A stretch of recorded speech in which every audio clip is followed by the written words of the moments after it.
Hey, hey, hey, hey, Hi. hey. Hello, hello. Hello, everybody. Welcome. Mhm. Inspired by Mystery Welcome, Podcast. welcome. I'm Sammy Swish. This is Dusty Brackets. You know This that. is Chidley Michael here in the chat. This is Chid. Welcome, Have you met Chid? Chid. We're pointing to the. Yes. Actually, huh? Roxy's in Yeah. here too. Oh, is She's she? just like, yeah. Roxy! It says so. It Woohoo! says she is. Sweet. She probably just logged in and isn't listening. She's probably on mute. Yeah. They got some other movie on or something. Oh, I'm glad that you guys are here. Yay. Hmm. It's Monday. It is. Again. I feel like it's Monday. Monday all the time. It is Monday a lot. Monday happens a lot. Which is cool because normally, like, Curse of the Mondays, like, it's not fun, but it is fun because we get to do this It on is fun. Mondays. At least so it's weird. it's weird. At least Mondays are weird. It's weird. And last week we missed Wednesday because we had a concert again. So it was fun. Oh, yeah. It was super fun. So it was just Monday all week. Yeah. And then So here the we are last, again on yep, another right, Monday. bam, here, back to Monday. Monday to again. Monday. Monday. Here we go. Hey, everybody. Hmm. I'd love to thank Chid for subscribing for 11 freaking 11 months. That's awesome. That's a long time. That's a long time. It's a long time. to Wow, fans. we're about to hit our year next month then. Ooh. Oh, Yeah. shit. Wow, really? That's crazy, huh? Yeah, That's crazy. I guess so, yeah. Wow, was it really? We went into lockdown in March and by April we were streaming? No, the lockdown was 2 years ago. That was 2 years ago. It took us a year to get Yeah. our shit together. So Okay. lockdown, A we're like, year. what are we gonna do? And then yeah. we're like, Oh, oh, we you're should right. do this podcast. And then we That had was to 2 harass years. Justin to teach us how to do it, and it took forever. It took us 2 years to figure out Yeah. how to talk to him. 1 year. Right, Chid? I was just saying the same thing about Steve Scott, but Sammy reminded me he's at a Journey concert. Yeah, he is watching went to Journey Journey. rock out right now, which sounds so fun. Yeah. He's I would still love to. believing. Yeah, He hasn't stopped He believing. can't stop. He cannot stop believing. Oh, I stopped So that's believing fun. a long time I wish ago. I was there. That sounds super fun. Sounds like a good time. I would like it. I know you don't care, but I do. I love that shit. I mean, it's not the same without Steve Perry, but It's true. apparently the new guy is pretty awesome. That's what they say. I haven't heard him though. I should because I heard there's a whole documentary about the guy. There was a karaoke singer that got made the singer of Journey. Oh yeah, that's right. That was Journey that happened. Yeah, that's pretty cool. Somebody was telling me the other day that that happened to another band as well. I can't remember who they were saying it I was. think somebody else did that too. Yeah, it's pretty cool. Yeah.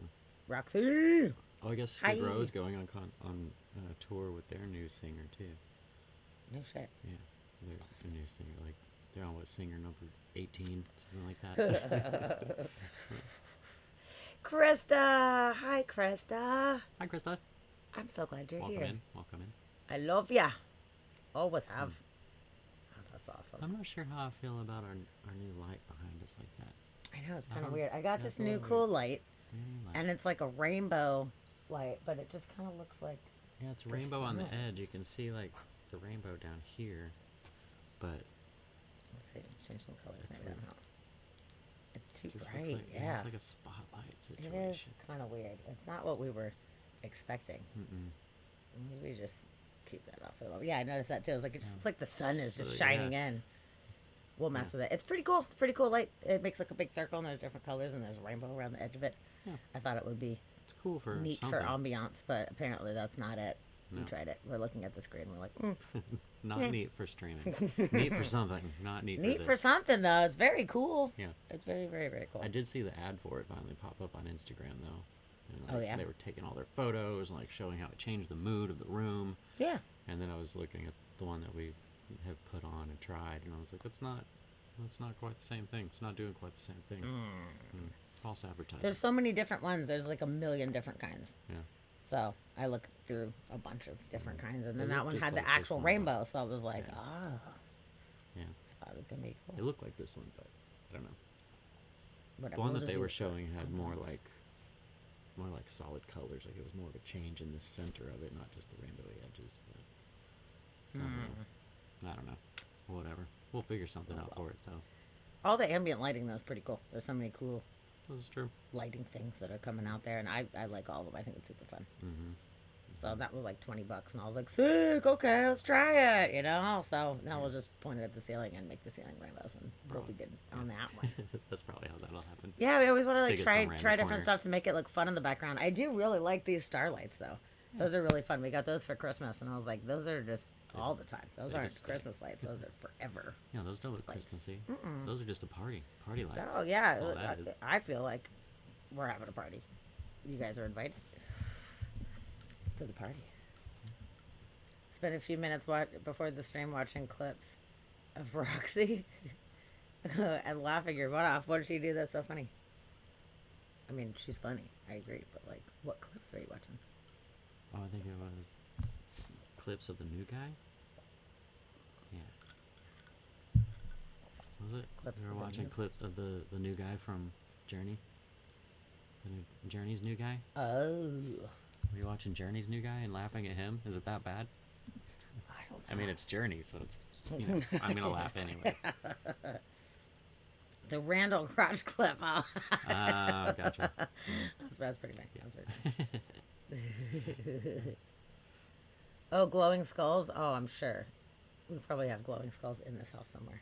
Actually, Crystal. That's probably I like true. that. We could. Probably somewhere. Yeah. We have so many Halloween decorations, so. I'm looking around like I'll be able to see him right from here. I They're know, probably right here. You never know. somewhere. Yeah. I've done that in work meetings before. I'd be sitting down here and, everybody at work on Zoom calls, they see my background and they're like, where are you? And I'm like, I'm just in my living room. Like, and then start talking about something. But there's been so many times where they talk about like a toy or like something. And I just start looking around. I'm like, we have one. Hold on. Give me a second. I'm like, oh, there it is. And I'll go and like bring it over and like show off whatever it is. And they're like, oh my God, where do you live right That's now? awesome.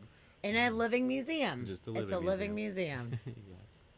That's what happens when you live with me. It turns into a living museum. I find true. all this fun shit. Mm-hmm. I mean, how many people have like an entire Alf collection just on the shelf? I mean, you can see the Alf phone in the screen. Now we got Alf phone. Ring, ring, ring. Alf phone calling. Yeah, you should answer the Alf phone, babe. Yeah. Answer the Alf phone. Ring, ring, ring, ring. Hello. Hello. Planet Melmac calling. The Magical Mystery Tour. I love it. Yes. Yeah. Yes, I know. We have a very That's, interesting and bizarre house. I would love to give Chid the tour of this house, man. I think he would I'd love be it. like, this house is lame. When are you going to come visit Got us, nothing on a Chid? You Chid should come house. visit us. You really should. That's true. Whenever. I know now that we're starting to be able to travel and stuff again. Now's the time. I know. I can't wait. I want to travel more. Mhm. It's been far too long. That it has. But at least we got to go to Vegas a few times. Like, that's something. Mhm. That's cool. Yeah. It's fun. And for some reason, plane tickets right now are real cheap. I don't know why, with the gas prices and everything. I was telling Sammy, I think it's after the pandemic. I think they're trying to get tourism back up. And there's a lot of plane tickets that are super cheap. I saw tickets from Seattle to Iceland, and they were it was like $260. How is that possible? And I was like, what is that, like that's a one way? I thought for sure I was searching round trip. No, that was round trip. It was less than $300 from here to Iceland. Do you know It when was that was? I think it was in October. No way. Yeah. It's like, what? I had to literally go back and double check. I'm like, no. But yeah, sure enough. But it was one of those 7-day serious? deals. So I wonder if it was something they were doing for like their 7-day layover thing, or if it fell into that deal. But I don't know. But yeah, it was super cheap to go to Iceland all of a sudden. Well, Yeah. that sounds amazing because I would love to go. Like, back. I mean, I went once. It was great. Yeah. Now I was want to great. go back again. Yeah. But man, it's expensive. That it is. It's expensive. Yeah, cheap to get there, but man, once you're there, Yeah. you're spending all your money. I was looking today at checking out ancient cliff dwelling stuff. That's awesome. Nice. Have you been to Mesa Verde? Yeah. That's what I was gonna Mesa say. Verde is super, super cool Yeah, go to Colorado. in Colorado. Do some of that. It's really, really neat. Oh shit! I love igneous rock. Igneous rock. It's best kind of rock. Yes. Dude, it's amazing. Oh man, it's so cool. It's just like fields of lava rocks with Yeah. moss all over it, and then like little like geothermal fucking springs everywhere Yeah, and just shit. little It's just steam it's coming pretty out crazy. of the ground everywhere. Totally alien landscape. It's weird, but It's gorgeous. super cool. Yeah, and there's like giant glaciers. You're like, like it's fucking crazy. I loved it, and I Yeah. got to walk in between two tectonic plates. Yeah. How often do you get to say that? Not often, I'll Not tell you very that often. much, because I think that's the only place above the water that you can walk between two tectonic plates. And I I did think it, so, and yeah. I took rocks from there too. Oh, I did. stolen. I took them. And you can also go scuba diving between them. You could do the Yeah. scuba diving tour. Which between sounds two totally plates. cool. Pretty cool. You know, if you're into scubbing. I want to. Yeah, That would be a pretty cool thing to scuba between. it's true. I'd If be I into was it. gonna scuba, Hmm. why do they call it scuba? Maybe it's an acronym. Yeah, I don't know. is scuba an acronym? I don't know. It's a very good question. I'd also like to just go scuba in the reefs, like the Great Barrier Reef or some of the really cool reefs. That'd be neat because then you could really get in there and look at all the corals and stuff. That Yeah. would be amazing. Oh, it is an acronym for self-contained underwater breathing apparatus. Yep. You know what? As soon as you say that, I knew it. It was way back in my fucking brain. Yep. And now that I read it, I'm like, that's the one. I did not know. Yep. Yep. Yep. Yep. Technotronic plates. It's So, the yeah. latest igneous Throw it rock away. song. So, okay, for you guys in the chat, for the couple of you guys, I'm curious if you could just travel anywhere Right now. at this moment, right now, where would you go? I'm gonna see what's cheap right now. What's popping up as a deal? Okay, Rexy, we'll hold the fort down for you. Yeah. We'll start karate chopping people if they. Oh, I'll karate chop. You not believe? Yeah, pump up Yeah, the yeah, jam. Norway, good choice. Very, very, very good choice. Good one. I want to go back to Norway. God, it was so beautiful. But when you go, Yeah, I was actually thinking about that this morning. man, got to go up north during Aurora time because it's the best shit I've ever seen in my fucking life. Yeah. But I do want to go down to southern Norway too and check out like Oslo and like all those Bergen, all those Yeah. cool places and all the fjords. Yeah. Fjords. Fjords. Ireland from $528 round trip. Okay. All right. That's pretty good. Yep. That Spain is not bad. 546. Iceland went up. I think the Iceland one that I've caught was a glitch. I think it was one of those where like Oh man, really? somebody messed up the price. Damn, too bad Yeah. we didn't buy it on a glitch. Yeah. Should buy it on a glitch. Yes, I am pining for Because the yeah, this fjords. Iceland one is 573. Japan 554. That's pretty damn good for Japan. Yeah. Because Iceland, that's like pretty standard. That's not like a great price. That's like it's fine. Yeah. But for Japan, 554. From Dang. 546 to Spain. Shoot. Yeah. Well, if you do it at the right time and you fly into London, you get London flights for like $300. Then you can fly to Spain for less than that. That's true. Yep. This is That's very the true. that's the trick right there. Yeah. Find the cheap London or Amsterdam because sometimes that's pretty cheap too. You never know. I've seen Amsterdam for $260 or $280 or something like that. Yeah, sometimes they have deals. It's fucking crazy. For sure.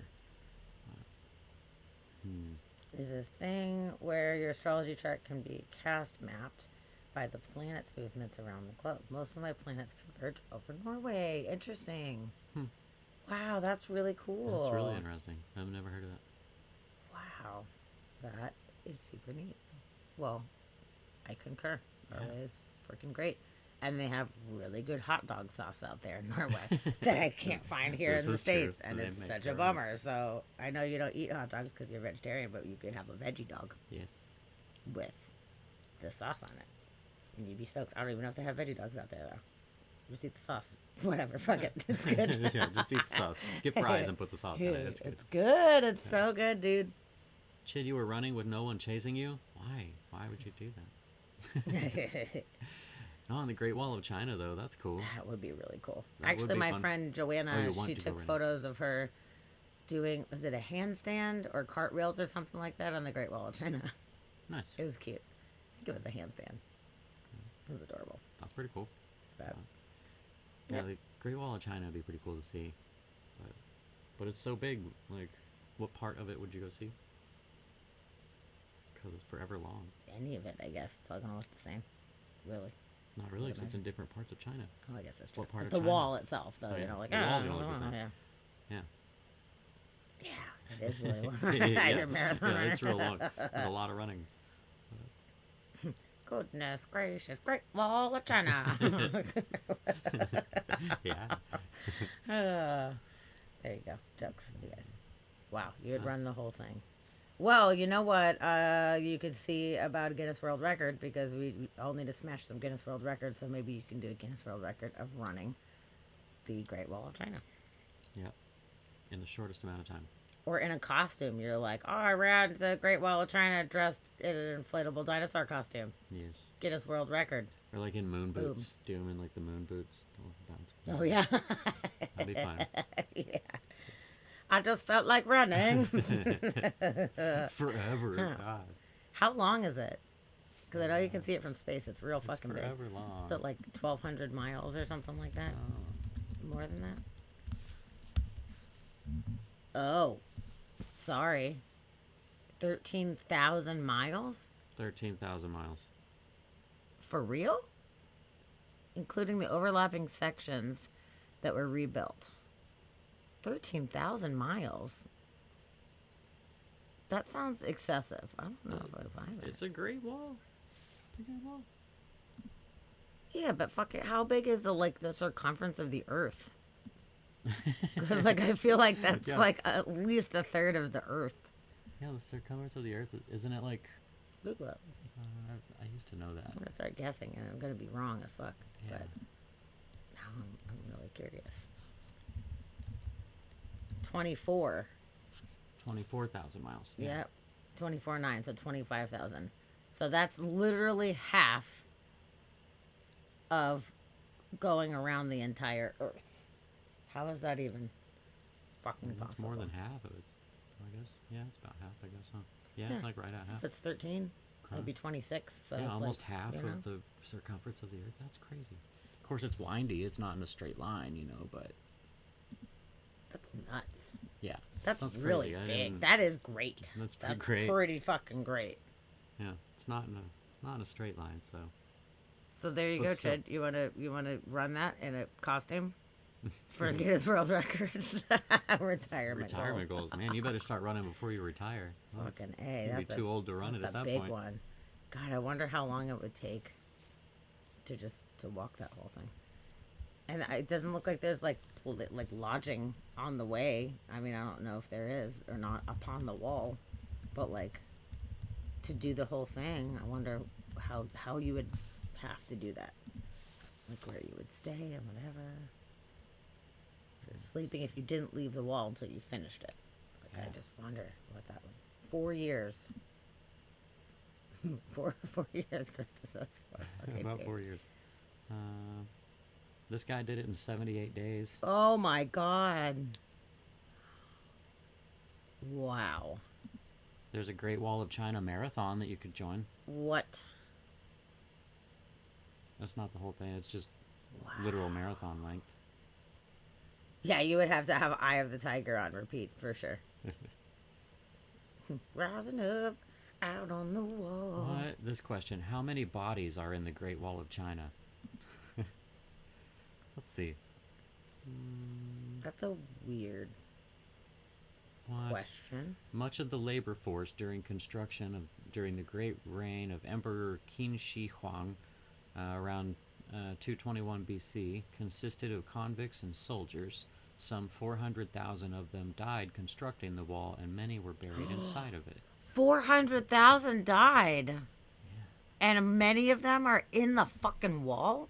Wow, it was 221 BC? I didn't realize it was that fucking old. Yeah. Holy shit. It's super old. Almost 500,000 convicts And prisoners, whoa, man. That's crazy. Krista, you're so funny. I mean, to be fair, 4 years sounds way more logical because if I was walking that bitch, it would take about 4 fucking years for me to do all of it.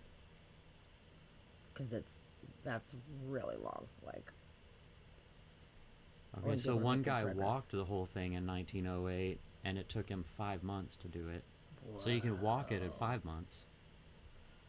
So this thing says that contrary to popular belief, bodies were not buried inside the structure. how do they know that? I don't know. I mean, to be fair, if people died while constructing it, I mean, why would you just not just huck them in it? To be honest with you, Yeah, you're gonna like try to like pull people's bodies down a mountain and shit like that. Like, I don't know. Yeah, I think just that's doing it, way just more building it. economical. totally. Yep. Actually, that's a pretty cool segue to a news Oh, segue. story Cool. that I've That was got good. That was a good here. intro into a segue. That was of weird good. news. I like Okay, it. let me find it. Krista. I would walk 500 miles and I would walk 500 more. Where is it? Hold on, I swear I put it in here. Oh, I lost it. Oh, here it is.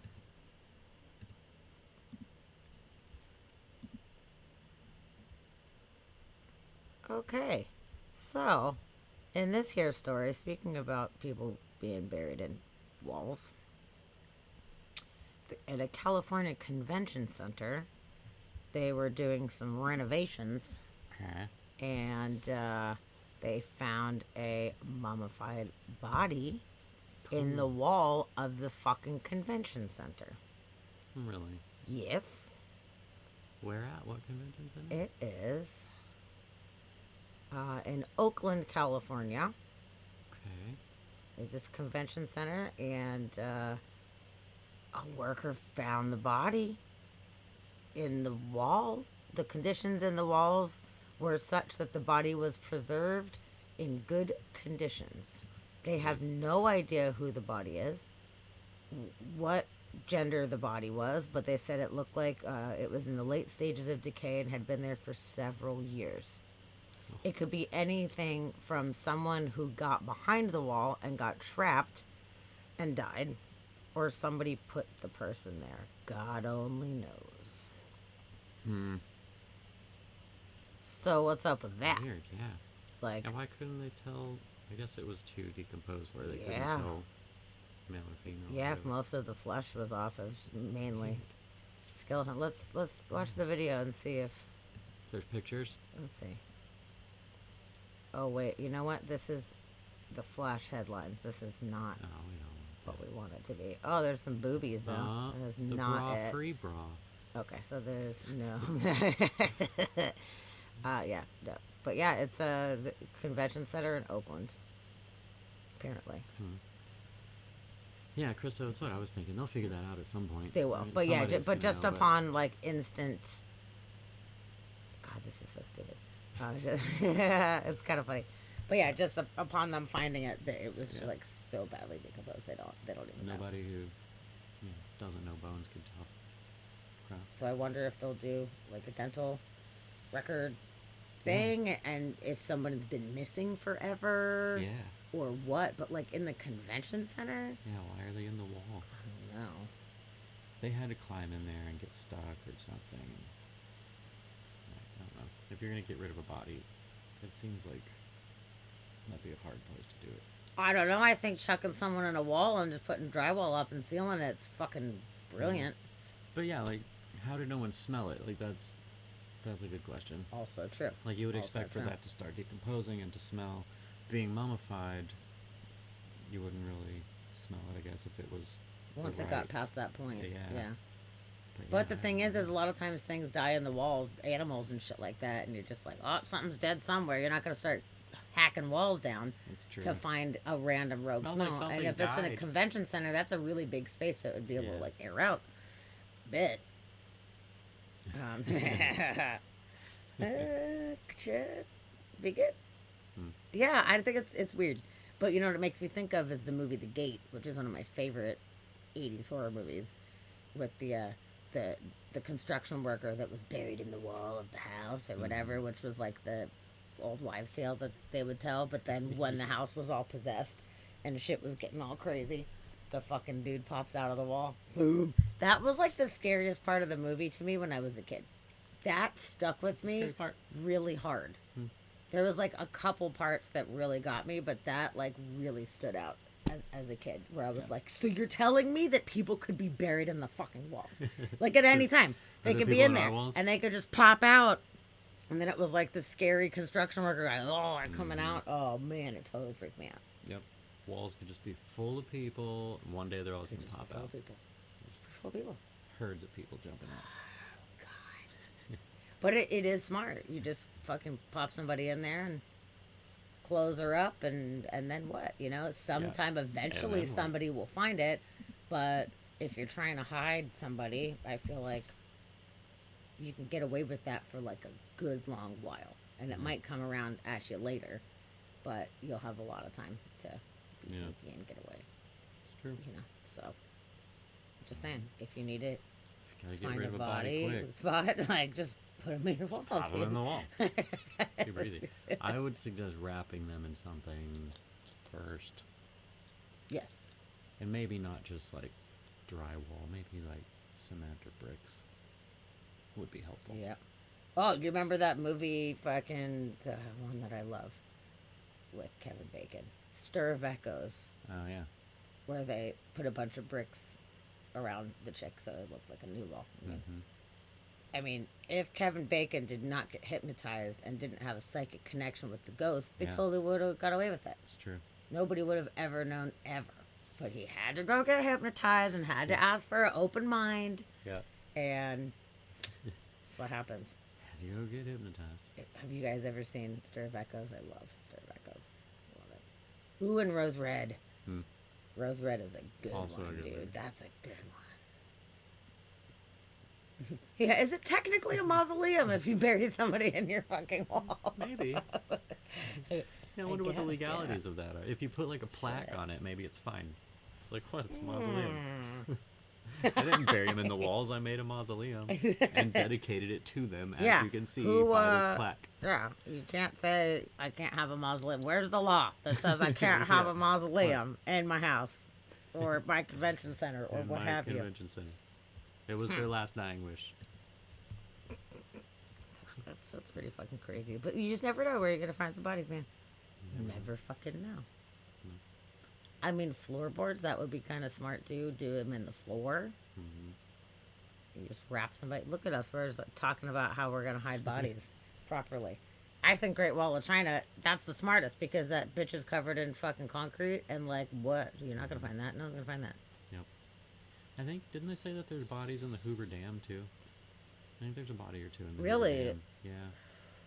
Because they like fell into the cement blocks or something like that, or like fell into the middle during construction and they weren't able to retrieve them.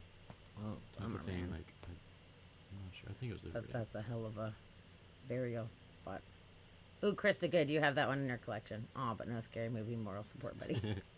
I'll watch it with you. That's honestly one of my favorite scary movies. Actually, that love it. is a good segue to one of mine. I got one. Really? Yeah. Is it about scary movies? No, Is It's it about a buddy. echoes or stirs? no.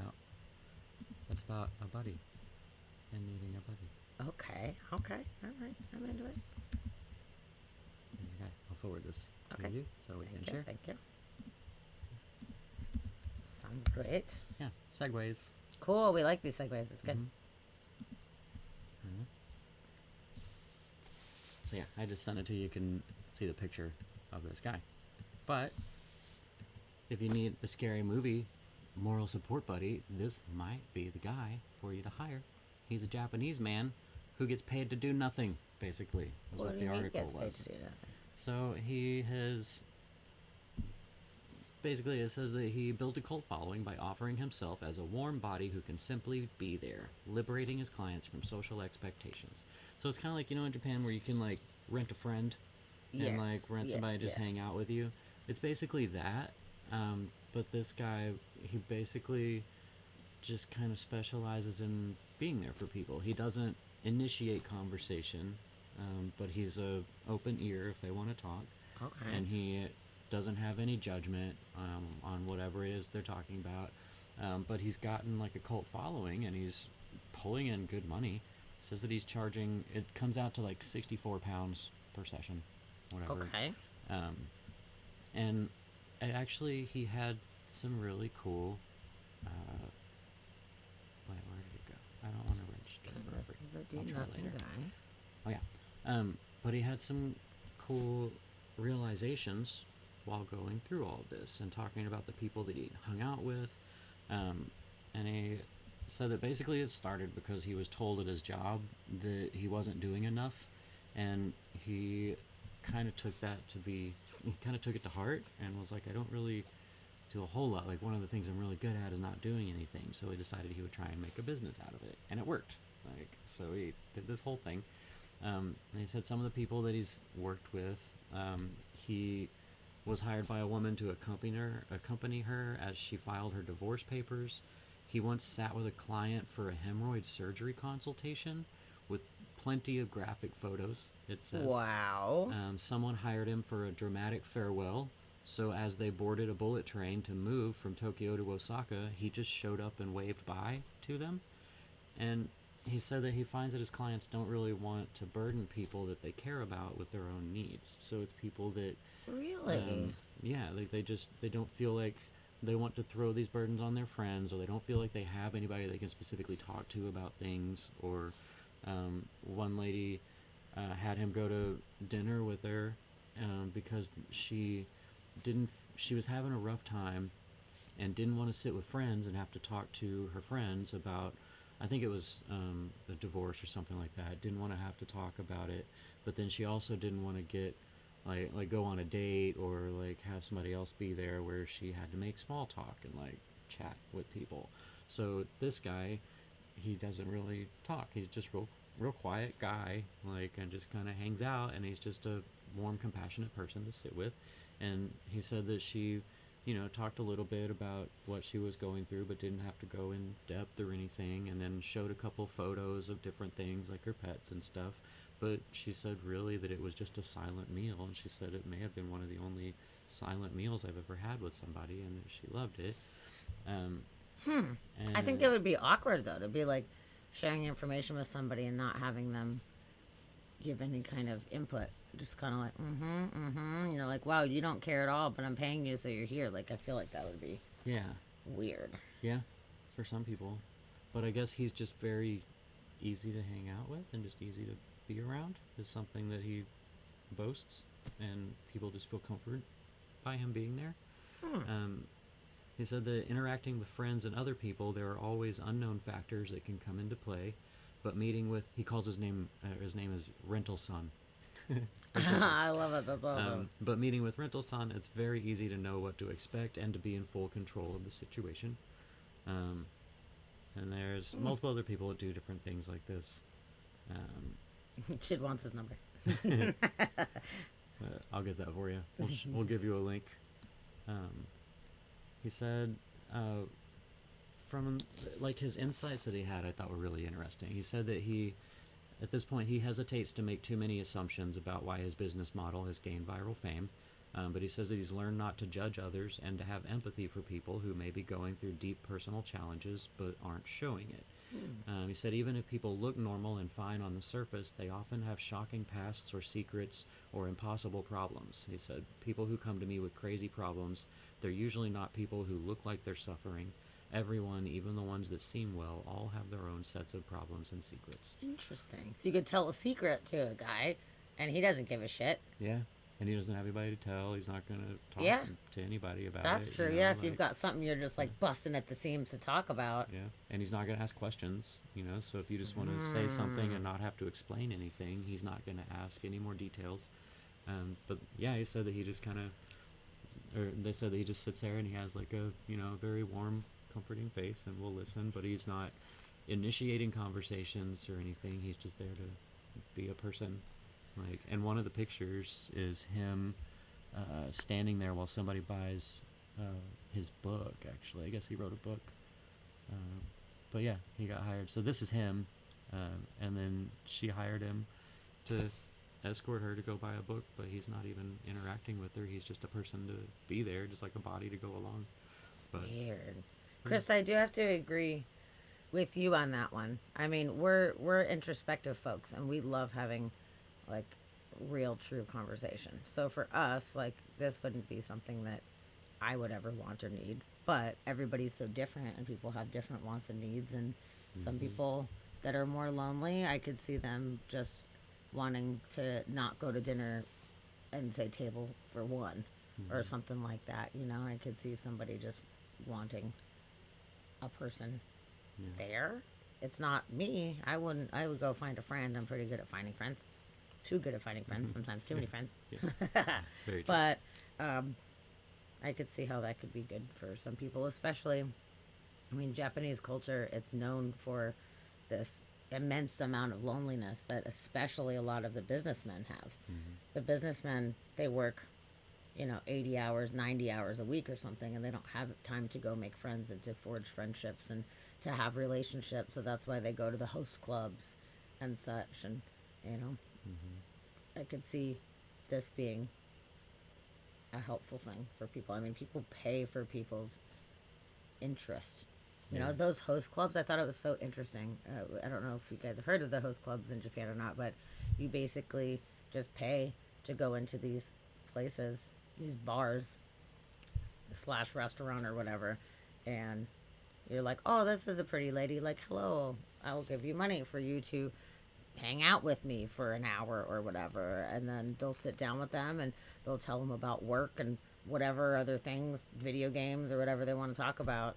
And the girls are just like, oh, wow, that's interesting. Like, tell me more about this thing. So they just have somebody that essentially pretends to be interested. And that's all they want sometimes, is to have somebody to talk to that will listen. And they were willing to pay people to listen. Yeah. Which is fucking weird to me. That's kind of weird. It's super weird. Yeah, the lady. So I found out the lady I was talking about that I went to the restaurant with him. She was moving out of Tokyo for her new job and wanted to eat at her favorite restaurant that she used to visit with her former husband. She said the only issue was that she didn't want to be flooded with thoughts about divorce by going alone, but she also didn't feel like inviting a friend and having to explain her situation either. So she didn't want to talk about it with anybody. So she got him, and she said that I felt like I was with someone, but at the same time I felt like I wasn't, since he existed in a way where I didn't have to be attentive of his needs or think about him at all. She said I felt no awkwardness or pressure to speak, and it may have been the first time I've eaten in complete silence. Wow. Yeah. Interesting. So it just kind of fit her needs at the moment. And Yeah. I could see that working for some people. It doesn't work for me, but I could see it working for some people. Yeah. And yeah, Krista, I mean, you're right on there. I mean, for me, I would totally be fine going by myself if I had to.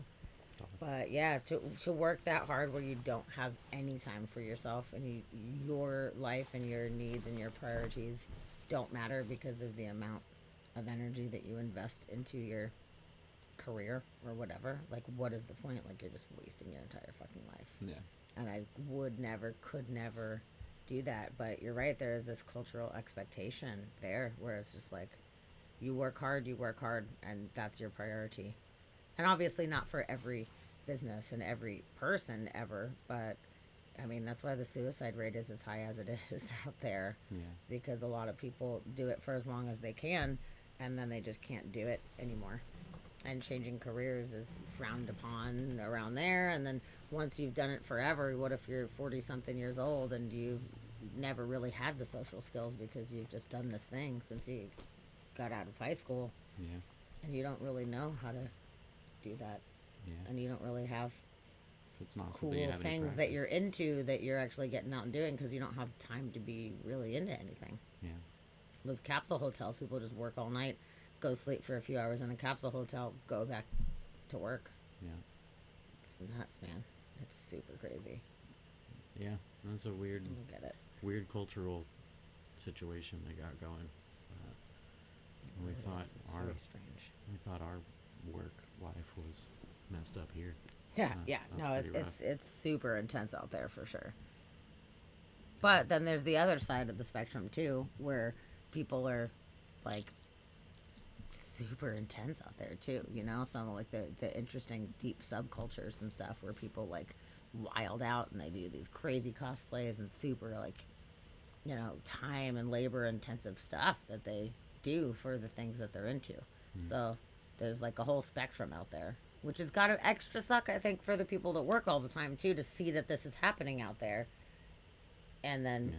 they are not a part of any of it. It'd be very sad. Yeah. It would be super sad. Yeah, it's Poor little Japanese people. They need to tone it back a little bit. They need to calm down. Calm down.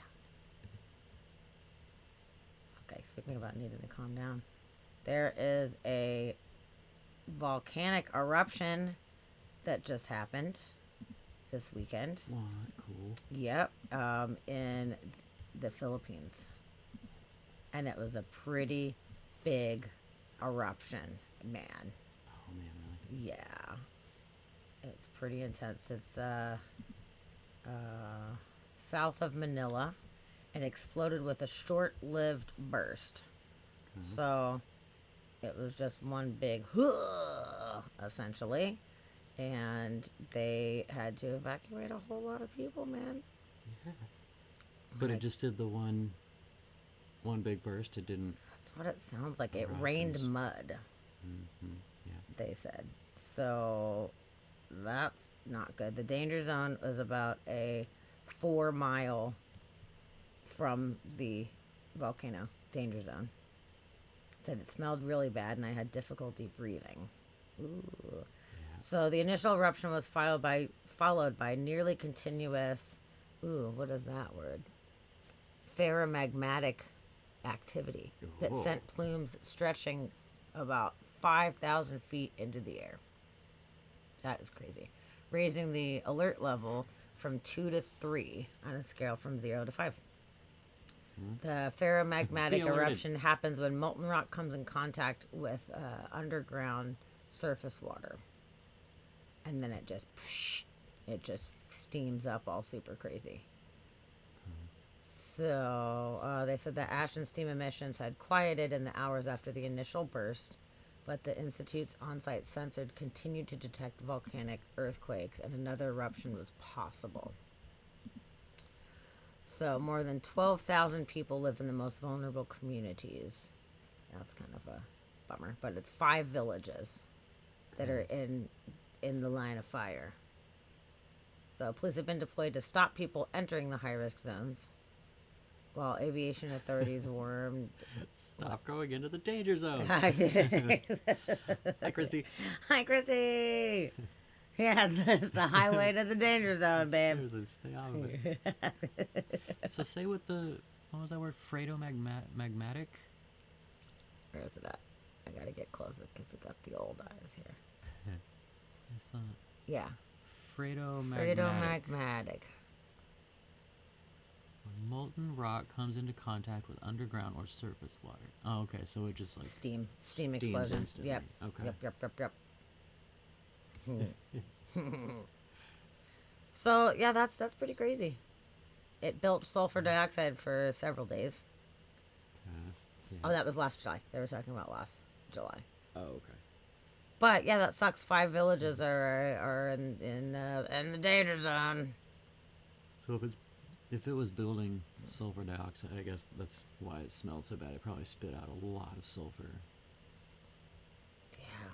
Boom. Look at it go. Just. Not good.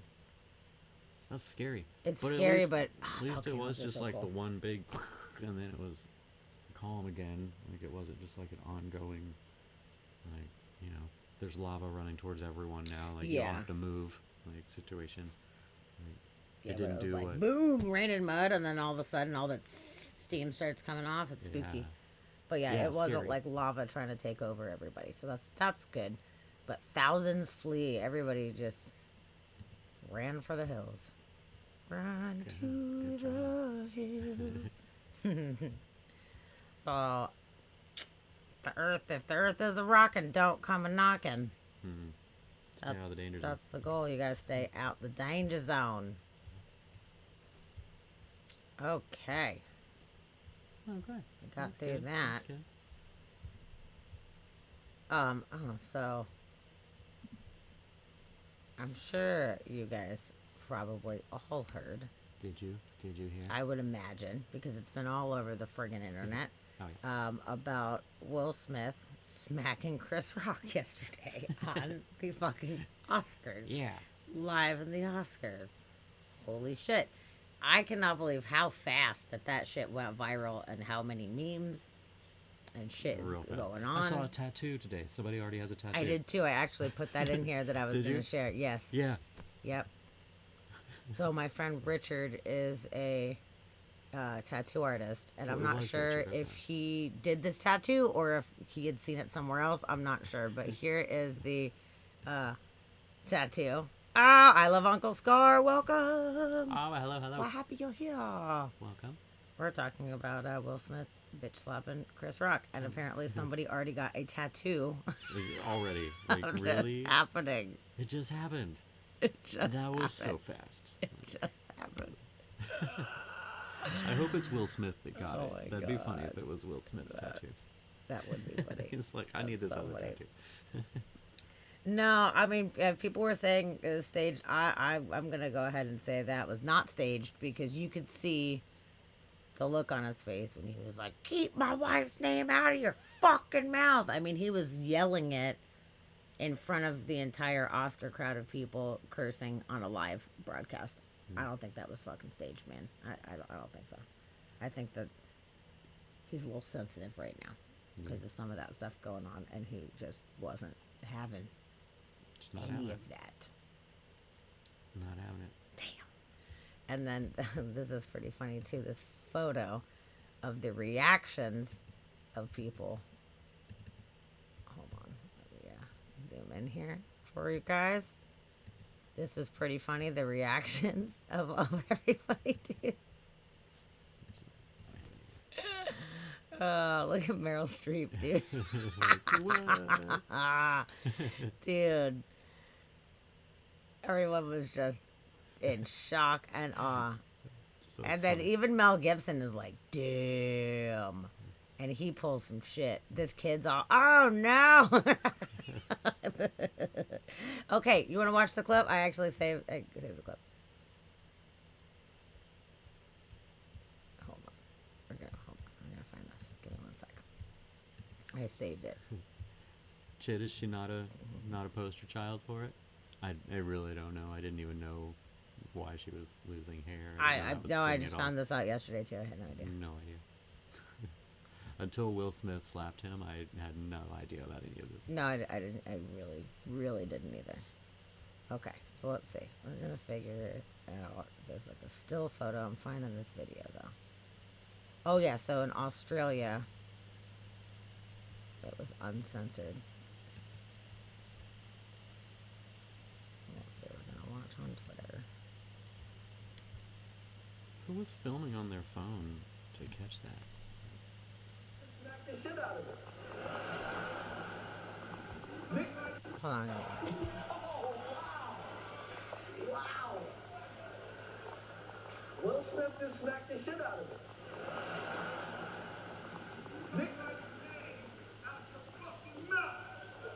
Wow, dude. It was a G.I. Jane jump.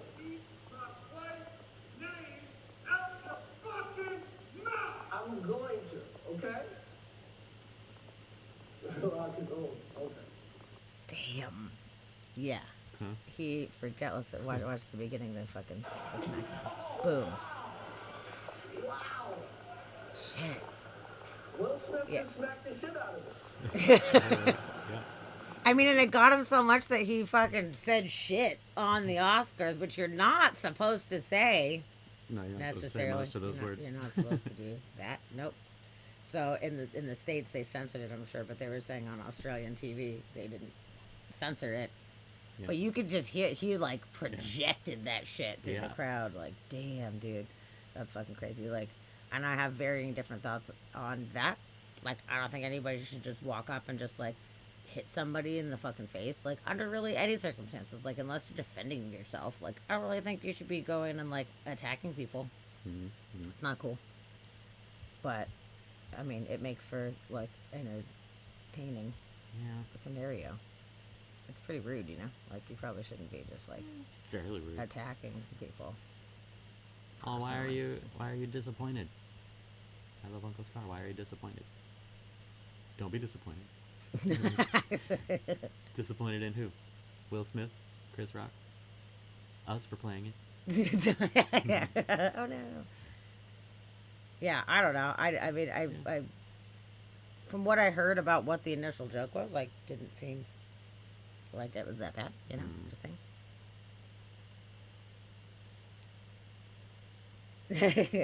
Because the slap was ridiculous. Yeah. Yeah, it was all ridiculous. But Yeah. That's the thing. Like, okay, I mean, maybe she's sensitive about losing her hair, you know? Like, that sucks. That really super sucks if you're sensitive about that. So, honestly, for people to be making jokes, like, if you're, in my opinion, if you're going to make jokes, like, make jokes.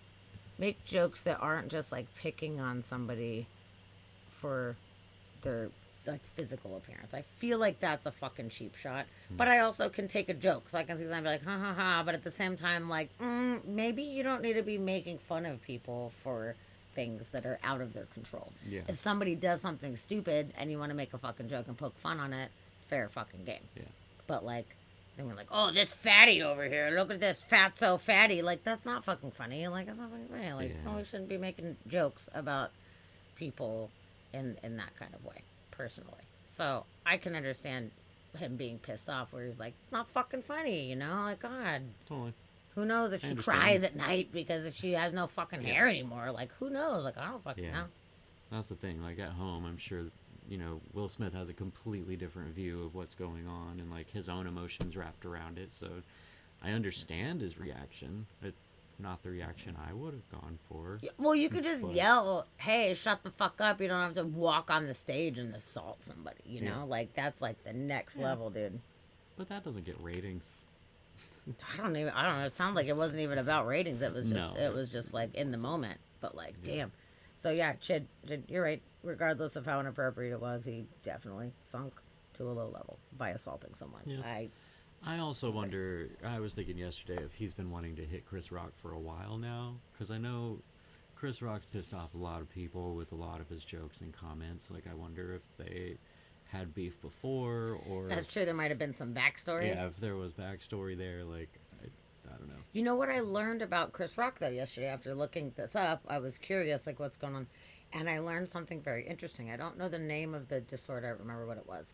But he has a disorder where he does not pick up on body language and social cues at all. Okay. He understands words, and that is it. Okay. He does not understand like body language. If someone's kind of like, I don't really want to talk to you anymore, I'm just gonna kind of go over here. He doesn't get it. You have to be like, I don't want to talk to you right now. Okay.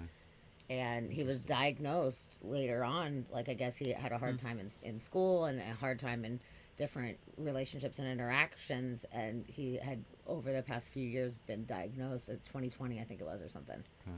where they're like, you don't get it, do you? And he's like, no, if somebody tells me, I get it. And they're like, oh. Yeah. So that's, Yeah, that's strange. a newer disorder that they're finding. And It's so Yeah, so- strange. that's interesting. Yeah. Oh, there has been bad blood between them. Yeah, I Ooh. wondered, like, because, yeah, that was an extreme reaction. Like, Yeah. it seemed like they at least knew each other. Yeah, there has to be something. Yeah. You'd think there would be something going on to get that kind of reaction. Woohoo! Yeah. Not good. That is not shining moment. And then he wins an Oscar, his first Oscar, like right after that too. So that's awkward. Yeah. He's like, Yeah. thank you to everybody. Sorry about that thing that I just did. In front of like every celebrity, every big name celebrity ever too. That's the interesting thing. Yeah. Like every fucking famous person was there. He just pulled that Yeah. shit in front of everybody. Damn. Ugh. Yeah, and she is fucking. She's beautiful. She's a good actress. I like her, and yeah, I don't even know if she was trying to play a poor me angle. Like it's a fucking bummer and shit happens. Yeah, it just and sucks. Anyway, about it. it sucks. You know, it sucks if you have to deal with stuff like that. I mean, you could pop a wig on if you want or whatever, but if she's just rolling with it, then like you gotta do what you gotta do. Yeah. Whatever. Whatever. I just thought that was like that was an extreme situation, and it's crazy how fast it went viral. That shit got super crazy. Yeah, that went Someone out got a real tattoo already. Yeah. Everybody's all what? And a lot of the memes I've seen pop up, like most of them are pretty funny, but there's ones that's also like taking jabs at like their personal like marriage relationship and stuff like that, which I think is shitty. Like, who gives a shit? Yeah. They've been married for a long time, they have kids, they love each other. I don't give a shit if they have an open relationship or not. I don't give a shit if what the fuck. I don't care. It doesn't affect me. It's not my fucking business. And Yeah, it's so stupid that that stuff is out in the media, and people dig into people's lives and get them to talk about shit. It's like so fucking annoying, dude. Yeah. I'm also amazed that there's still Oscars. the fact that the Oscars were on, I was like, what? The Oscars are still going? Like, oh, okay. Yep. All of them, like Oscars, Grammys. Like, I actually saw a headline the other day. I didn't read it because I didn't really care. But they're talking about how the ratings for those award shows are going down. And somebody was talking about, I forgot what their reasoning was. They said that the quality of movies is going downhill, and like the ratings, nobody cares about the movies that are being nominated. And I was like, no, it's because people are getting so inundated with movies these days. Like, we have movies coming at us just from every angle, and we have all these actors, and like we're tired of like all the media about famous people. Like, people just don't care anymore. Like, it's not that the movies aren't good anymore, it's that no one gives a shit. Like, we're all just oversaturated with it. No one cares. Yeah. Like, whatever. Well, I would say like why those rating shows I think would go down. I think there's a lot of reasons for that. First thing, a lot of people don't have cable television anymore. People do streaming sites. True. And they're not watching cable channels where these award shows are on very often anyway. Yeah. And it's definitely more of an older generation thing, I feel like, to watch that stuff. I mean, back when, I don't know, in the 80s, when the like blockbuster movie thing started, and daytime TV was fucking huge too. So the Emmys, you know, like all the awards for all the soap opera people and all of that stuff, and blockbuster movies was a huge thing. You had to go to the movie theater to watch these movies, and it was like this whole fucking event. It was Yeah. like everybody was really excited about thing. this whole thing. It was new. Yeah, because like my parents' generation, them growing up in the 50s, that wasn't a thing. So as soon as the like 80s hit, that's when it got big. So they were like in their 30s or whatever. And then they were like, oh, cool. This is really cool. There's all these awards and you get to see all these stars. So I feel like in a way it's kind of like a boomer Yeah. thing. That was something that mattered a lot to those people. But I mean, I'm sure it matters to some young people. But really, like, Yeah, our I don't know. generation We and don't under. really give a shit. And then as far as like movie blockbuster thing, like, it's more like, okay, we'll see it when it comes out on Netflix. It's not as big of a fucking deal to stay up to date on all the new movies. Yeah. And of course, I'm just generalizing. Some people. Oh, good night, Krista. I love you. Oh, good night, Krista. Yes. Good job taking Thanks for care of coming. yourself.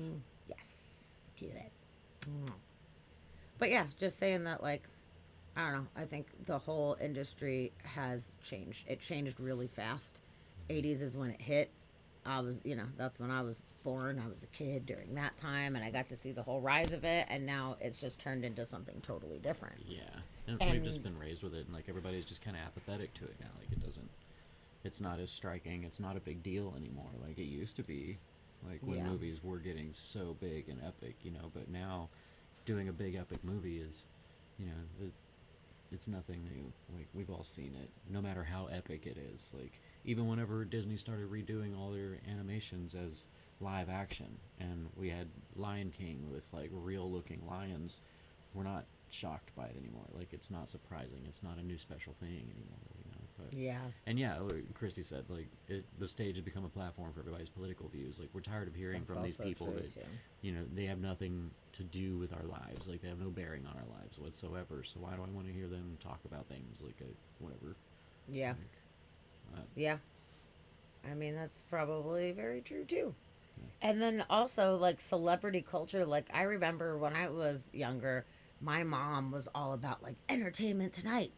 Like, she was all about it. Yeah. So she would watch, like, all the celebrity drama and People Magazine. We always had People Magazine around and stuff like that. And, like, I didn't care. It doesn't mean anything to me specifically, but like my mom and a lot of my mom's friends in that generation was really like into celebrity culture, and I'm sure that there are a lot of people younger that still give a shit, but as far as like the vast numbers of that, I feel like a lot of that is still the older generation that cares, and a lot of the younger people are so divided with their attention on so many different things, and now it's like TikTok stars and that kind of stuff, Yeah, social media stars. and Yeah, it's stuff. not as much like who really cares what, like, I don't know, Jim Carrey or fucking Mel Gibson Yeah. is doing or saying, But I bet if they started having an award show for like for social media stars, like if they started doing Sure. like the YouTube or the TikTok stars of the year, and like the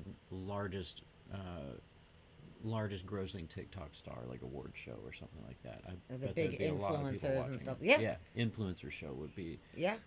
it'd be the new I Oscars. bet you're right. But I bet there's a I still lot wouldn't of care about that either. I wouldn't care either in any way. kinda But a missed lot all of the- people would care. Like at least People wasn't trashy. Yeah, the People magazine. No, that wasn't like smut, but it like I remember specifically, like I was at my fucking mom's house visiting after I moved out at one point, and she was doing something or whatever, and People magazine was on the table, and I just kind of like thumbed through to be like, what's going on? And I remember a specific thing that just stuck with me because it was the dumbest thing ever.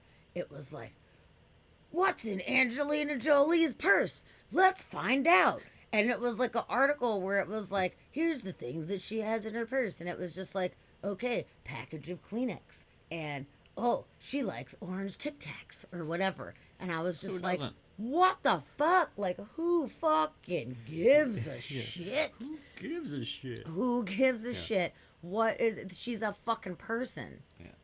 Big deal. Like, yes, she's in movies. She's married to Brad Pitt. I get you. I understand. But, like, why are we doing an entire, like, People magazine page spread on what is in somebody's fucking purse? Yeah. Like, it just struck me as just, like, oh my God, this is the epitome of That's fucking ridiculous. bullshit. Like, in you the could be purse. reading, like, Science Today, and, like, cool information about all these neat things that they're figuring out, and people are actually spending their time reading about what's in somebody's fucking purse. Could be watching weird news with us, but no. Nope. And then all the paparazzi and shit like that. Like, a lot of the photos that they have in these magazines and stuff. see? Chit It's knows. horrible. Luckily, Yeah, there you go. Chit, because you're on the pulse of today. Yes. That's why. Yes. She did wear Billy Bob's blood around her neck. Now, I will tell you, And more. as far as celebrities go, she's a pretty interesting one because she seems like she's some edgy shit, Like, yeah, with Billy Bob stuff and getting Billy Bob tattooed and shit like that. Like, like some people are a little more interesting than others, but like, they're just people. So if someone's got something interesting to share, like, oh, cool, like, that's cool. Yeah. But like, just all this regular fucking bullshit. Yeah. Like the Britney Spears thing at the time when she was going crazy or whatever. My mom would watch all that celebrity stuff, and it was just like, Britney Spears constantly. Did she drop her baby on the head? How many times did she? Oh, she shaved her head. And like all these paparazzi things where it's like they're just harassing people. Yeah. And then they're putting these photos where these people are being harassed. They don't want these photos taken. They're not like them posing at the Oscars. Put this photo in the fucking magazine or something. They're just like stalking and harassing people. And then people are paying to see these people get like stalked and harassed.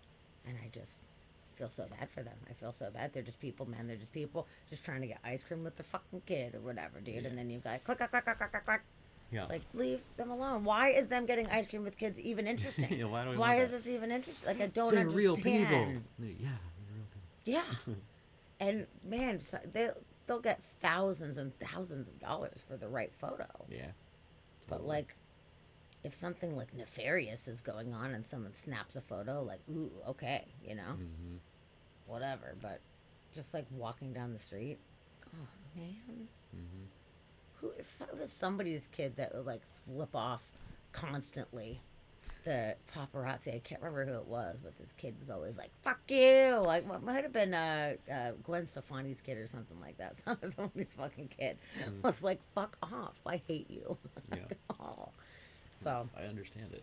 That'd be terrible.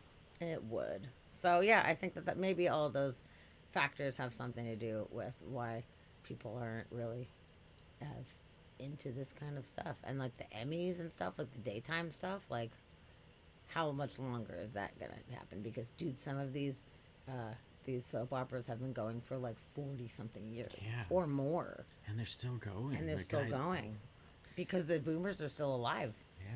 And not to say that there's no younger generations that care about it, but like that commitment to it, like I feel like it's a lot of the older folks. Yeah.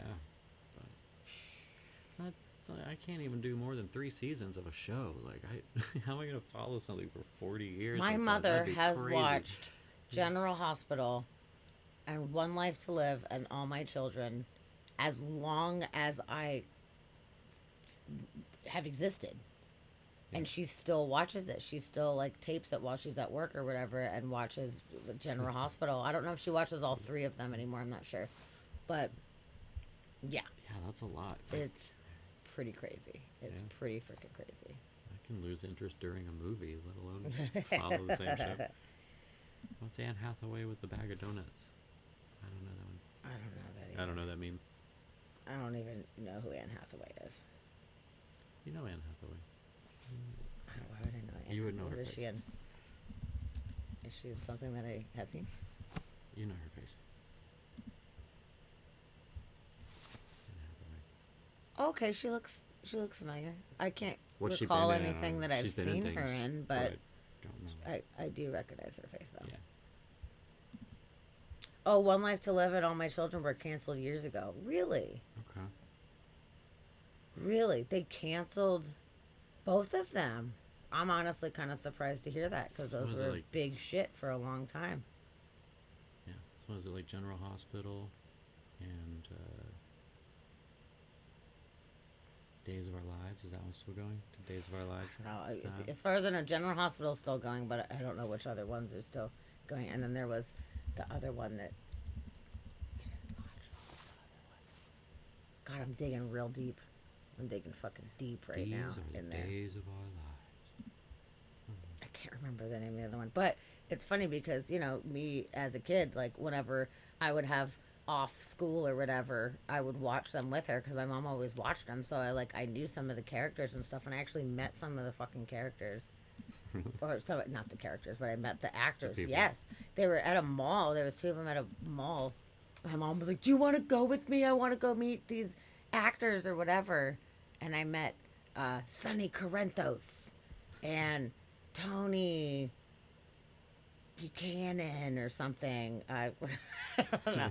But they called me Sounds up on the creepy. stage. I was I don't know 12 or 11 or something like that. And for whatever reason, they called me up. And I got to like shake Sonny Corinthos' hands, and he was like, "I like your hoop earrings," and I was like, "Thanks." Like, Thanks. that's so funny, dude. Yeah, Christy, I just looked up that picture and I don't know. I don't get it either.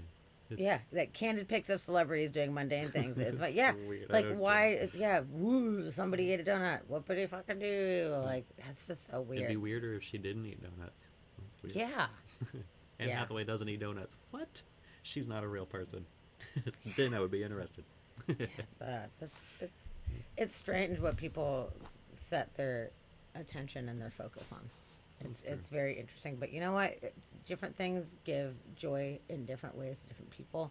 And I will say that some people that maybe are a little more lonely in their life and they don't have as many friends or support system or whatever, when you watch a show for 42 years or whatever, you feel like they're your friends. and you're involved in their lives and the drama or whatever that's happening, like, you feel like you're a part of something. So if you don't have that outlet with, you know, real people in your life, I think people find some kind of comfort in that, That's true. you know. So it's not what I personally need, but We do if that form helps weird other people. attachments to things. So it happens. I mean, some of these TV shows that I fucking love, like, I feel like I know the people, like on 6 Feet Under, like, it's my favorite ever, and I love it, and I've watched it so many times, and I will watch it so many more times in its entirety throughout my life. Like, by the time I die, I don't even know how many times I'm gonna watch this fucking show, because, like, I really feel like a kindredness to these people. I think they did such a great job with, like, character development and the storytelling, especially in that show, that, like, I don't know, I miss them after a while. I miss my friends. I know, I want to hang out with Claire. Okay, Yeah. it looks like I'll put on season 3 when she's in art school, because that's a pretty cool time to hang out with Claire, you Yeah, know. right. That's a cool time. So Shit, way to show your age with that comment. yeah, what you talk about, Willis? Yeah. So interesting. Anyway, Anyway. now that we Celebrities. went off on that little tangent, right there. Okay, I think this is gonna be. Let's see, what's the next one here? What should I do next? Where do we go with this?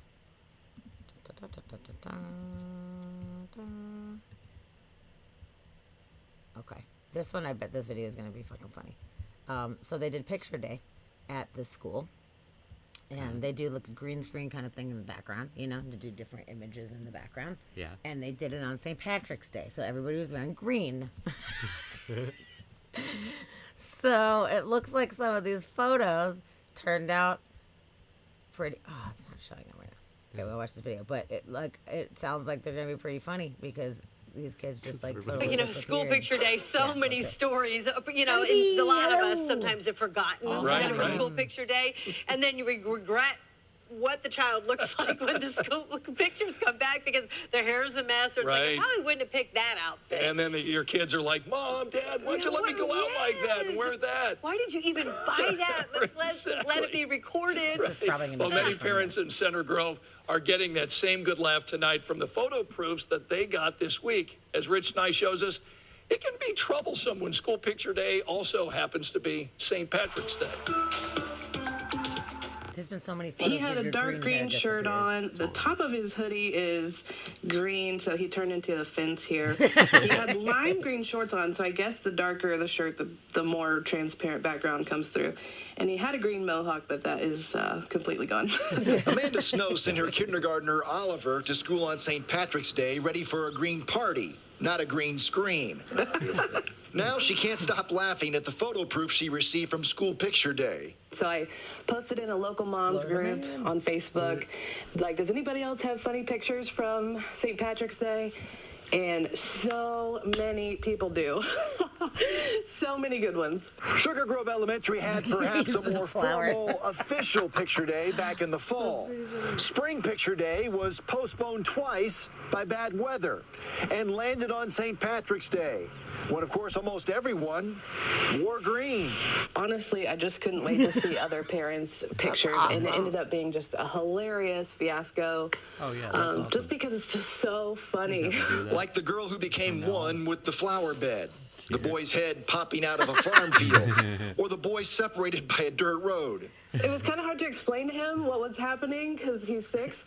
But as soon as he saw all the different options, he was just laughing because it looks like, you know, he's a fence, or it looks like he's a field. So he thought it was really funny. Interstate Studios says it tries to get digital proofs in front of parents quickly, and green screen errors are usually caught earlier in an automated stage. They say the images will be fixed in post-production and appreciate parents having a good sense of humor. I might reach out to the company and Whatever, see if those I are can the get the best photos unedited ones, ever. because Look at honestly, that, they brought me it's so great. much joy and laughter over the last days. I would School absolutely pictures have that might make other parents green with Totally. envy. Lucky me. Cute kids. Great photos. Absolutely. You know, the green screen, that's something you deal with every day. Right? Yes, that's why I never wear green. And even sometimes yellow and turquoise can do funny things, but those were great. Yeah. Being a fence, popping out of the fence. That'll be a great story for those kids Really forever. fun. Funny. That's seriously the best school photos. That's fucking awesome. Yeah. Yeah, me and Tavia went to the aquarium in Vancouver, and we did one of those, like, pay way too much money for a dumb tourist photo, and they do you in the green screen. They put you in aquarium or whatever, and her hair is green, and it just disappeared in some of it. So it's like you can totally see like the ocean in her hair and shit. It's very, very, very funny. Yeah, I mean, how many of those have we done where like a portion of my face is gone because my hair is just hanging down, and like you can just see through my head? Like, Yeah. yeah. I think it's fucking funny. think it's great. It's great. So I'm glad times. that happened. I think that those are going to be some fun photos for those parents. They should not fix them. That's dumb. I mean, I guess if somebody wants them fixed, if you specifically request it, but I would think that most people are going to have a good sense of humor and want to do that. Want to keep it. That's just me, though. Yeah, I think it's fun. I think they should keep it for sure. All right, we got Florida Man coming. Yeah, we got Florida Man. Sweet. Okay, so Christy redeemed Florida Man. Florida Man, September 16th. So 1974, is that when you were born? I don't think that's not when you were born, right? Are you just picking a date? So I'm curious because I don't believe you are that old. Yeah, I don't do the years anyways on the Florida Man thing because the internet doesn't go back that far. Okay. But month and day. Okay. So this Let's one do it. on September 16th in Florida Man history. Our lights go off. Our lights went off. We Oh, lost that's lights. weird. Weird. We've had weird light things. There's been lately. some weird light things. Yeah. Maybe we hit the timer thing on accident. Oh, maybe. Oh, I did hit a random button. Maybe I did. There we that go. before. Okay. Maybe We're that back, was me. back in action. Sorry. September 16th, a Florida man was arrested after sniffing feet of library patrons. Oh, no. So, Oh, not a no. whole lot of details, but it says that there was a complaint that was made after he crawled under some library tables in order to smell a woman's feet, and then he tried to escape on a scooter. I guess they caught him on his scooter. It's probably a high-speed Oh, chase man. on a scooter. But that's funny. So yeah, arrested for man. sniffing feet in the library.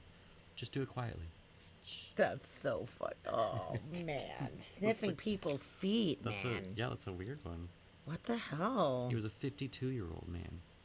That is really... 52. 52. You're 52 Going years to old, a library. and you're gonna crawl under a library table Dude, to smell somebody's feet. dude. That is super fucking bizarre. Yeah, and I feel like there's people that would just let you do that. You don't have to just. Or at the very least, do it like illegally. you can buy that. Yeah, you can pay. And for he's them. like, it's free. It's obviously free at the library. free at So the why library. would I, Maybe he thought that was a Oh good my spot because God. if he sniffed hard enough, it would just sound like shushing. It was like, they'd think somebody was just like, shh. I'm like, who's telling me to be quiet right now? Oh Lord. Oh goodness gracious. That's ridiculous. Wow, it is. That is ridiculous. Florida man. Oh my goodness. Okay, that was a good Florida man. Good, short and sweet. Fucking bummer. Smells like success. That smells like success. Oh, Lord. Okay. Oh. How do I make this get smaller? Oh, what'd you do? So if you, There's just so many ads popping up right now. I don't know what's happening. Hold on. Sorry, I'm pulling up the next thing. yeah, if it Be won't patient. grow or shrink where you want, little command and then plus or minus Oh, cool. will Okay. do it. Good one. Okay, see, I'm learning. It's great. Totally learning.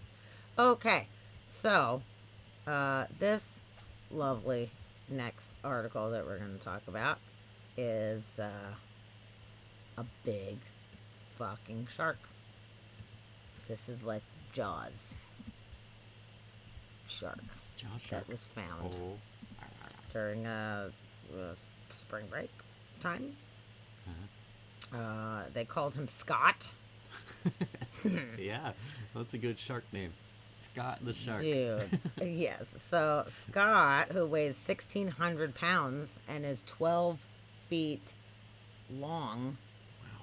1,600 pounds. 12 feet. Think about that. Take a moment. 12 feet. A fucking great white shark that is 12 feet. Good Lord. Yeah. He's currently enjoying himself in the balmy waters off of the Keys and the Gulf, both of which play host to party-crazed spring breakers. Ooh. So he was tracked. They had been tracking the guy, and was filmed being hauled up into a boat for a few minutes so the conservationists could tag him.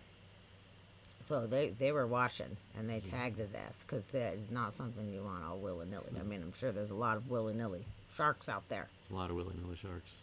But this was Scott. Scott the shark. Oh, hey, Waybug. What's up? Hi, Waybug. How you doing? Thought you saw the foot sniffer Oh, yeah. in RGB Street? That's He's probably in there. funny. They get some That- random passerbys for sure. Probably one of the live shows out of Fremont. That's so funny. Okay, so... It's a great white Scott. Great white Scott. Great Scott! That's pretty funny. So the big fish is the 74th member of its kind to be located and tracked by the Marine Group off of North America's side of the Atlantic Ocean, with more than 200 sharks tagged around the world. The nonprofit places a geo-tracker on each animal, allowing it to know whenever one rises to the surface.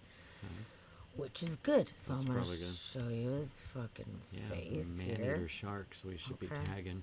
Look at this giant, epic, scary shark face right here. Is he eating a pole? What is he chewing on? Looks like he's near a pole. Maybe he's trying to eat it. I don't know. But he swam 3,900 miles, too. That's a busy Wow. guy. In 19 days? It's a is that what it big, said? yes. 119 days. 119 days. Okay, okay. So yeah, they're tracking him. That's a big shark. It's a big shark, man. Okay, so he was... The first ping was all the way up here. And this fool went all down the whole freaking coast, ding, ding, ding, ding, ding, and into the Gulf. That's intense. Yeah. Look how he stayed like right along that shelf. Yeah, Interesting. yeah. Yeah, I bet off the continental shelf it's just so deep, there's not as much stuff to eat. Yeah. So you want seals and all that stuff, and they're all going to live closer to the shore. Yeah. Wow. Oh, Crazy. let's watch the video. That'll be fun.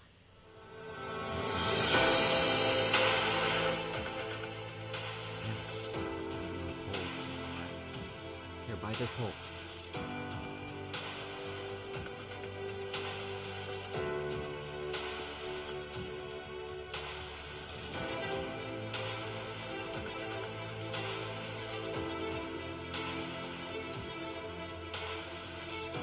Good shark music.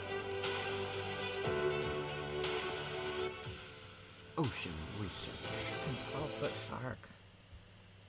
I mean, there's some big sharks out there. It's no megalodon, but that's like a big... It's no megalodon, but that's a big Fucker. shark. So as far as shark attacks, Whoa, whoa. what's going on? Is that more? Oh, shark trying to break into a diver's cage. Oh no. Definitely do not want to be in one of those cages. Oh no, sir. Throw up my cage. Shark's like, I'm trying to eat you. The only thing that's between me eating you and not eating you is this fucking cage. Dude, that's intense, man. Yeah, okay. But they said Florida had 28 unprovoked shark attacks in 2021, compared to 19 on other coasts of the United States and 26 around the rest of the world. Total amount of shark related attacks in Florida constitute 60% of all cases in the U.S. and 38% worldwide. Damn.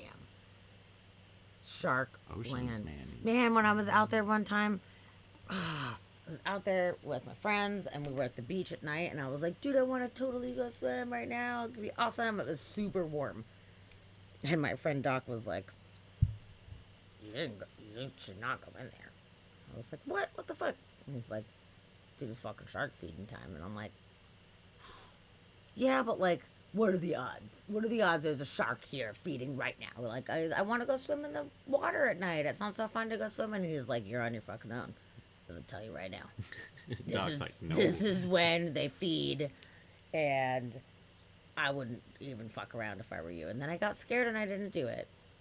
And I don't know if that was like the pansy choice or if that was the smart choice. At this point, I don't know quite. You're still alive, so I'm going to call it smart. I'm still alive, but like, I don't know. Nobody should ever swim at night in the ocean because there could be a shark. Like, I don't know. Nobody should ever swim in the ocean, period. There's monsters in there. We know it. We've tagged them. They're on camera. That was a tough one for me because I really just wanted to do it. Shannon goes at 8 at night sometimes. Like people go in. Also, people get eaten by sharks. Occasionally, apparently, 28 times. 28 times. How many of them were at night? We don't know. We don't fucking know. We don't know. It happened during the day also. Probably 27. No. So it was a tough one for me because I really was like, I was trying to decide if it was over paranoid to not go or, you know, or if it was just dumb to go. I don't know. So I just opted out and I was like, never mind. Fine. I won't fucking go in the ocean. Stay I on shore. guess. Fine. Were they the ones Okay. eating? Unfortunately, no. Still getting a Oh spring break man. photo. Oh, this is Also, spring did you break hear photos. about the state of emergency that has been declared in Miami for spring break? No. Well, that's some weird news too. Yeah. There has been some like crazy, some crazy violent stuff going on, and the mayor or governor or something, they declared a state of emergency and put a curfew out at South Beach and in Miami what, Beach in like- general. Spring break, there was the spring Like break crowds were attacks or getting something? crazy. There was some gunshots and stuff, and there was fights, and there was like some crazy shit that was happening. Okay. And this is ridiculous what I'm scrolling on right now. This is so silly right now. Yeah. Yeah, apparently it was a big deal, and the mayor went on TV and he was just like, I know this sounds crazy because it's like Miami and all, but like we don't want spring break, we don't want this. And apparently people were just being fucking crazy, just partying and being crazy and stupid. And then there was some like gunshots. And There then was just, like, some like Violent things. yeah, there was some violent shit happening where, I don't know, drunk people, we looking at my girl type of shit or whatever. I don't fucking know. But it's a bummer. Yeah. And last year they had to do a curfew as well. And it is a fucking bummer. Wild antics and shooting. Yep, have forced them to enact a midnight curfew. Wild antics. Wild antics. Cops have made more than 600 arrests in Miami as of Tuesday. Wow. Last Tuesday. Yeah. With 100 weapons that have been seized. And then there's only been about 14 arrests in Fort Lauderdale. It's because all those Fort Lauderdale, goddamn liberals everybody's come to town. chilling. Actually, that's a good segue. I have a Miami story. Oh, yeah? I sent you, yeah. Okay. Well, let's I sent you chickadee check it a few out. of them. But yeah, speaking of Miami and Florida man's. Keep going. That one. That black and white one. Okay. And there's a video I haven't watched yet, but I think it's going to be fun. So there was a thief Okay. caught on camera burglarizing a Miami shoe store. Oh, shit. The funny part Oh, is shit. the only thing he got was 20 left foot sneakers. Because he's stolen from the display? Yeah, he stole it from the display. Are you serious? Yeah, but I guess he Oh, cut a hole no. in the ceiling. Actually, 3 holes What? in the ceiling. And I guess 2 of them Are you didn't go to fucking where serious? he needed it to be. No way. But he finally dropped in and grabbed all these shoes and ran. But he didn't go in the back room and grab actual boxes of sneakers? Oh my God, that's such He a grabbed Florida thing to display do.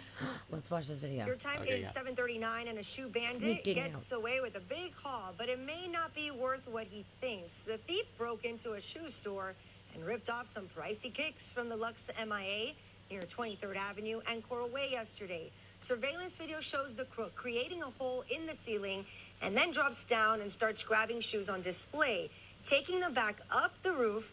He got away with more than 20 shoes, but will likely have some trouble selling them. Here's why. The most messed up thing about it is that they took a bunch of left shoes. Just come forward, drop off the shoes, just leave them here. I don't need to turn them over to the cops. I don't care about that. I pray that God put some sense into them and they just do the right thing at least. Again, they were all left Wow. shoes. The store is offering a reward for the return of those shoes. If you know anything about this, call Miami Police. He didn't realize they were left shoes. Yeah. Didn't realize. Oh my God. But yeah, and Yeah, they- looking for one-legged man. Yeah, right. Looking for a one-legged Oh my man with God. really nice shoes. This is what I'm looking Jesus. for. That's so stupid. And they We turn said, to like, this story now. A contra. all the damage that he did, there was a lot of, like, the damage amount was $15,000 to $20,000 Oh my God. in damage. And they don't have insurance. And they don't don't have have insurance. insurance. Come on. But they said that it wasn't even really due to the shoes, because he really didn't take a whole lot from the shoes, but it was mainly because of the holes that he cut in the ceiling trying to get in. God. And he had to cut multiple holes That's to even get in. so dumb. Yeah. That's so dumb. And they think that he had a partner. Yeah, it says they made 3 holes on top of the roof, 2 of them not being into this business. Oh, I guess so they went into 2 other places but didn't take anything. It was just like, oh, it's the wrong store, so they made another one. Like really? Oh, and the guy that owns the shoe shop is just 20 years old. He said he built the business himself. And he hoped the thief realizes he only has 20 left shoes and brings them back. Yeah. Oh my God. And yeah, how do they not have How do they not have insurance? insurance? How do you not have Well, insurance? because he's a 20-year-old business person. Hadn't gotten there But to yet. have a But business now like he's that, like, you, especially if you had any kind of like business loan or anything, like you have to have insurance. That's crazy. Yeah. Uh, Maybe he didn't have a business loan. well, I bet they chucked it in a fucking dumpster when they Probably. realized that. That Oh, yeah, probably. is so stupid. But hopefully What somebody's a going to find him and be like, stupid hey, we found all your idiot. left shoes. And like, What a stupid dumb idiot. yeah. Oh my thought that was God. good. Wow. Oh, yeah. Good times. Oh my goodness gracious. Okay. Well then. That's cool. Yeah, that's fun. Florida man. Stupid. How stupid. Florida man. Florida man. Okay, so speaking of shoes, we got a shoe segue. Oh, shoe segue. This is kind of a funny one. This woman in Illinois keeps getting packages delivered to her house with shoes. She keeps getting these shoe packages, and she has no idea why she's getting the packages, and she has tried to like figure out how she can like get them to stop bringing her the shoes, because she said they're really, really, really tacky. They're Yeah. tacky shoes. So let's watch this video here, and you can see this crazy shoes. It's bizarre that she's getting these fucking shoes. Oh. 4 shoes were being mysteriously mailed to an Oak Park woman.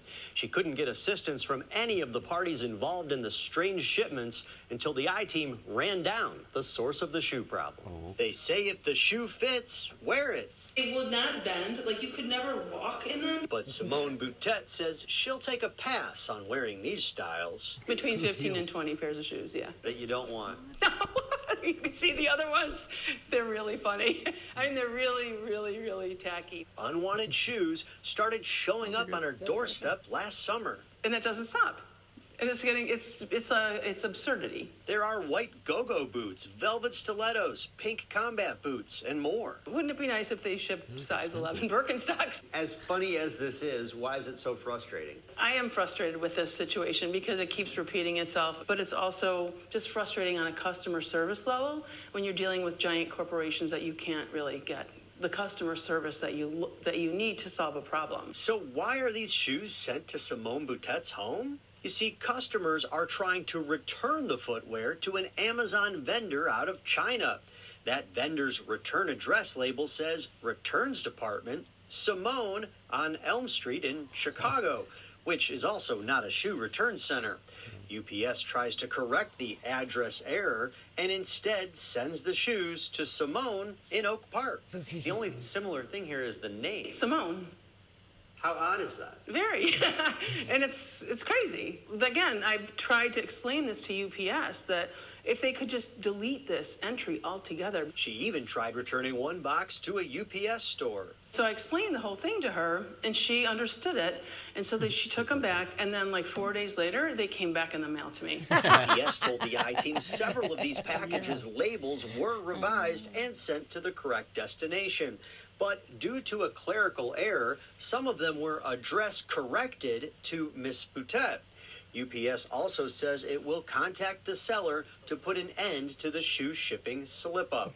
But what about that address Amazon gives to customers returning the shoes with the name Simone? Boutette said she reached out to Amazon, but they just didn't have an answer. So the I-Team contacted Amazon, and a spokesperson told us, "We have been able to address this highly unusual situation.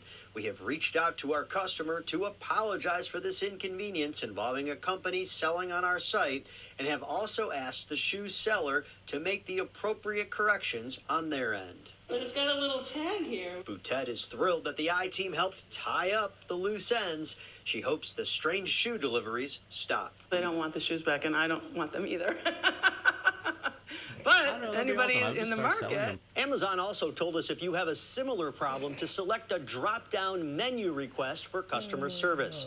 Our consumer says she tried that and it wasn't getting her anywhere to get the unusual problem solved. Just start mailing them to the Amazon warehouse. Here you go. I don't know. I would start selling them and be like, "Sweet, we got free shoes." I know Like, at that point I would get totally some. put them on Poshmark or eBay or something like that. At that point, like I'm just gonna sell the fucking shoes. Yeah. That is Call so it like the funny. return shoe store or something like that, and have a new store. It's so funny. I always thought, actually, my friend and I had an idea to start cutting down all the shoes that were on power lines all over the place in the city, and open a shoe store called Powerline Shoes, and just clean them up and sell like used shoes. That's pretty funny. Powerline shoes. Actually, that's funny. That's not Way a bad back, idea. yeah, the girlfriend of the thief. But these were both shoes, so that's. That is She just should send just so the left funny. ones to the guy in Florida and be like, maybe this will help. That's so funny. She's like, why am I getting Why? these shoes? And who is ordering these ridiculous Stop shoes? sending me Some of those were shoes. pretty ridiculous. Oh my god. Some of them were cool though. Maybe one day she'll get like a nice pair of Chucks. Yeah. Well, she said, "Oh, too bad it's not Birkenstocks." Yeah. Okay, so lately we have done a few different articles about deers just crashing through windows, and we have another one. Oh yeah, deer love doing that. This has been such an issue lately.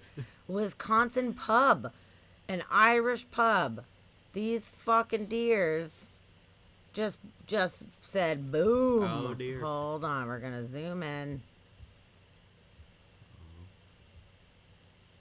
Okay, here we go. There's like a million deer. This person's on the phone is like, dude, there's deer breaking in. Why are there deers just like running and flipping the fuck out, and they just chucked it right through the fucking window? And actually, the other ones, only one of them makes it through the window. Okay, look at these guys hitting this wall. We gotta look over here. Everybody look at this spot right now.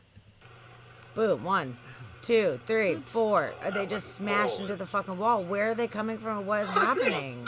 And why are they failing as deer so hard? I mean, deer can jump so high. Like, clearing that wall is not a problem for a deer. Why are those failing? And why are, like, the one over here just, like, slips on the sidewalk. This one runs into the wall. Like... They're doing a shitty job being deers. They're terrible deer. Like, there's like 3 of them piling up over there. What is going on? I don't know, dude. Where did they all come from? I don't know. And why are they the shittiest deers ever?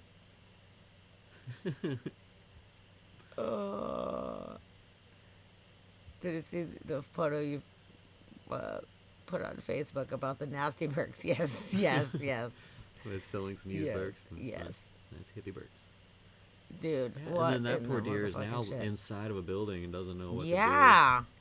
Where's that security footage? Oh my goodness gracious. Yeah, why are they all messed up? I don't know. I do not fucking know. A review of security footage showed the deer hadn't acted alone. Yeah, and acted alone. This video shows an entire herd of deer vaulting over a short wall and overrunning the pub's patio seating area. Yeah, why were they doing that? Makes me wonder if it's like, like with birds getting like their wayfinding sonar or whatever thrown off and smashing into walls and stuff. Like, that makes me wonder if there was something weird happening that was sending them into that area. 5G. 5G. It was totally 5G. It's just messing with their directions. I don't know. That's weird that they would be doing that. Yeah, that looked like they were scrambling, man. Yeah. Like That's fucked up. I would think they were probably running from something. There was probably a car in the road or something that scared them, and they ran. But that's a weird way for them to run, because deer are extremely agile. They're used to running from animals always. They're always getting attacked and wanting to be eaten by something, and it's kind of a natural thing that they have. Running away is what they do. Why are those failing so hard at running away? I don't weird. know. I don't know. That's a weird one. Yeah. It's fucking crazy, guys. So then, on the note of animals being where they're not supposed to be, we got a couple of those going. Okay. A fucking bear, like a full-blown bear, got stuck in this couple's mudroom and tore this porch up. What? Tore the porch up. I haven't watched the video yet. I was waiting for you guys, but the article was pretty funny. So let's see what they gotta say about this fucking bear situation. He's yelling, "There's a giant bear stuck on the porch." An unexpected visitor wandered his way into Melissa Champney's mud porch in Grafton overnight, startling her and her husband and leaving quite the mess. I looked out the dining room window, and no, there really was a really big bear and stuck on the porch, eating the porch, as a matter of fact. The Champneys say the male black bear was inside for roughly 45 minutes, blocking the only entrance to and from the home. Melissa's husband had to jump out of a window and open the door to the mud porch from the other end to free the bear, but not before he did some serious damage. It all used to be sheetrock, mind you. Everything had sheetrock and studs and insulation. Bears hate So you can see sheetrock. there's no longer sheetrock. The Department of Fish and Game says it's rare for black bears to make their way inside of a home or a mud porch, but adds they're always looking for easy snacks like birdseed, unsealed garbage, and pet food, which is probably what lured this bear into the porch. The bear finds their food by the sense of smell. So, keeping these items such as a grill clean, or keeping your garbage in airtight containers so that the smell can't get out, those are the first important steps to tricking a bear and not letting a bear find it. I'll never forget my husband telling me to stand in front of the door and do not let this bear in the house. That's the part I think I'm not going to forget. Stand in front of the doors or doesn't And get the out. Department of Fish and Game says that black bears, for the most part, are afraid of humans. So if you do look out your window and you see one feeding from your bird feeder, which you probably should have put away a few weeks ago, they say make as much noise as possible. That should scare the bear away and let him know that he doesn't belong there.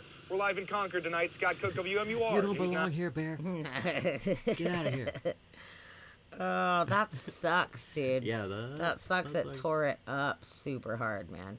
They said that he was the worst house guest ever, and he pretty much trashed the entire porch. Oh my god. Said the mud porch is sometimes left ajar so the couple's cat can come and go as they please, but the bear had apparently shut the door behind it when it came in. At least it's a polite bear. That was nice. He was like, what am I, born in a barn? Close doors. Come on, we don't just leave doors open. And he's like, "Fuck, I can't open the door." Shit, And he I don't tried have to those. tear his Just way dig out. his way out. I can't get out. Oh my god. And why do they not have a back door? They don't have a back door? They said that was the only way in or out of the house? Well, it's like a porch. Well, yeah, it's a porch, but why not? Like, the dude had to jump out of a window to go around and open the door to let the bear out. Like, why did they not have a back door that he could go out of to go around? Like, good question. Weird. And that's like a fire hazard, right? Like, aren't you supposed to have more than one exit? Absolutely. Yeah. I thought that was like That's requirement. maybe they had it Unless it was an locked or apartment. something like that. Maybe they had it, like, I don't know, for some reason blocked off. I don't know. That's a good question. I don't And know. apartments are the only thing I know of that don't have back doors. That was definitely a house. I don't know. Yeah, That's weird. definitely a house. But where it wasn't supposed to be. Nope. And then this one, we got another animal where it's not supposed to be, and it's so cute. This little owl just went into these people's house, and it couldn't get out. This little cute fucking owl. It's perched up. And they're like, oh no, we have to get the owl That out. off. It's a little words going. It's so freaking cute. Look at it go. And he just hung out on the little just stove. hanging out. He's like, He's I don't just know. hanging out. Yeah, I don't know what to do. This cave is weird. There's no exit. And of course, who do you call? Police. Oh yeah, definitely. You call the police. They- North Carolina, Greenville, North Carolina. Yeah, they came and tased it immediately. They made a Facebook post, and they showed some little photos. They called him Steve, Oh yeah, Steve. and they just released him into the wild, and he flew home. He's Two fine. officers. Wait, hold on. Two officers responded to a call for an owl chilling inside someone's home. There's an owl just chilling in my house. Yeah, that's a good call. That's really And they're funny. Like, don't worry, we're on it. Oh We'll my send our best God. officers. That's so funny. And then there's the photo. Oh, it's super cute. Owl. That's the cutest little owl. I know. Look at it go. It's Oh, and they so put it in a little fuzzy cute. towel. Aww. Steve looks a little drunk. Steve got into the beer. Oh, he was scared. Yeah. Well, that's cute. Steve's It's cute. really cute. It makes me think of the Legends of the Guardians. He was the one that was all hardcore or whatever. That was the epic battle guy that fought for the Guardians. Yeah. Which I love that movie so fucking much. It's so cute. Oh, that's a good movie. But yeah, aw. That's like a bummer that it came in and was afraid and didn't know how to get out.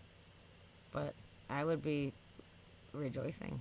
Yeah. If there was a little fucking guy. Oh, we summoned Roxy summoned with Roxy the with the the- cute with the animals. cute animal. It's so cute, dude. That It's will so do fucking it. cute, man. That was real cute. Oh my god, we have more cute animals. I'm glad you came at the right time, Rox. Perfect timing.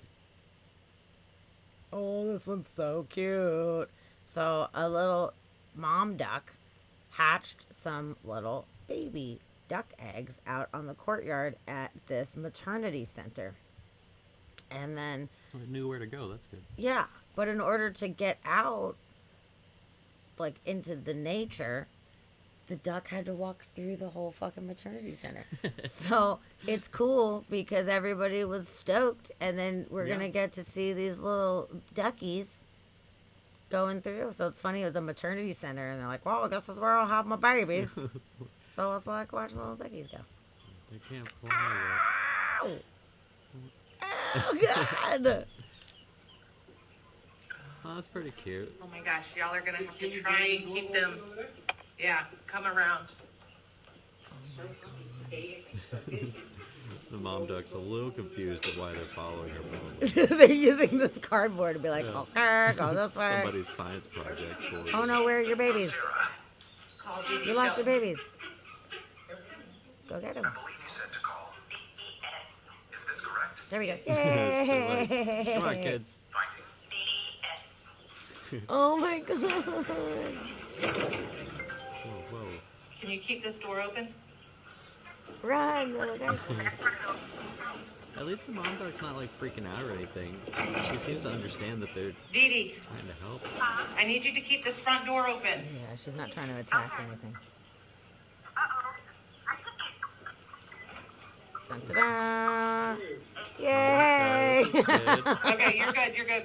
Now you gotta get them like through the parking lot. We're saving the duck, I sorry. think that the duck knows where she's going. Like the mom duck totally Yeah. knows. Like she was like, oh Wherever she wants to go. yeah, I know exactly. We're gonna do the baby safe newborn sign. Maternity. Is there a pond nearby? How far are they gonna have to walk? Hopefully there is. And mama and baby are free. Yay! Okay, good. That's cute. That's so funny, dude. It's so cute. 10 little babies.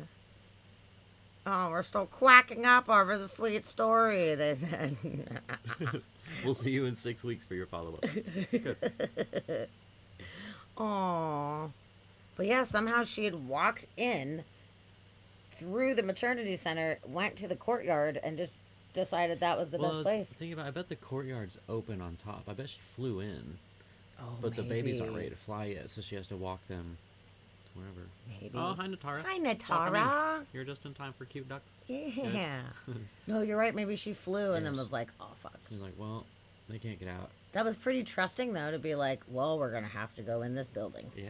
And we're going to have to find the front door. Yeah.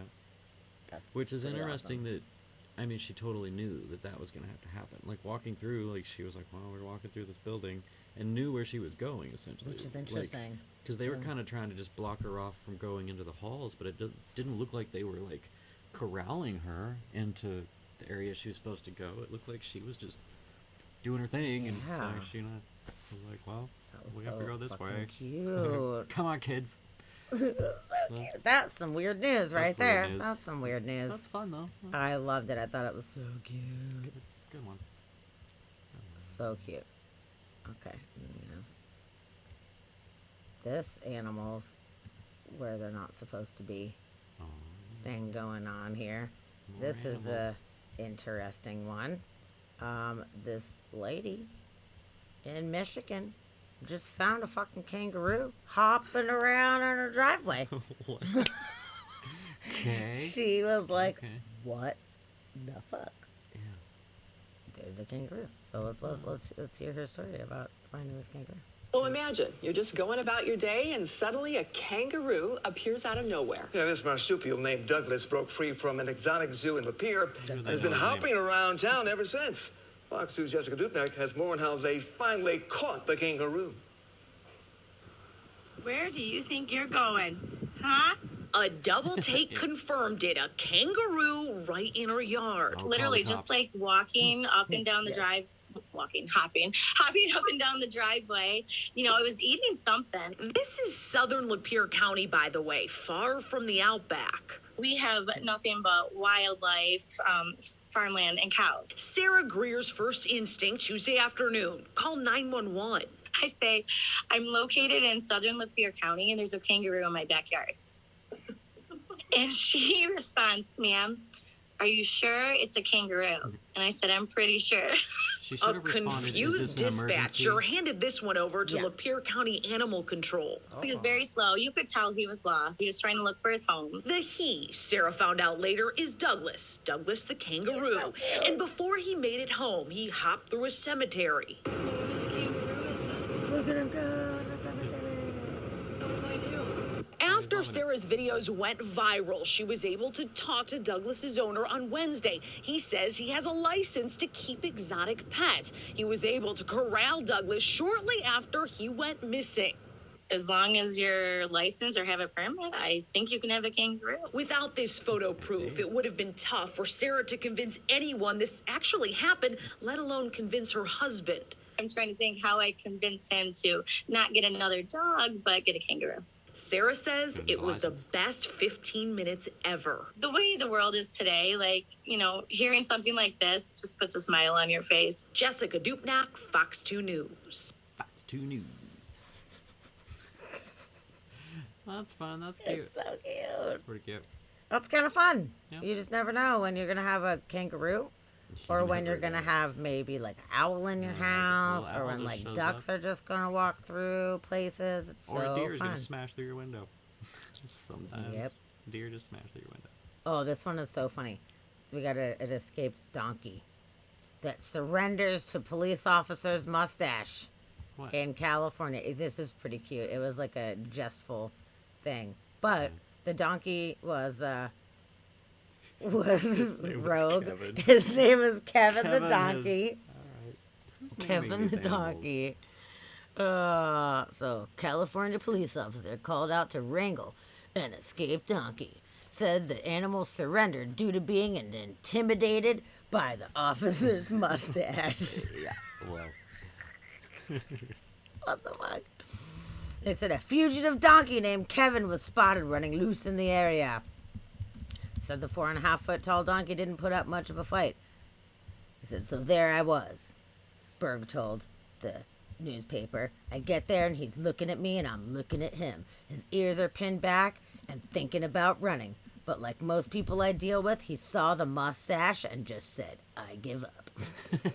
Then he turned out to be a nice donkey. Oh, well, his name's Kevin. He can't be too bad. All the Kevins I know are super Oh, nice. dude. And they had some great help with some neighbors feeding Kevin apples. And he was returned home afterwards. Neighbors were Ass feeding on the him loose. Ass on the loose. We need new driveways. Kevin, look at how cute. And then this is the mustache. Let's give a little zoom-a-loom on the mustache here that saved the day. Oh, Dun, dun, yeah. That's dun. intimidating. Yep. Yeah. That's a cute donkey, dude. That's a pretty cute donkey. It's really cute. I would love it. I like I would that love it. the neighbors handing him apples was super helpful. It was totally helpful. That's that was actually extremely helpful. Thank you for feeding him apples. I mean, donkeys are real chill anyway, you know? So you don't have to worry too much. For the most part. Unless you're like a mountain lion. Oh, they'll take out a mountain lion. I've seen it. Sure. Oh, this is so cool. This is a really, really, really cool, very interesting scenario here. So hold on, I need to pause it. Pause this bitch. Pull it up. Show you guys. This is so interesting. They trained this fish to drive a fucking car. Oh, I've seen essentially. this. Did you see it? Yeah.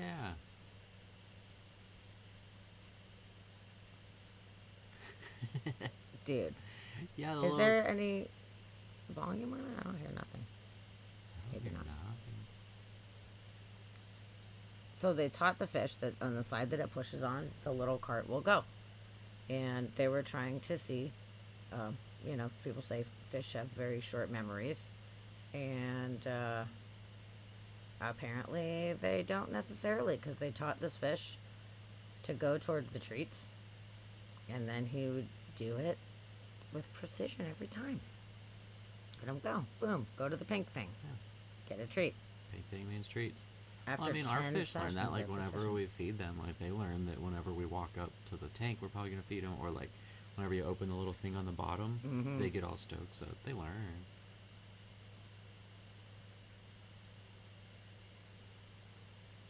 Aw, every But fish I is like- special and different. I like Fucking the fact that they ad. made him a little car and he could just, like, drive around.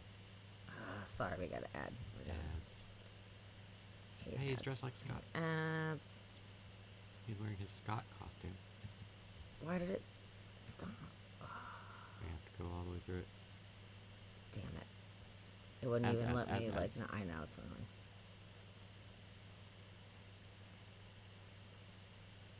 Mr. Darcy. is Mr. his Darcy. name.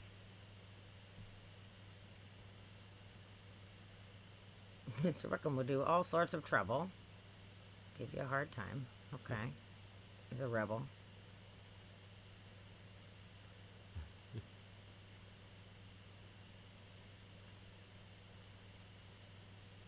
It's all good. We're gonna No just fucking gonna way, let him dude. out on his own.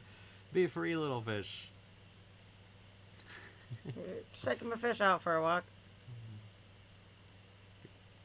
Call the cops. There's a fish on That's the loose. kind of fast. That's pretty fast.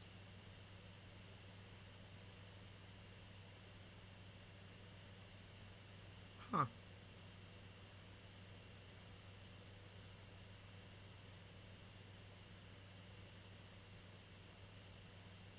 Yeah, they weren't sure if they were able to perceive depth or directions,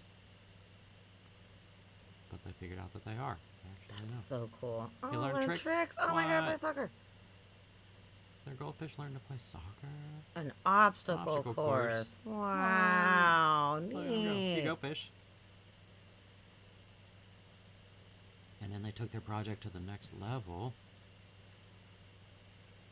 Yeah, like giving it a car.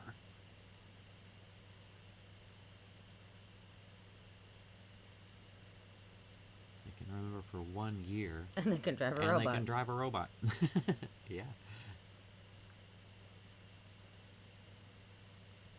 Right? I want to teach a goldfish tricks. How do you train a goldfish to run an obstacle course? Or That I don't know. Oh, I mean, That's, everything's food motivated, but how? How? Yeah, how do you do it? You feel bad for eating those fish sticks now. Hi, Shadowstorm. Yeah. I That's know, okay. man. We They're won't judge smarter you. than we thought that they were. How cool. That is so cool. They're Yeah. more than a pet. And they're special little guys. Oh, I loved it. Really, what a cool That's great. technology, too. Okay, so next up here. Oh, you know what? Wait, we got one more interesting animal thing before I go to the next phase here. Okay. It's pretty cool. More animals. Yeah. So in East Texas, there was a rare pink grasshopper that was found. And this guy from Ohio, he is walking around, sees this grasshopper, thought it would be good bait for fishing or whatever. Got a photo of it. Thought like, well, I'm in Texas. I don't live around here. I'm sure there's pink grasshoppers like all over the place. Like, Surely they're I've just everywhere. never seen them, but you know, like I'm in a different area. Who knows? So he went back and researched it and realized like, oh shit, this is actually a rare genetic mutation. This is a special grasshopper. And he went back and found the grasshopper the Wow, next really? day No way. and captured him as keeping him as a pet. Wow.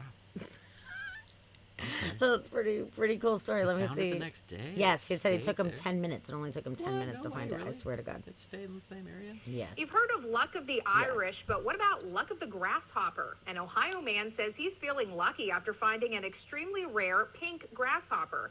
Dirk Parker is from Tippecanoe, but he's working in East Texas. While out on a walk, he recently spotted this pink grasshopper, known affectionately now as Pinky. Parker says he took a few pictures and went back to his hotel, and that's when an internet search told him how rare his find was. Parker tells us you have a less than 1% chance of even seeing an insect like this, so he went back the next day to find Pinky. Wasn't a bird that got him or a snake or anything like that. It was me. So, and I ain't letting him go because they said, yeah, you can keep him. I'm like, I'm definitely keeping him. He's going everywhere with me. I got him a little cage and everything. So when I'm working on the job, he goes with me. He ain't leaving my sight. I'm sure he loves it. Parker did talk to a professor at the University of Texas who tells him Pinky would not have a high chance of survival in the wild because his color makes him easy to spot. Yeah. So now the pair are inseparable, and when Parker comes home to Ohio, Pinky will be coming along too. Still to come on. That's really cute. That's good. That he's like, I love him. He's gonna go everywhere He's with going me. everywhere Like, with you. aw, that's really sweet. Yeah. Well, that's What nice. a like nice Got your- empathetic guy. That's my pink grasshopper. That's all Pinky. He's my best friend. That's so cute. Aww. That's fun. I love that he went back for him. That's Yeah. crazy. I'm surprised that he found him when he went back. Like, that I did not expect. Nope. Did not expect that at all. Oh, well, we're talking about some animals.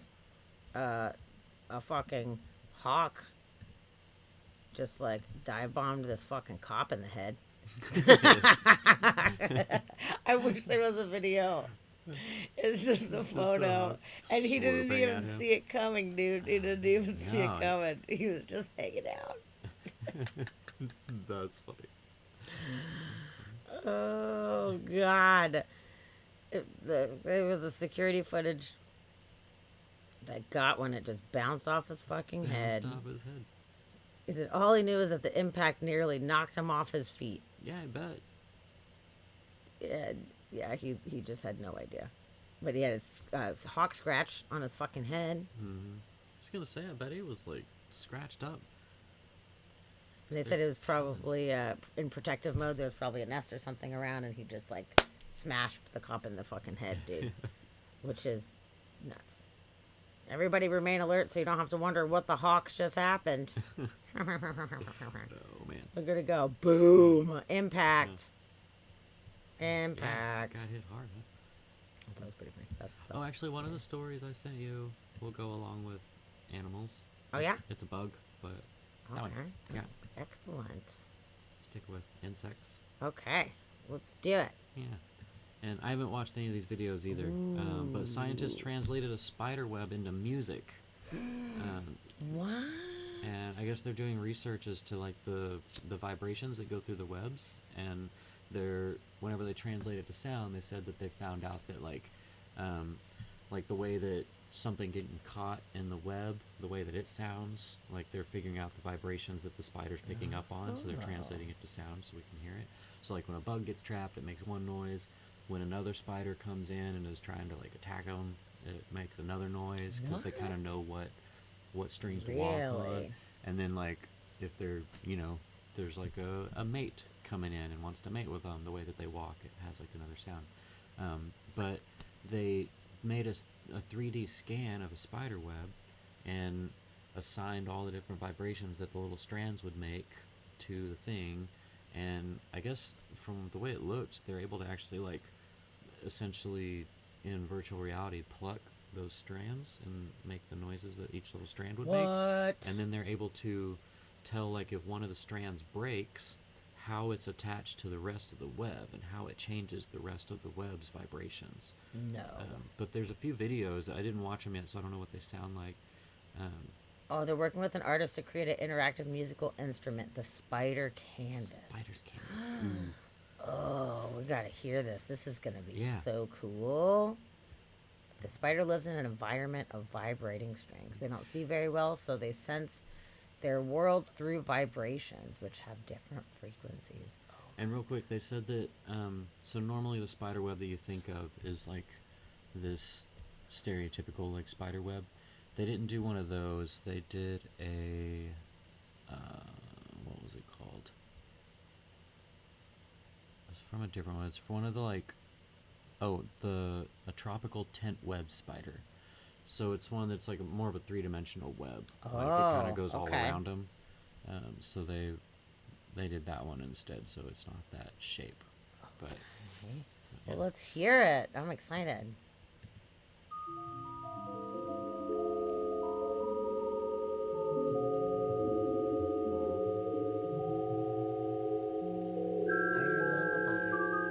It is like a spider lullaby. It totally sounds like Pink Floyd. Oh yeah, I Love Uncle Scar. You can drop that link for sure. That one's a high pitch. Weird. So it looks like they're recreating the whole web. They're adding in strand by strand. Almost as like the way that the spider would build the web.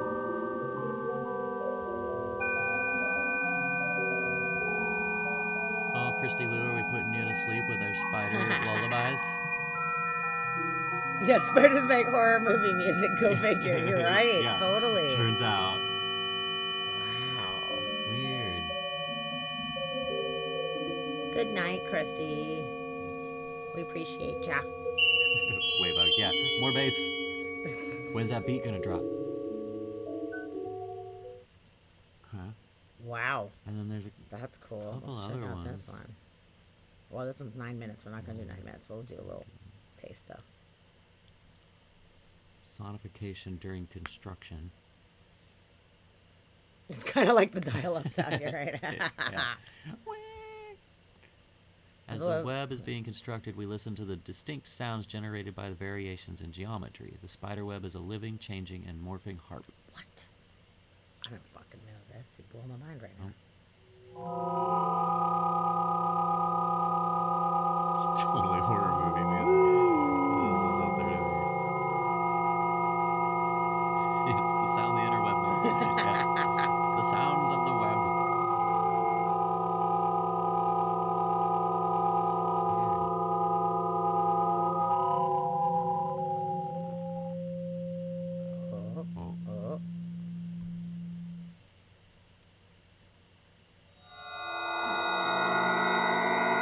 This is blowing my mind so hard. I have so many music friends that would totally use this.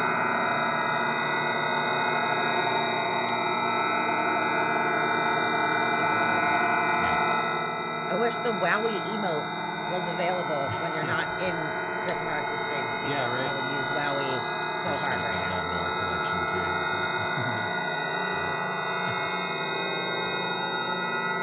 Oh, there's some imagery. Okay. It's like a tuning fork. Yeah. It's an out of tuning fork. Whoa, this is so trippy.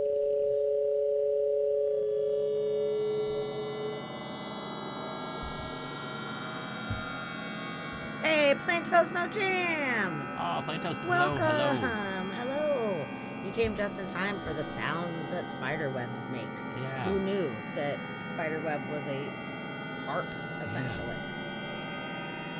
Yeah, so researchers have converted the vibrations of the spider's web and the frequencies that each little strand vibrates on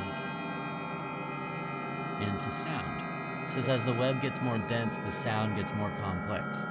So yeah, what we're listening to right now is essentially as the web is being created, these are the frequencies that are being brought into play.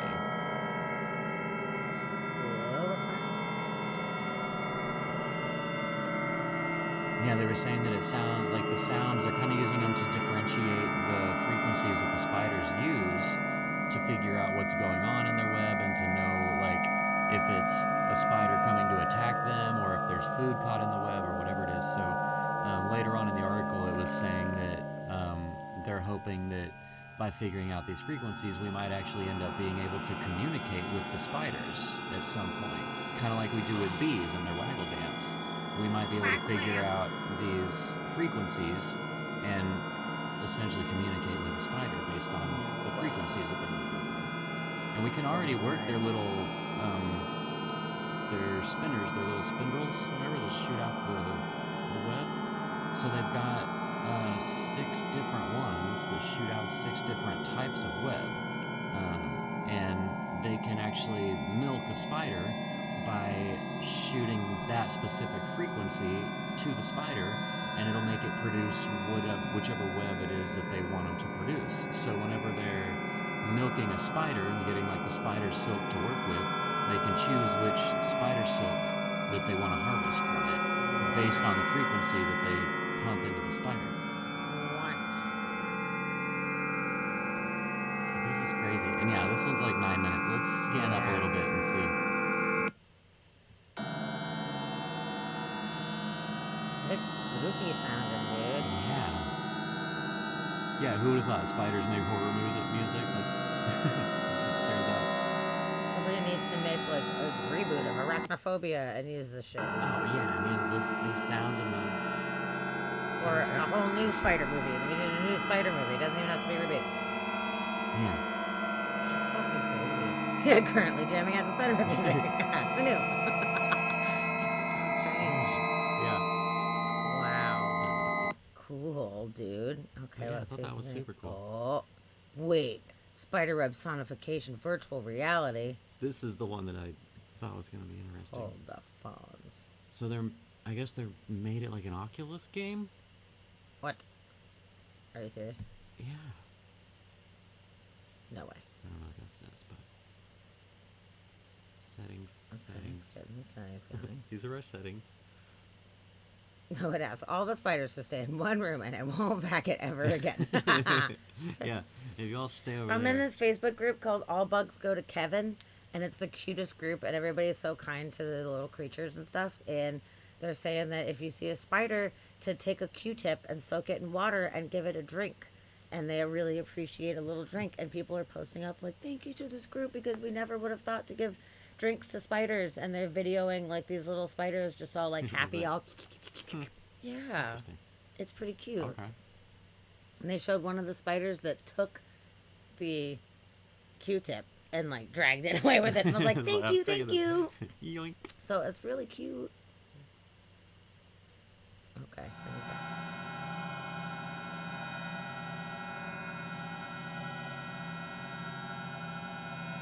Okay, so they recreated the tent weaver's web. Okay, I muted all of that. No way. You can go in it? Yeah, so I guess they're essentially turning on the different strands of the web. And the frequencies. That's a fun noise. Dude, next time we do some acid, we're gonna do that. Yeah, we're gonna shit. be playing some spider noise.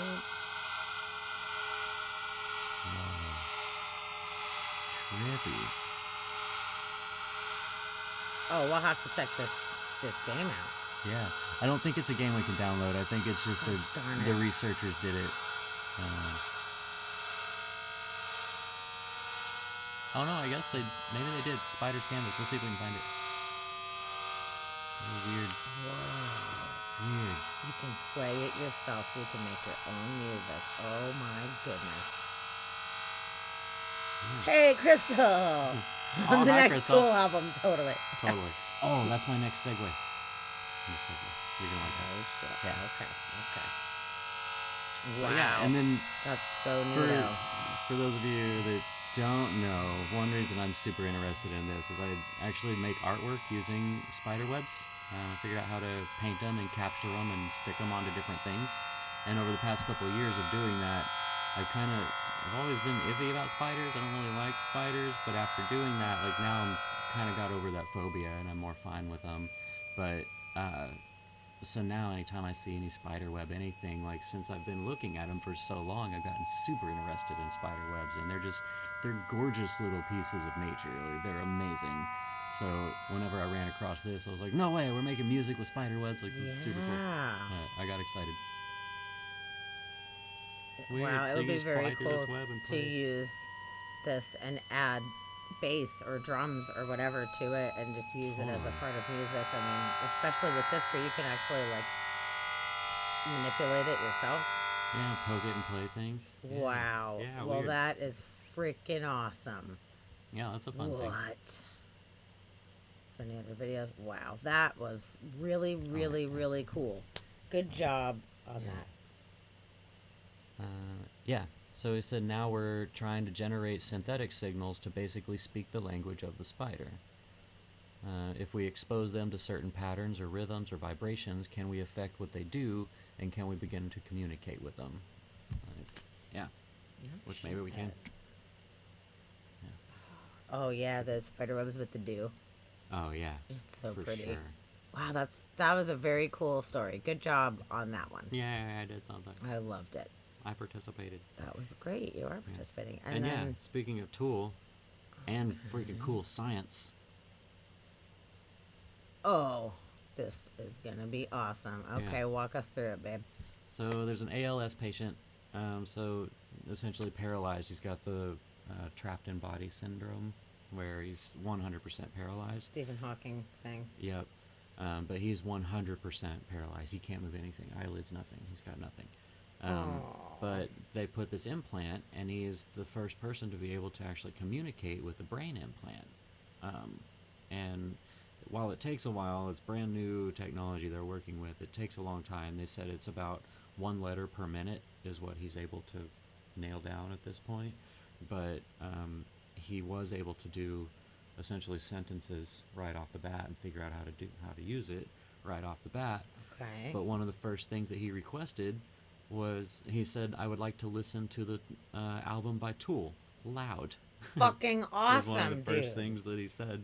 He's like, it is way too quiet in here. Let me Yeah. fucking rock Can some you Tool. rock something out, please? And they said Wow. based on the timing, they assumed he was referring to Tool's newest album. Yeah. Yeah.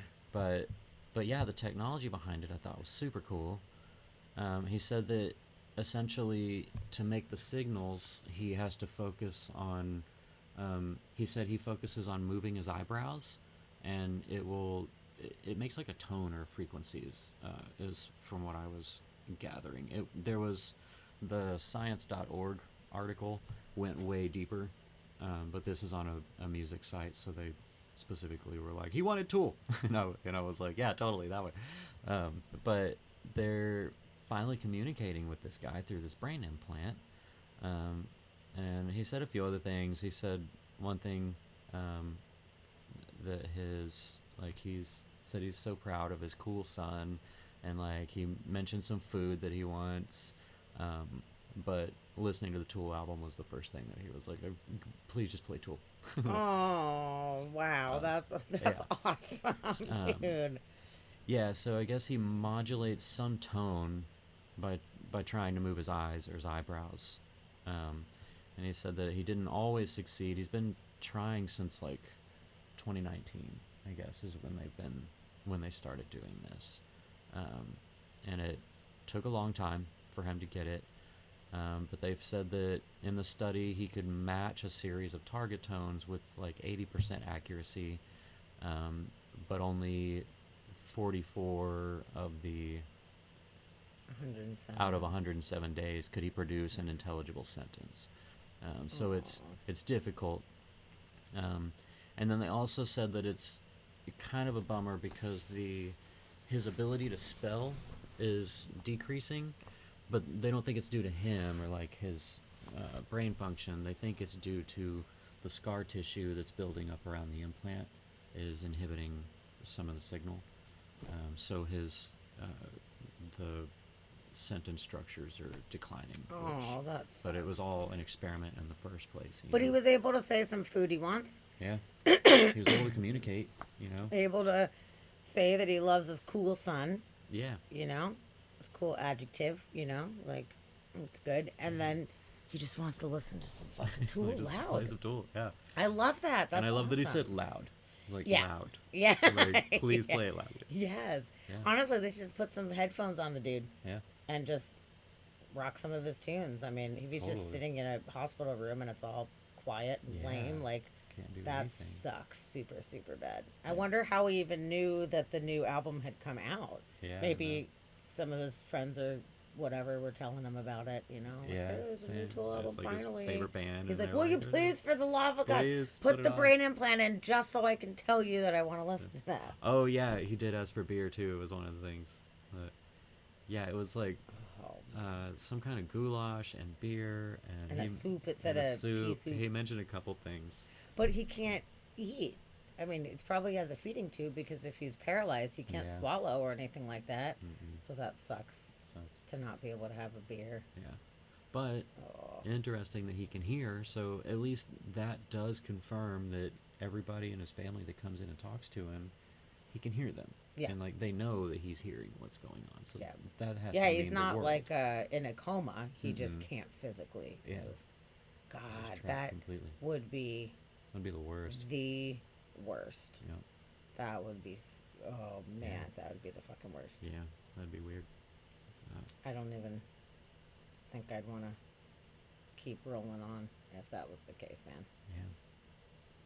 Yeah. Nah. How like Nah. I'm good. what would I mean? I would just think like you'd get so bored, but Yes. once you're like you're gonna get beyond bored at some point.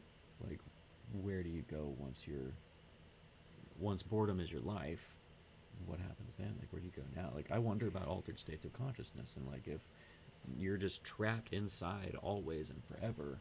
Like, are you like working on things internally where you're learning more things about yourself that you never would have ever learned? Like, I wonder if there are realizations when it comes to your own consciousness and your own existence that you'd be delving into and Sure. figuring out like what he's Yeah, just be like what he's doing. meditating all the time and Yeah. trying to astral project and trying to do all these Seriously. things that you normally are distracted in normal life. So if it was just you and your thoughts and your consciousness, Yeah, you and your thoughts for just years, because I think they said how long he's been.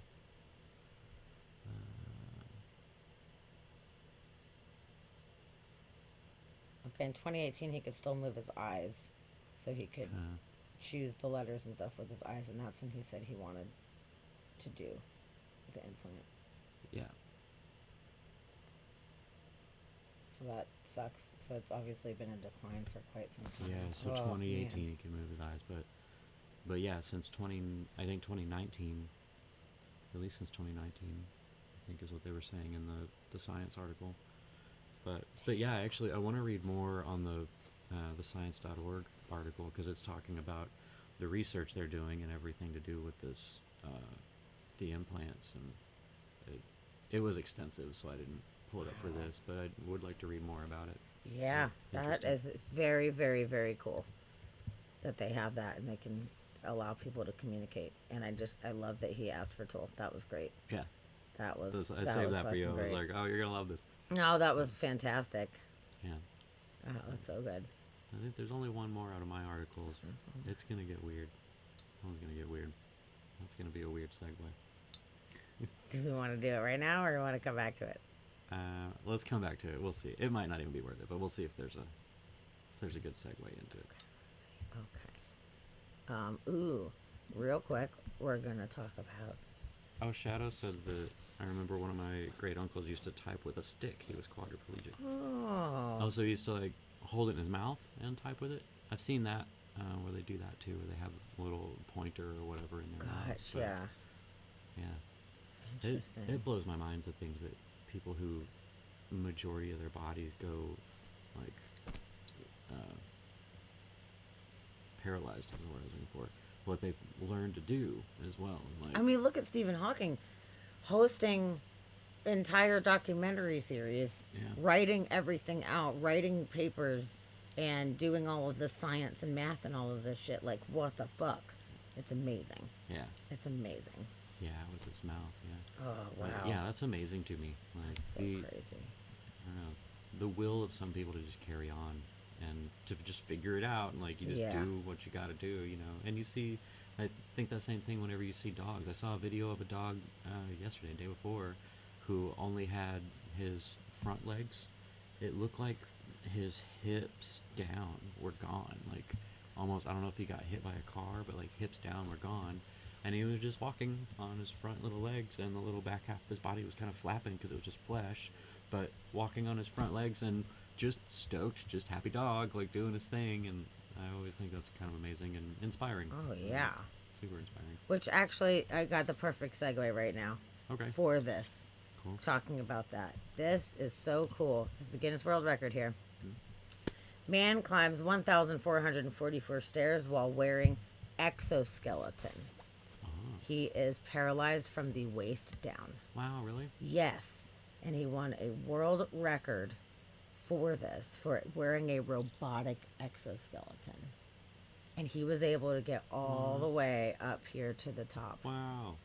That oh, man, I bet is- he was so stoked. Oh, yeah. That's magical. Yeah, he lost the ability to walk under his own power due to an inoperable brain tumor, which sucks super bad.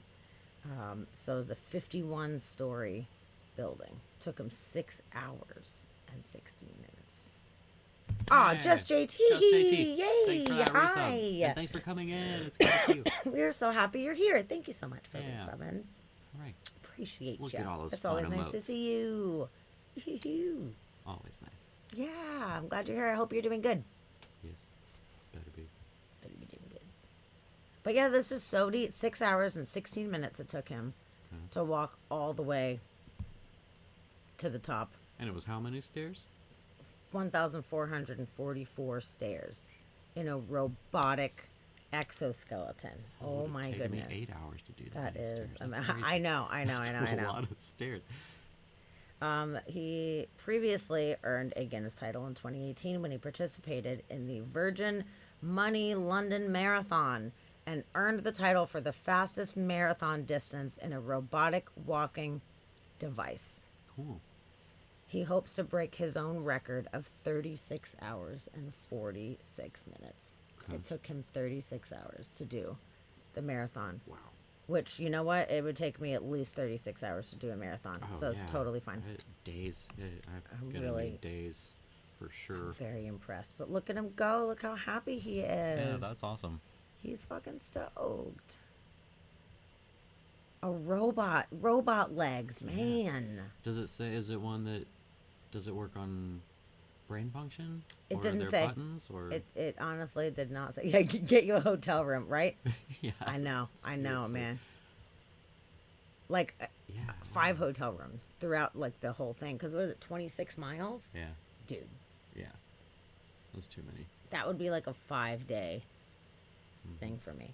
At the most, dude, 5 miles a day. Like I'm cashed the fuck out if I Yeah. did 5 miles a day. Yeah. 5.5, 6 days. We'll just add an extra one for good measure. 6 days for me to do a fucking marathon. Because one day I'm gonna wake up and be like, no. Yeah, So I'm gonna I need might an extra fucking do day. that. to I like recover. moseying. I'm a mosier, Yeah, you know? Like, I just absolutely. want to mosey along. Yeah. That's all I want to do. I don't need to be Yeah, running that's awesome. crazy. London's Leader Hall building. Ooh. JT says, I wanted to reach out to you when you did the moon cards. Whoa. How things have changed. Oh, really? Have they really? Interesting. Did they change for the better? I hope they did. Yeah, I hope so. I really hope it was good. I was just telling a friend recently who was also going through hard times and talking about how it seems like everybody kind of has their own crisis they're dealing with, and there's a lot of change that's happening. And while I've been saying from the beginning I think that this year is going to be magical, what I'm seeing is that all the changes that are coming, a lot of them are unexpected and a lot of them are very hard. But I think that the change that is coming is very good. I think that the outcomes of all the changes that I'm seeing are proving to be good, but they're difficult, and that's kind of what I'm noticing. Yeah, so it was positive. Oh, good. I'm so glad. I'm so glad to hear that. I'm glad it's That's been awesome. good. That's yeah, really man, cool. those cards. I love those cards. Yeah, you actually just did a reading on a friend of ours just the other day, and it Mm-hmm. was spot on, man. It was definitely. Yeah, they nailed it. Definitely Gypsy nailed Danger, who was in here, our friend Crystal, she came over and she's going through changes as well. So we did a reading for her, and I got to use my casting stones on her for the first time I've ever used my casting stones for anyone else other than me. So that was fun. It was awesome. I'm really proud of you. You did a But great yeah, job. Thanks. But good. I'm glad to hear that things have changed for the better. And Yes. that's going well. Yep, Crystal said spot the fuck on. Yeah, it's pretty cool. And we do have it as a redemption. If anybody needs a little insight in their life with your channel points, you in fact can cash in for a moon card pull-in. Totally. It did blow our minds, Crystal. It did. It did. In fact, it Yeah. did. Blew our own minds on It's that. really cool. Very reaffirming. Yeah. They blow my mind all the time. So, and a lot of times I lay them down, and they tell me just the truth, and it's truth that I already know, and I'm like, I know, God, come on, leave me alone, stop yelling at me. But they try to be kind about it, so that's nice. Speaking about blowing minds, this cute little 101-year-old man finally got a high school diploma. Oh, cool. He's 101. 101. He doesn't look a day over 87. He's 101. That is so awesome That's and awesome. so cute. More than 80 years after he had to drop out during his senior year. It is so cute. He had to drop out of school in West Virginia in the 1930s. Wow. That is so cool. His family moved, so it was during his senior year, so he had to drop out, and he expressed regret about never graduating during a 2018 visit to the former Storer College campus, and they gave him a fucking diploma. Nice. And he got to wear his little cap and gown, which is so cute. Yeah, that's awesome. Good job. Oh, good. He's so happy. I'm not crying, you're crying. I love Whatever, it. you're crying, I'm not crying. 101, you know? 101. Yeah. See, guys, it's That's never good. too late. Never too late. It's never too late to do anything that you want and achieve a goal. Yeah, talk about inspiring. That's I inspiring. love it. I just thought that was the cutest thing ever. Yeah, Yay. that's great. Okay, since Crystal's here, and I know Oh. this is your jam, That's for you, Crystal. this is going to be a guessing game for everybody in the chat. Ooh. I didn't look at it. I don't. Okay, I don't don't look. Another Don't day. look. Okay, here is the deal. What's the deal? This is a copy. Actually, I'm going to zoom in on it, but I'm not going to let you guys see what the text says. Of a 1939 Marvel comic book, #1, known as the pay copy. Okay, so this is... The pay copy? I don't know what that means, but that's what it's known as. Okay. So this is the #1, 1939. Okay, you can look at the photo. What do you think that this was auctioned off for? 1939. How much do you guys think? First Marvel comic? Yes. And the pay copy. What is a pay copy? Don't know. Crystal, do you know what a pay copy is? Like, I wonder if that's like the... Let's see, I'll look it up. Like, is that like the first one printed, or was it like this, like the proof that was printed beforehand, or is it the first one to hit the shelf? The comic book is a pay copy, meaning it includes the publisher's handwritten notes on the payments owed to artists. Oh, okay. The publisher used a pencil to record the amounts due to artists, blah, blah, blah, blah, blah. So, yeah, this one specifically has the publisher Lord Jacques. I don't know how you say that. Jacket. Yeah. Lord Jacket. So, yeah, this is handwritten stuff. Wow. I'm going to say 1.2 million. Oh, I Love Uncle Scar already said that. Okay, damn. Oh, wow. 1.2 and $1 million. No.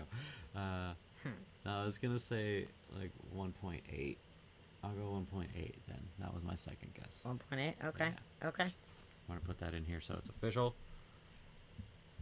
1.8. Okay, Natara went 4 mil. Okay. Yeah. Yep. Okay, Rox is in 1.9. Yeah. $1.99. $1.99. His price is right. $1. That. Okay. That'd be funny. I'm gonna say one of you is pretty fucking right now. Oh, if it's that 1.2 Did anybody million. cheat? Did anybody cheat? Nobody cheated. Okay. Okay. No less than 2 million. You have a lot of confidence in that, Crystal. And you know why you have confidence? 'Cause you fucking won. What? You fucking Crystal won. won? Yep. 2.4 million. 2.4 million fucking dollars. Wow. And you said 2.5, which was close the fuck enough, That's man. pretty close. Holy shit balls. I guess Ultra rare. Price is Right rules. Pay copy. JT would have won. But that was so close. That was so close. But it was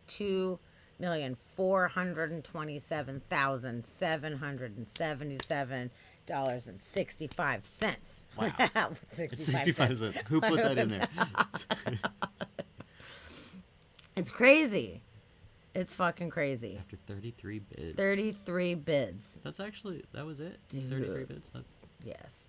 I mean, who could afford that shit? I So don't know, I thought there would've interestingly, been though, more. in 2010, it was sold for $227,000. Oh. And that was In the 12 90s. years ago. Oh, in 2010. Yeah, 2010. 2010 was not in the 90s. Nope. Last time I I just checked. saw 90s. Yeah. Discovered in a filing cabinet in the 90s. Yep. Okay. Found in a filing cabinet, sold for $227,000, and now it went for 2.4. Wow. Holy Yeah. shit! So That's that pretty is ridiculous, First ever Marvel. and it's got the publisher's notes in it, which Notes is in it. it's just super freaking cool. Yeah, I that's did pretty not cool. know that Marvel comics were from the 30s. Yeah. I had no idea that it was that old. I thought 50s, Yeah. but I seriously Yeah, had no I fucking knew they idea. were old. I don't know what I would have guessed in the first place, but I knew they were old. And you're right. All the Marvel shit is worth more money or more money than it was previously, before the movies came out. Dang. Wow. Wow. The mustachioed one? What is that? Mustachio. Oh, there was a link that I Love Uncle Scar gave us, and I think it Oh, was yeah. relevant. Oh, it was relevant to the bear. It was Yes. a bear. If you find that link and shoot it to me real quick. Oh, Justin. Oh. I don't know. Justin's busy. He's too busy to come and hang out on my fucking podcast sometimes. What a dick. it's LA Oh, Times. it's- Oh shit. Oh, it's LA Times. I don't know if it's gonna do it because I'm not subscribed. I think it'll do it if we do like that. Where am I gonna find that? Developer. Oh, that's cool. There's a That bunch you've of been playing some stuff. Yeah. Tell Justin hello, and I love him, and he's a slacker for not hanging out with me Yeah. on my podcast. More. I think it'll work. There's a bunch of ads that pop up, but I think it's gonna work. Okay, Oh, we're gonna give it a go. Not myself. Thank you, everyone, for your patience. Yes, yes. Yeah. Sorry, I forgot about that link. I was like, yeah, totally. And then we moved on. Yeah, I was in the middle of us talking about something, so. Yeah. Okay, let's see. So Hold this on, let's get rid is. of all the ads first. Okay. Oh yeah, ads. So, click allow ads. I don't wanna allow And ads. Fuck then- you. It's gonna be. Oh, it's that little puzzle piece shape. And yeah, the ad blocker. And then that top switch. Wow, that's the whole thing Yeah, going on so right here. we Better can- be a good and then fucking refresh. article. Refresh guy. And Okay. then close that little guy, and then that guy. Closing it. You have to hit close. Oh God, why are there so many things? There was 1,000 things. So Jesus. it's like all these things. We're closing now. Oh man. Okay, so here it is. Oh, just. Oh, you me, wanted to leaving just me. pop in and then Oh. leave. But that's okay. I'm glad you came in We're for a glad you little popped bit. in. It's really nice that you did. Yeah, we appreciate that. We always. love having you around. thank you you are for the resub. sweetest. Yeah, thank you so much for resubbing and being here with us. Come back soon. Yeah. Come back soon. Please do. You're the coolest. Come back on Wednesday. We're interviewing. What's it? Christian. Yep. Christian a Harris. Astrophotographer. It's gonna be awesome. He's a space weather specialist and an astrophotographer, and it's gonna be awesome. We're gonna Yeah. get to see all of his space photos and stuff. It's gonna Yeah. be fucking sweet. We're gonna make him share photos for sure. Hey. Mwah. Love you, JT. Sweet dreams, love.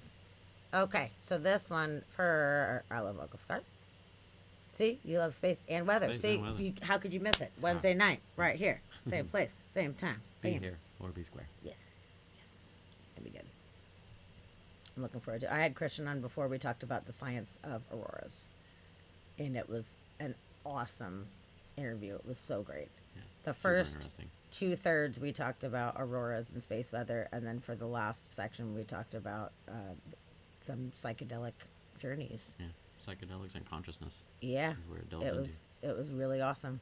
He was super atheist previously before he took some of these journeys, and it changed his perception of existence. So that was pretty awesome. Super It was cool. good. It's actually on our YouTube. If Oh, you yeah. check out the super cool YouTube link, you could watch it if you want to. Yes. If you want to. Ta-da. Yay, good job. Yeah, we've got all of our backlogged episodes on there, which is pretty great. Yeah. Okay, so this one per I Love Uncle Scar. Apparently, a mountain lion took a wrong turn and ends up inside an Irvine office building. Oh, man. That is not where you want your mountain lions to No, it's a 2-year-old male mountain lion. Fuck, dude. Holy shit, man. Okay, so buried into Irvine around lunchtime, running through a busy commercial center in Irvine and getting stuck inside an office building before eventually being tranquilized and immediately released back into the wild. Holy shit. They got a cougar sighting around noon. What are you doing at noon? Just running around. Oh my God. 113-pound mountain lion strolling around the city in broad daylight. It's very uncommon for them to come that deep into Irvine. Yeah. Yeah. But sure enough, it was a mountain lion. Whoa. About 2 years old. He ran down the street into the open door of an office building. Oh, there he goes. Oh, there you go. Oh, shit. No way, dude. Yeah, they had the door propped open because the AC wasn't working, and then this fucking guy just Mountain ran lions in. ran in. No. Wow. Okay, they shot him with a trank. Everybody was fine. He was in good shape. Okay.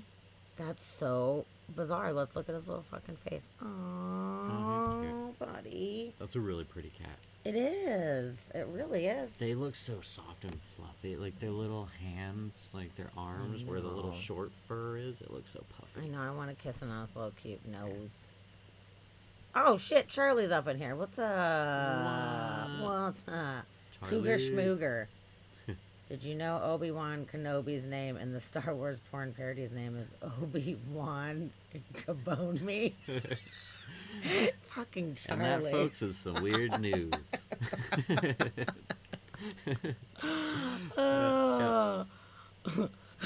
Speaking of cougars. Obi-Wan Kabone Me, you're so funny. I love you, Charlie. You're the fucking best. Yeah, thanks for coming. You are so funny. Oh, so James Webb update. Yeah. What is it? Oh, you're gonna hate it. Oh. Because it's a super fucking secret, and we can't know what their first images is gonna be. What? They're not telling what their first one's gonna be? Nope. Kabone me. You're so fucking funny, dude. You're like, get it? Oh, we got a weird law. We got a weird law too. Oh, Roxy. Weird law Roxy, coming we need at a ya. weird law. Weird law captain. Yeah, James Webb Telescope. They are not telling us what they're going to be focusing on right away. What? Probably because if it assholes. fails, they're going to be like, oh, we should get plan B, take a picture of that one. Because this Maybe. one didn't work out well. They said everything's working fine, everything's good, all the mirrors are aligned, everything's good, but they are still holding their breath for the first proper scientific images. Mm-hmm. So, what was your? I was just just excited stoked that everything about was this? good. Okay, Yeah, okay, good. everything I was like, good. what? Did I miss something? I Yeah, did not. no. Okay. I was excited because everything was good. Good. I wonder if it's going to be like something weird. It's going to be like some faraway nebula or... Good night, Plain Toast. Thank you so much for coming. We're Oh, always good so night, happy friend. to have you. Yes, thank you for We coming and hanging appreciate out. you. Sweet dreams. And I want to hop in there and get a tarot reading from you as soon as I'm not driving while you're doing them. But, That'd be great. yeah. I would love to absolutely. check that out. Yay, thanks for coming. We appreciate you. Yes, but good night. Sweet dreams. So yeah, they are saying that the objects will probably be kept under wraps until the images are released. Likely in July. They said June at first. Now they're saying fucking July. They're killing me. They always push it back. I already planned for that. to They've get been pushed back. teasing those images throughout the launch Yeah. and commissioning campaign, but yep, they're just being quiet about what the targets are. So that was the update. Was no update at all. The And I update knew is it that was there going is to no drive you update. fucking crazy That's too. I knew you were terrible. going to hate it. Now we're gonna guess, but yeah, I wonder. I'm guessing it's either gonna be, I don't know. I wonder if it's gonna be a super far away galaxy. Like if they're gonna pick a galaxy that is super far, and then show us that, or if it'll be something mind blowing, like if it's gonna be another like a know. black hole photo that we never would have thought Dude, of, or I don't know. I'm or if it'll really be a excited, follow though. up to something that the Hubble has photographed that we know of, but it's going to be an even more in-depth version of something that we know, Maybe. so that they can compare and contrast. Like this is what the Hubble can do, and this is what James Webb can do. Yeah. Which would be super cool side by side. I am curious to see what they're going to actually do. Like, what is it going to fucking be? Yeah. It would be interesting though if they did like let's say the Pillars of Creation or something like that. It's like a super well known image. So if they were able to zoom into that, so that way you could have the side by side comparison. So it's like, okay, this is the image that we all know, but this is the super in depth image. Or are they just gonna say fuck it and go back as far as they absolutely fucking can, and then be like, How far away can we see? Like, Yeah. This is the first star that curious. was ever born. Who They want to knows? look at Uranus. Gypsy, no one wants to look at Uranus. Except maybe Charlie. Roxy Charlie said the weird law is ready. Oh, All right. sweet. Okay, Rox, I'm Weird so law. ready. Weird law incoming. Yes. It's gonna be good. It's gonna be good. This is gonna be great. I need another. Wait for this. Oh man, what is this weird law? This is so fun. I love weird laws. They're so fucking fun. In Indiana, it is illegal to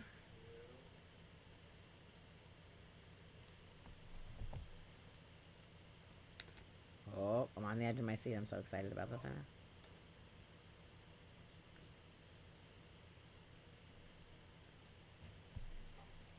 Oh man, you're really like putting me in suspense right now, Rox. It's a lot being typed out. Oh man, what's it gonna be? Okay, what would it be illegal in Indiana?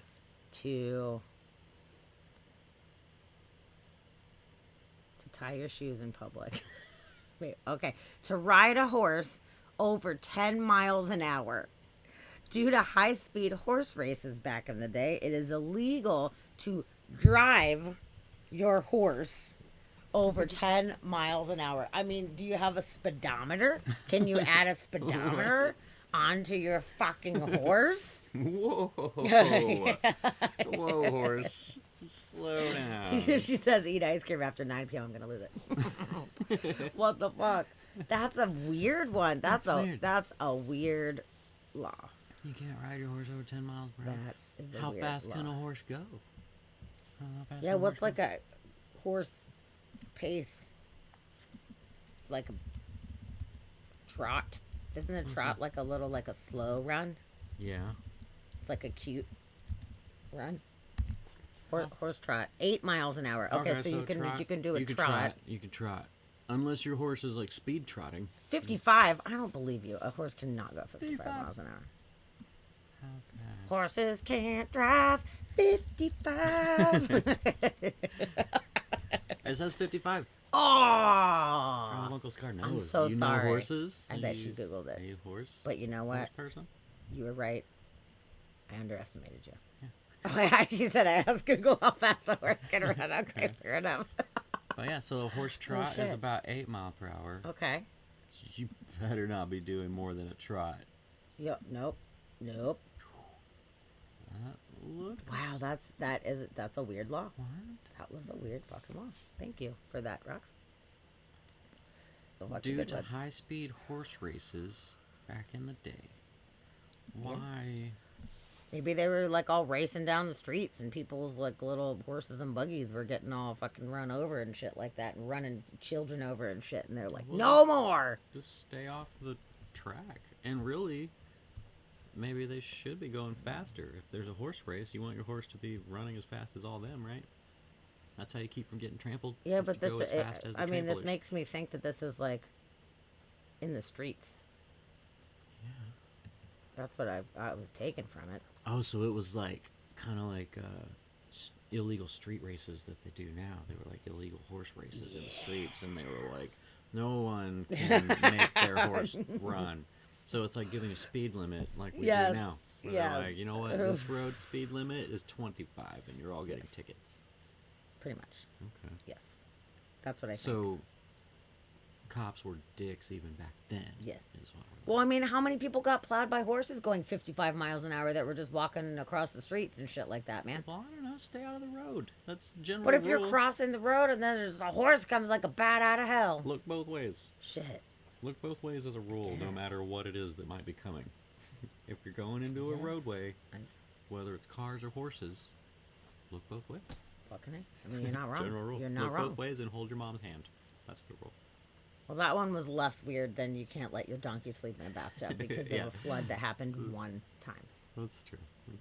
That's true. I had to take my car to a junkyard one time. I had rolled it, and the windshield was gone. And the law at the time was it needed windshield wipers, not necessarily a windshield. What? You didn't just install some windshield wipers? Be like, it's fine, it's good. That's a weird law. Yeah, that's a weird law. That's a weird one. It makes me think whenever I was looking into like getting my first car. We were super poor. I didn't have any money for a first car, so I was like, what's the cheapest thing I can get? And I looked into what it would take to get a dune buggy to be street legal, which you can do. You can get a dune buggy street legal. Well, what? The only thing it needs, What does it need? it needs a windshield, and then it needs tail lights and somewhere to put your license plate. Okay. And I think that was it. That was about it. But it was super easy conversion to get it street legal. Cool. Like, even with no blinkers, you just had to do, like, the arm signals or whatever. I was like, I can do that. But you had to have a windshield. I was man. Okay, I can put a windshield. That would be. But they didn't tell me anything about windshield wipers. Hi, Isis. Are you saying hi to our friends in the internet land? Yeah. Good. Cool. Okay. Okay, we got an interesting Guinness World Record right here. Okay. And I feel like I know at least 2 people that could probably break this record. Mm-hmm. One is Kevin and one is Charlie, to be honest with you. Okay. I think it's possible. This woman ate 19 chicken nuggets in 1 minute for a Guinness World Record. Okay. Kevin McNeese could definitely eat more than 19 chicken McNuggets in a minute. Definitely. I'm pretty sure he could. I want to see him try. Yeah. Let's check out this video. Let's see it go down. Hi, my name is Leah Shutkeever. Today I'm going to be attempting the Guinness World Record title for the most chicken nuggets eaten in 1 minute. The current record is 315 grams, so the aim of the game is to beat that.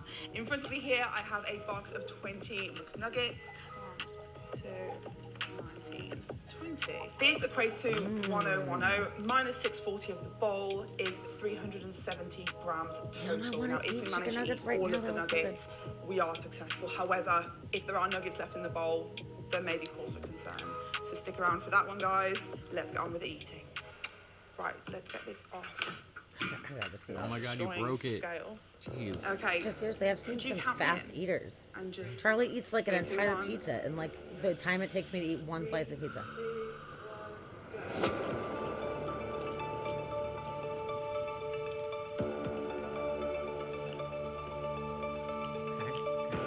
Water.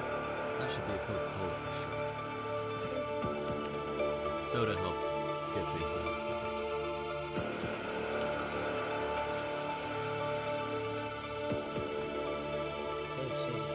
Going for it. No sweet and sour sauce? I definitely would be dipping with one hand and eating. Yeah. Dip situation. Just shoving that shit in there and it's going out of style though. You could use the sweet and sour sauce as your lubricant. You wouldn't need water. And it's alright. I feel like you could. Yeah, but you can only fit so many physically in your mouth and then you have to chew them and swallow. Dude, but those like professional regurgitators, like the hot dog eaters, like. She just swallowed it whole. She did. She fucking totally swallowed it. Oh, thank you for the new follow. So, Bingebox Gamer. Bingebox Gamer, welcome. Thanks for coming. Thanks for following. And I'll be honest, I'm really disappointed about it, but I'm pretty. We're going to weigh the bowl now, and see if we are successful. She's like, I'm gonna go puke real quick. I have to weigh a bowl. Just count the I don't know how nuggets. to feel.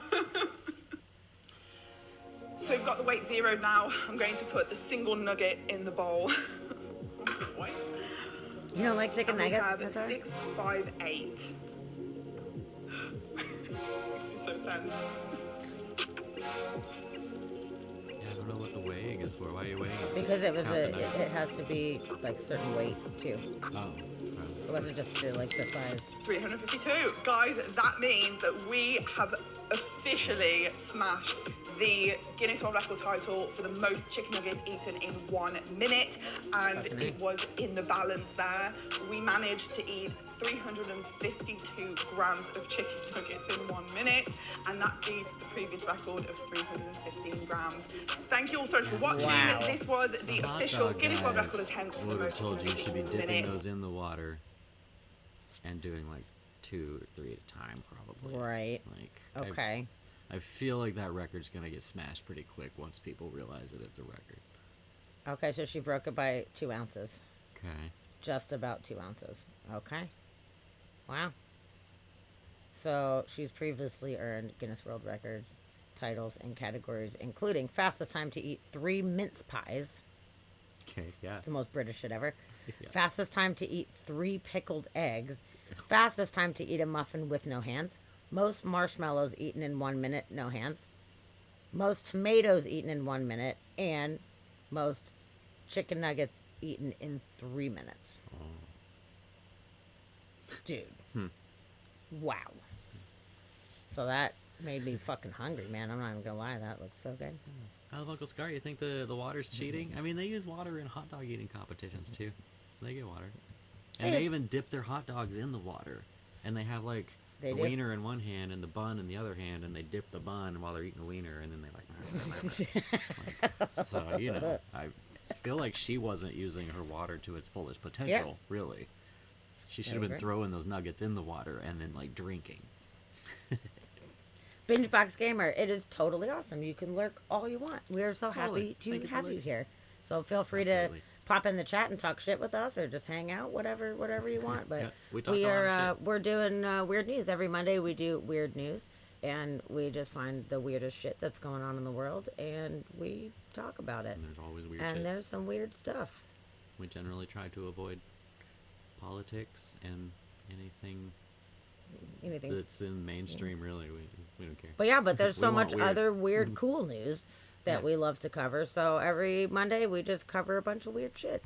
Example, Guinness World Record for 252 people wearing lion costumes. Okay, yeah. That's some weird news. See, Isis, isn't that weird? This is newsworthy. This is what should be mainstream.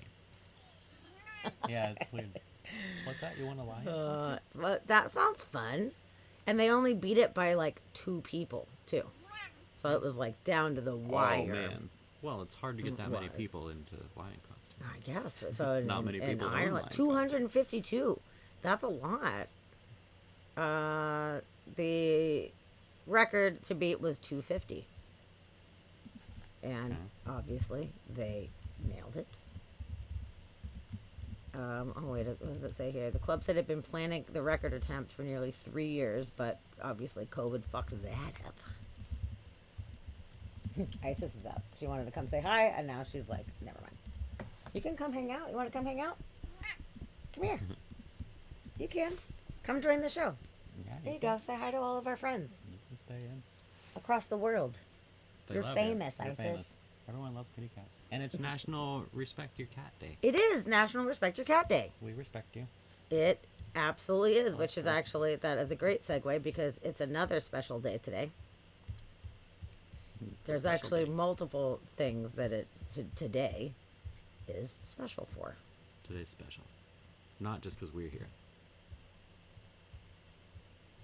So today is also Hot Tub Roxy. Appreciation. What? Amazon got a sudden wave of lion costume orders to Ireland. Yeah, probably. That probably happened. Oh, I'm sorry you lost your little buddies last year. I just actually lost my best little lady friend just a few weeks ago. Yeah, actually. we just lost one too. Yeah. So and she was 18. Sorry for your loss. Yeah. We do understand. I definitely understand. But I have 3 backups. Yeah. Who are cool. They're not as snuggly, I'll tell you that much. They're not definitely nearly not. as snuggly. Our little snuggle buddy is the one that... Those 3 combined can't equal the love that we got from the one. There's no way. We love them all. Yeah, she was, her name was Zelda, and she was 18. She was 18 years old. Oh, you're right. Oh, yeah. We should do a little kitty treat redemption, and we'd shake the bag, and all the cats would go like, we'd have a herd of cats coming in. Actually, that's pretty funny. That's not a bad idea. I like that. Yeah. Maybe we will do that, Shadowstorm. We'll have to get a second camera so we can show where they all go. Right. Well, no, I mean, now that we have 3 instead of 4, it's a little bit easier. I don't know. Pluto's giant. And he just yells. Yeah. But yeah, it's definitely sad losing a little friend. It is. It's hard. But since it's Respect Your Cat Day. Respect Your Cat Day. Which apparently this goes back to King... what king was it? What did it say? Not King James. King Edward. King Louis? Nope. Hold on. I'm going to look it James. up. So it's not King James. I thought it was. Edward? Maybe? King Kong. Okay. King Kong. Back to the days of King Kong the Third. Respect Your Cat Day. Let me pull this up. Okay, so it is in fact today. I'm trying to find that damn article that talks about that. Basically, they used to eat cats back in like the 300s, and this king was like, stop eating cats.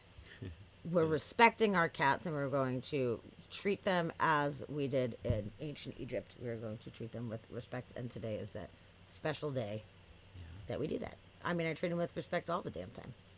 But Rose and Lily. Oh, Rose and Lily from the same litter. That's really cute. You know, it's funny because my paternal grandmother's name was Rose, and my maternal grandmother's name was Lily. Oh, yeah. So that's both of my grandmothers are Yeah, Rose and Lily. That's pretty cool. Oh, Crystal, are you leaving us? Since they were 2 months old. Good night, Crystal. Good Thanks night, for coming and hanging Crystal. out. Sweet dreams. I hope you get a call about a brand new job tomorrow from somewhere. Wow, that's a bummer though. You had them both since they were 2 months old, and you lost both of them. I'm so sorry. That's super sad. And there's Charlie. Cats are no better than any other mammal we eat. I am going to not tell your cat that. Nice, just cover your They're ears. a lot cuter and sweeter, though, I would say. Very cute. So not only is today that, okay, hold on. Holidays. Waybug. King John the Lionheart. Yes, probably. Okay, there's some weird ones. It's Barnum and Bailey Day. Children's Picture Day. Eat an Eskimo Pie Day. It's also National Black Forest Cake Day, which sounds fucking awesome. Now I am intrigued. I might make a Black Forest cake. National Hot Tub Day. Yeah, sweet. Respect Your Cat Day. This is also a very weird one. National Triglycerides Day. Yeah. So awareness and triglyceride Your intake, triglycerides. maybe. Watch your triglycerides. So everybody know, it's National Triglycerides Day. It's fucking weird. Eat an Eskimo Pie Day. What is an Eskimo pie? An Eskimo pie is it's cream filled, and it's like I think it's like a chocolate cake kind of. Like a whoopie Yeah, pie? I think it's like that. Is it Okay. a frozen whoopie pie? Okay. Oh, Because Eskimo. I hear peppermint patty. Peppermint patty, like a peppermint. Let me see. I'm gonna look it up. Yeah, I thought it was like a whoopie pie. That's what I thought. Eskimo pie. We're gonna check it out. We're gonna do it together. We're learning. Learning uninspired by mystery. The mystery is, what is an Eskimo pie? That's Oh, super the mystery. ice cream bar. Okay, it's just the ice cream bar. What? Eskimo pie.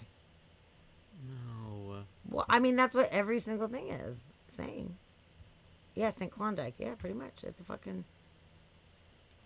It's a ice cream bar. Ice cream bar. Oh, look at that. Oh, it's a sugar pie. It's not the same. That's what it That's is. an Eskimo That's the answer. It's Eskimo pie. They also make different flavors, it looks like. Oh, yeah, this is old school. Look at this fucking old ass one. Boom. Okay. It is totally like a Klondike bar, for sure. What to do for a Klondike bar? I mean, right now, a lot. Not much. Because of I'm anything. hungry. I don't- After watching all those chicken nuggets, I'm like, I wish you could chicken nugget. Okay, well, that mystery is solved. Now we King know. Richard II. King Richard II. Thank you. That was the guy that proclaimed it. Respect Yo Cat Day. Yeah. Boom. So we just missed amazing international holiday on the 25th. And I'm going to explain how this one came to be, which was actually a misunderstanding, which is bizarre. So on the 25th is International Waffle Day, which sounds awesome. I'm sad that I missed it. Love waffles. You know, now I just want a waffle, chicken and waffles. Every you know? day could be Yeah. waffle day. Every day is waffle day. But this is what happened. This is how it became a situation. So the holiday's origins are the result of, I'm going to fuck this up so bad trying to say it. Varfrudagen. Oh yeah. Valfridagen. Oh yeah, Valfridagen. Which is the Swedish word for Our Lady's Day, the feast of the Annunciation. I don't even know what that means, but it's probably a Christian thing. On March 25th, which is a Christian celebration of when Virgin Mary was told she was pregnant. But it's very similar to the pronunciation of Waffeldagen, which means waffle day. Oh. So they were like, oh, Mary's pregnant day, but it sounds like waffle day, so now it's fucking waffle day. Yeah, we like waffles better. You like that, Rox? I tried really, really hard on that one. I like that. Waffeldagen, which sounds waffle day. I mean, there you go. Yeah. It's plain as day. But the other one, Plain as day. Varfrudagen. I'm so sorry. Yeah. Anybody that is Swedish Varfridagen. right now, or Var- Switzerland, where are we? Swedish. Yeah, I was like, Swedish. I don't even know what language I'm talking right now. But then it spread to Norway and Denmark. And recently it has been observed by restaurants like all over the place. United States, Britain, what have you.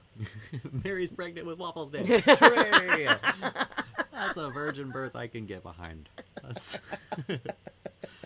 somebody bring one of the three wise men should have been carrying like syrup and blueberries and butter. Should have been there. Wise men's gifts. Absolutely right. Who brought You're the syrup? so right. Wise Yeah. man number 1 brought syrup. Okay. Good. Wise man number 2 brought the butter. Brought the butter. Mm. Yep. Number 3, blueberries. School. Yep, there you go. These are Good the to wisest go. men in the land. Oh, Shadow Storm, that sucks. You don't have DoorDash or anything? God damn. Are you like out in the boonies? Are you a boonies kind of dude? Yeah, order chicken nuggets and some Black Forest cake. At this point, I probably could. In this moment in my life, I could probably have that here. No time. Yeah. No time. But I ended up spending $20 fucking for chicken nuggets from McDonald's to get here because Oh, I'm yeah. too lazy to just go get them myself. And then I would mow through 40 of them in 1 minute. Get a Guinness record. They wouldn't pay me for it. All I get is plaque. Yep. True story. Okay, speaking of food, this is so fucking funny, dude. Okay, so like a lot of times I'm looking for weird news stories, and some of them I'm like, okay, it's pretty fun. I love all the weird animal news and like all this fun stuff, but sometimes there's a headline that I'm like, yes, this is what it's all about. And this is the one. Ohio woman calls 911 to complain about her KFC order. Yeah. So we always talk shit on the show about how many people call 911 for terrible reasons. Like if you're having an emergency, please call 911. Or if you're in Britain, 999. Whatever, wherever you are, is emergency number. You don't need to call it if you see a bird in a tree, which last week we talked about. That it was a fake parrot in a fucking tree, and they called the fucking cops over it. It's crazy. But I've heard a similar story where some guy was pissed off at Subway because they didn't make a sandwich the right way or something, and he flipped out and called the cops, and that shit was funny to me. We have another situation. Okay, good, yeah. Where this lady was like, bitch, I ordered 8 pieces of chicken and I got 4 pieces of chicken, and they wouldn't give her hell no. chicken or whatever. And she called the fucking fuzz. Yep. And they were like, ma'am, Send the this cops is up there not. ripped off. They're like, talk to the manager, and she was unruly and basically forced them to send the cops out. It is ridiculous right now. Please send the cops. Yes. I'm going to cause a scene. You need to send the cops. She was literally like, I did not receive enough chicken. I waited. Paid for 8 pieces. I only got 4. I want my chicken. She says.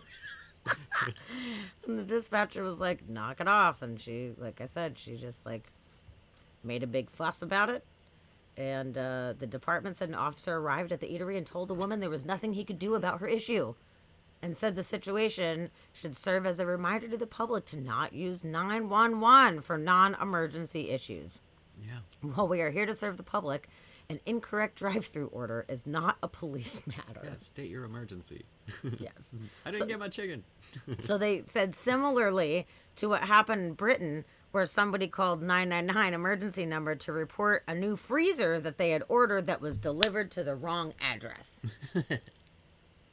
It's emergency. It's an emergency. Definitely an emergency. If your freezer has been delivered to another address by accident, this is not a police issue. Neither is it for 999. Like, come on, people. Wow. Yeah, national franchise. Call FBI. Oh, call, yeah, call the fucking feds, definitely. dude. FBI. They cross state borders. We need the FBI. Oh, you met a guy in recovery who was put there because he told the police to report someone, or he called the police to report someone that stole his drugs. Yeah. Fuck. Definitely. Damn. Wow. Dude, stole That's my not drugs. good. I mean, I'm sorry. I don't care how fucked up you are at any moment in time. That is a terrible idea. You don't do that. You don't do that. Yeah, please don't do that. Don't do that. I mean, if Roxy, your 911 service has an options list? like movie phone. Oh, man. Oh, because it's Vegas Welcome and there's to like movie crazy phone. shit. Yeah, welcome to Las Vegas Emergency Services. Thank you for calling 911. Oh, That man. was a movie phone. We just dated everyone. Yeah, welcome to Movie Phone. Does anybody remember Movie Phone? I'm surprised Roxy remembers movie phone. You remember movie phone? Movie phone only went up to like Yeah. 99 or 98, right? It didn't go very long. I don't know, once the internet started becoming a thing. Yeah. I think by 2000, movie phone was gone. But it was still a running joke, I guess. Everybody still knew about movie phone guy. I used to, It was yeah. a good voice. I used to call Movie Phone all the time. I would do it before I got my own phone line. When I had my regular like parents' phone line, I would have a date to talk to somebody, and they were gonna call me at midnight or something, and I didn't want the phone to wake my parents up, so I would call Movie Phone, and I would just sit on Movie Phone until I got the call waiting would come in, and that was That's that. smart. Yeah. That's smart. Yep. That was the way. Yep. And then when I was like, I really need my own line for the love of God. Like, I don't want to disturb you. I don't want to have to like hold the phone line up. And then we're like, you totally need your own line. Like, Here you yes, go. please. Yes. And then I had my own little answering machine. It was great. My parents didn't have to deal with shit. Okay. So Roxy used it. Shadows used it. Yeah. All right. Yep. Now it's just a movie news website. Yeah. Welcome to movie news website. Welcome to movies. Wah, wah, wah. You're Ooh, so probably streaming. there's a cool treasure find. Treasure? Yes. I love treasure. We all love This is treasure. a pretty awesome find, too. So, I've said a million times that I've never even played with one. I always want to play with a metal detector. Yeah. Because you never know what you're going to find. Sometimes it's bullshit. It's like They're bottle fun. caps. But sometimes you're on a Florida beach that's close to St. Augustine. And sometimes you find a fucking cannonball Cool. that might be from the 1700s. Oh, like a pirate cannonball? Well, Could have been. it's near the fort. There's the big fort over there, the Spanish fort. Oh, yeah. So it could have been from the fort, from the cannons at the fort, or it could have been from the boats, because they would shoot from the boats and stuff like that too. Nobody knows yet. Wait, fearing that the 20-pound cannonball might still contain unexploded powder. They exploded? I'm just learning that. I didn't know that they filled with like black powder and exploded? I didn't know that was a thing. I thought it was a charge that pushed it, that where the explosion pushed the thing out. I didn't think there's that a it was charge that exploded. pushes it out. Steve Scott! Hi, Steve Scott. Welcome. I hope you had a Oh. nice journey Oh, tonight. I hope you had a nice journey. I hope you have not stopped believing. Yeah, I didn't realize that they contained the powder in that, but I'm not like a cannonball specialist, so I'm not we're either. learning. But this pisses me off because they contacted the police and they disposed of the device. What? Oh, They no. they took a 1700. This is why you don't Fucking- call the cops about Fuck things. no, don't call the cops. Oh no! Find a cannonball, you're like, sweet. You Yep, put a picture yep. on Facebook and you keep it. Like, that's what you do. Totally. Everyone knows this. Very carefully, you move it around. I'm not gonna just start chucking it around. Well, I mean, like now just that in I case, know right? that it could explode, like I didn't know it could explode. I thought they were just like a heavy thing that just blasted through A things. mortar shell. So they're saying it's actually like a mortar shell, Okay. which I didn't know that it was. Yeah. I've watched a lot of war documentaries and war movies. But you got the cannon, you put the ball in, you fucking light the fuse. Psh. I thought that it was the force of the explosion that propelled just a fucking ball. I Yeah, did because you not pack the know. black powder in there, and then the fuse goes into the black powder, and then you put a cannonball, or it doesn't even have to be a cannonball. I mean, people would throw in like chains and nails and Sure. rocks and shit, and it just projects it out of there. But yeah, that's a binge box. I was thinking the Yeah. same thing. I thought it was just like a big thing. I didn't Yeah. know that they had exploding ones, which makes sense. I mean, if you're thinking about like mortar shells and explosions, like it makes sense. But I thought that we had moved past cannons by the time we got to exploding shit like that. So that way, it's not just the balls, like kinetic energy that's doing the damage. It actually explodes on impact. Yeah, when it hits, it's gonna blow up. Yeah. Which makes sense. I mean, that's It a does. genius thing if you can just launch an explosion. But yeah, I thought once we got to that technology, we had moved on to mortars and like bomb type things. Yeah. I didn't know that we had exploding cannonballs. No. I did not know that. So look at us learning. Look at us We're learning learning shit. about stuff. And into the That's crazy. most likely from the 1800s, but might date back as far as the 1700s. So were they using exploding cannonballs by like back then? Fucking hey, I don't know. Yeah, it's pretty much just like throwing Where rocks they- back and forth. yeah. Yeah, you're just trying to put a hole in the boat. Yeah, like, that's what I thought. I thought you're just like chucking shit, trying to make some holes, trying to damage people's shit. But I mean, it makes so much more sense if it explodes on does. impact. Wow. And then, Oh yeah, like- man, I'm just learning so much. I was blown And away. then like Civil War, like I thought it was just mowing through, like there were just crowds of people, so I thought it was just mowing through a line of people. Yeah. And then yeah, they would pack in chains or nails or anything else that would scatter and give like, you know, scatter shot as it went out. But I didn't know they had exploding cannonballs. Okay. Fucking Noted. A. So if you ever find a cannonball on a beach, don't throw it, I guess. Yeah, Shadow Storm. This warrants further exploration. It does. I'm totally really gonna look does. more into that. That's very interesting. Actually, we got this video. Let's check out the video and see if they explain. First Coastman they found do. a cannonball on the beach. It intrigued us. He didn't know much about what he had found, so history lover Jessica Clark was on his side, promising to get him some answers. And today, she met up with him to tell him the news, to tell him what she found out. Just an ordinary day on the beach. Craig O'Neill of Ponte Vedra likes to Go out and use a metal detector. December 9th, it went off big time at Volano Beach, so he dug a hole. I had a little small hole that's 3.5 or 4 feet deep. Buried treasure in the form of a cannonball. It was all of 20 pounds. Unsure what to do. And I thought about it, and I thought about it, and I said, I'm just going to call the police. The St. Johns County Sheriff's Office ultimately came out, Didn't think took about it the very hard. cannonball, and detonated it, telling him no pieces were left over. So there's only so much we can learn. I sent photos of the cannonball to archaeologists at the Lighthouse Archaeological Maritime Program. So that's a pretty big shell. They say it most likely dates to the 1800s, possibly the 1700s. How would it get on the beach?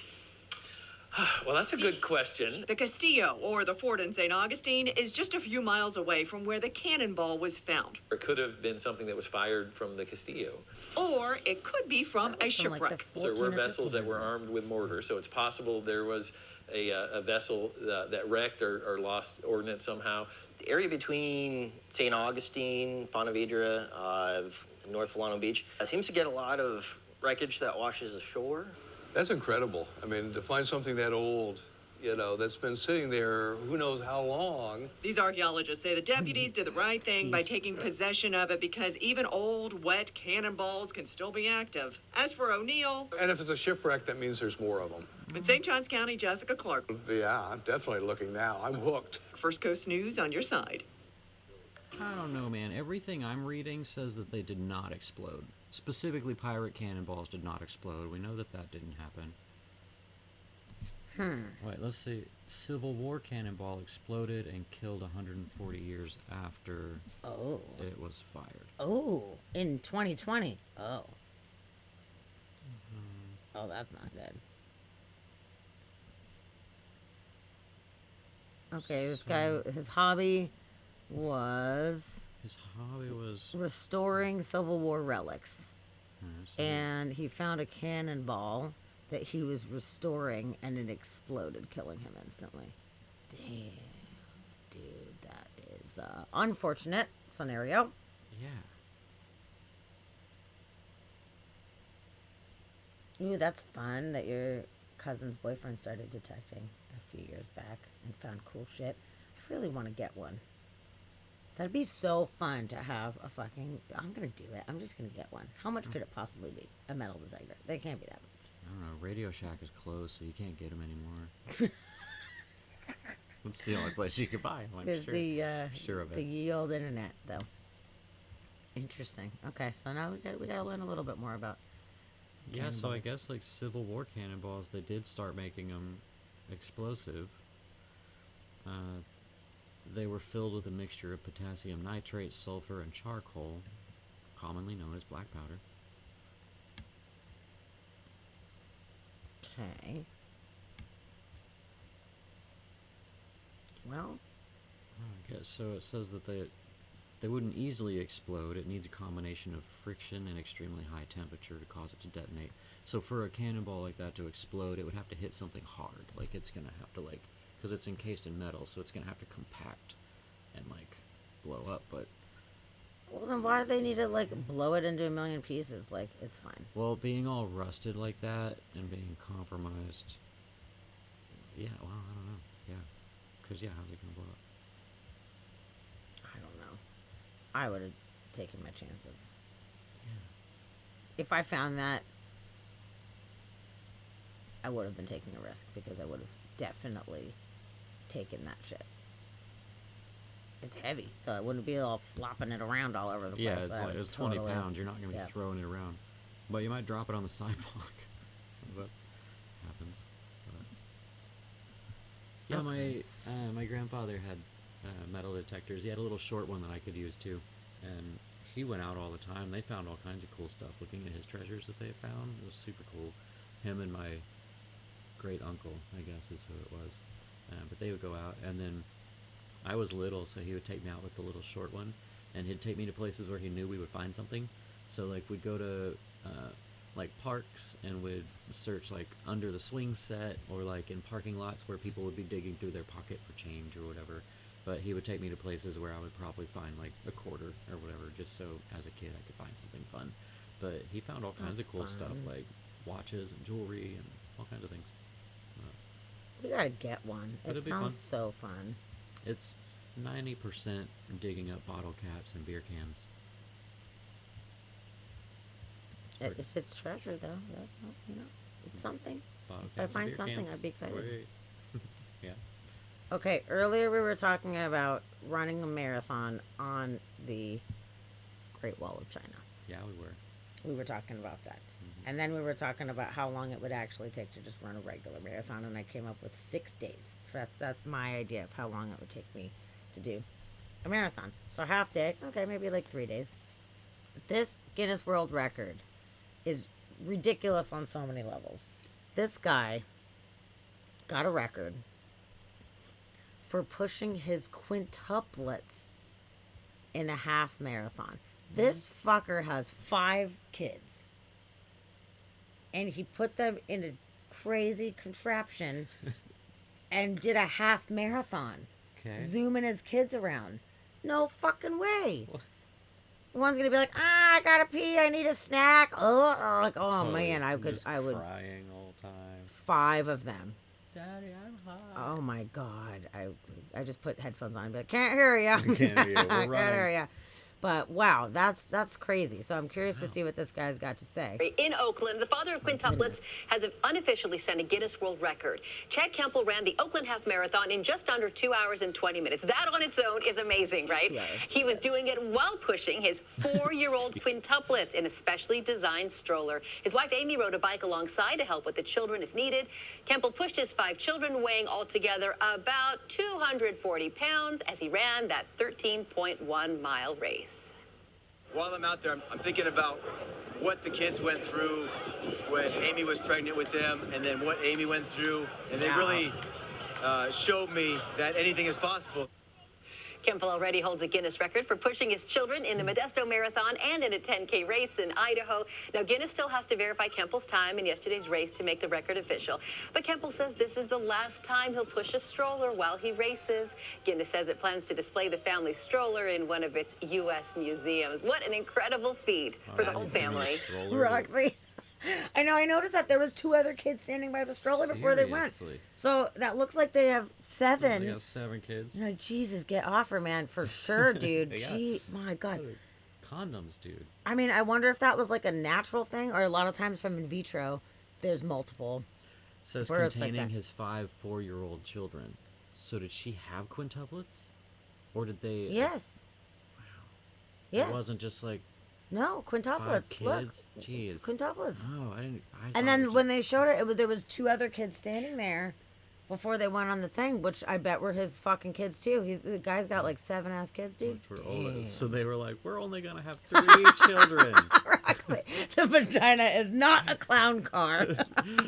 In this case, Yeah, it it kind of is sometimes, I guess. Can you imagine? I can't imagine like having 1 child in my body, which sounds absolutely horrifying and terrible. But 5 of them, and them all moving around and shit. Oh Ooh, God, bleh. dude. bleh. Oh man, that's the No most fucking alien way. thing. Yeah, dude. And then with that, a lot of times they have to do C-sections to get them out because they can't grow to full size. Yeah. Oh God, please do. So they're pretty please. much going to be preemies. Yeah. And then you have to, I guess, hope that they survive, or, you know, hope that the numbers thin out, whatever. It's up to the individual. I'm sure anybody would want them all to survive going through all that, but like, we just... It's debatable. Yeah, that's what I'm saying. So, you know, like, My answer now the might be kind, different. loving My answer person in me then. is like, of course you'd want all your babies to survive, but I might be like, well, you shave one off. That's afford the all difference these. between like a minivan or like a full van. Mini versus regular van. Yep. Or like a Suburban or whatever. Like the extra seat. Oh man. And then you have some other ones too. Oh my God. Yeah. Yep. And twins, you know, like that way, like especially if it's your first kids, you have twins, bust it out, done. Tie that shit Yeah. out. Twins Ta-da! is- You got twins is 2, one you're thing. good, you're moving along, you're good. 7 fucking kids, holy shit.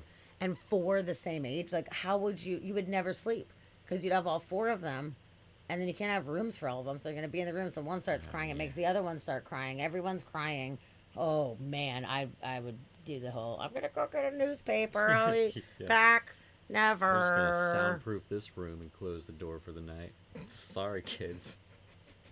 Just shave one off. You just shave one off. Yeah, just shave one off. It's fine. You know. Or a couple. You know, I don't know. Who needs 5? Do we need? Does anybody need 5? I don't think we need that. I don't think anybody. Dude. Ugh. Yeah, 3D print them. Be done with it. There we go. Yeah. Boop. Done. Oh yeah, we'll figure that out. Goodness gracious. But We yeah, can 3D that's print living organs. Why not a person? We might as well. it's about to happen.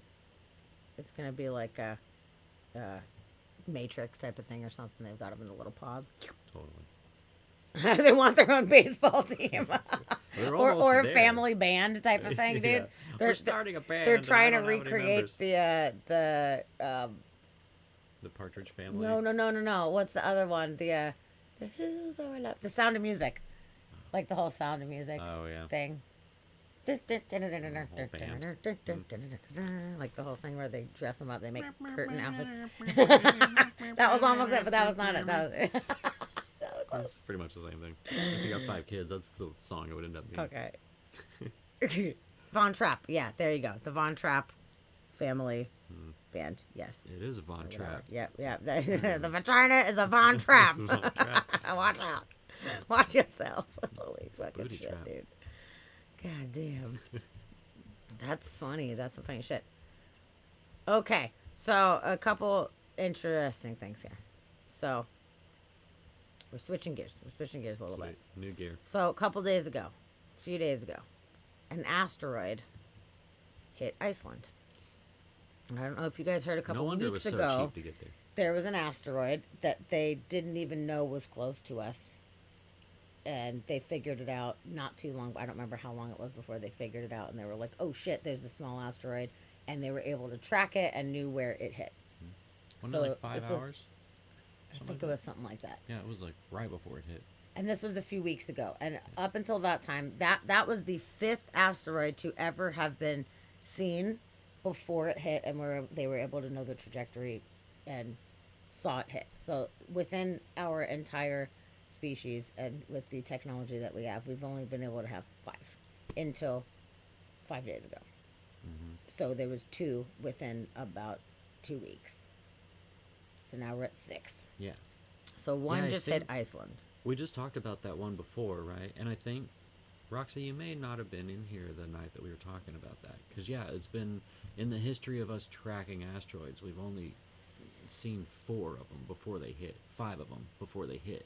So it's like, we see these asteroids, but we've never really caught the ones that hit us beforehand. I mean, unless it's gigantic. Unless it's gigantic, or unless it has ice on it and the sun is reflecting off of it. Yeah. Unless it passes between some kind of illuminated body where we can actually see the distortion of the light to know that it's coming. Especially if it's coming directly at us. It's like, hey, if there's a tornado and it doesn't look like it's moving at you. Same kind of fucking thing with an asteroid. If it's coming straight, we're not really going to be able to see it. And if it's dark, like, how are you going to see it? It's absolutely fucking terrifying, and we've known for a long time that we're just sitting ducks, and we've seen remnants all over the world of these huge craters, and it's only a matter of time. Maybe we'll catch them, maybe we won't. Yeah. Just a few days ago, this fucker here wasn't super big, thank goodness. I think they said it was 3 to 6 meters. So it was, like a reasonable size. Damn it, it's not pulling up the fucking article on here because it's a news break thing. It has done it before. Yeah, that sucks. Expand. Oh, there we go. Okay. I just hit the wrong thing. So basically, they noticed a fast-moving object was coming. And I'm trying to see the exact time. But it was so close to the atmosphere that they could not actually predict the trajectory properly. They couldn't do it. So they thought that it was going to hit somewhere in Northern Europe. And it didn't. It ended up hitting Iceland, which is crazy because Iceland's a tiny little rock in the big ocean. But they don't even know where it hit. Oh, they said this was the 5th known cosmic object observed in space before hitting our planet. And the first discovered in Europe. So basically, 3 to 4 meters, not super big, not the biggest deal, but it's still scary if we don't know something's coming and all of a sudden it fucking hits. Don't Look Up. Yes. If you guys have not seen Don't Look Up, absolutely see it. It's so fucking good. So when the asteroid was first observed, it was only 50,000 kilometers away. So yeah, it said just a few hours before it hit, so was when they caught it. Up in the beginning, it said it was just a few hours. But, so yeah, they saw it and they were like, "Oh, there it is," and then it hit. Like, yeah. So that's pretty crazy. But yeah, it's only the 5th one to be found before it hit. It's the 5th one, and then that's crazy. So the follow up to this is even scarier. Roxy, you're gonna fucking love it and hate it at the same time. So everyone grab your favorite stuffed animal.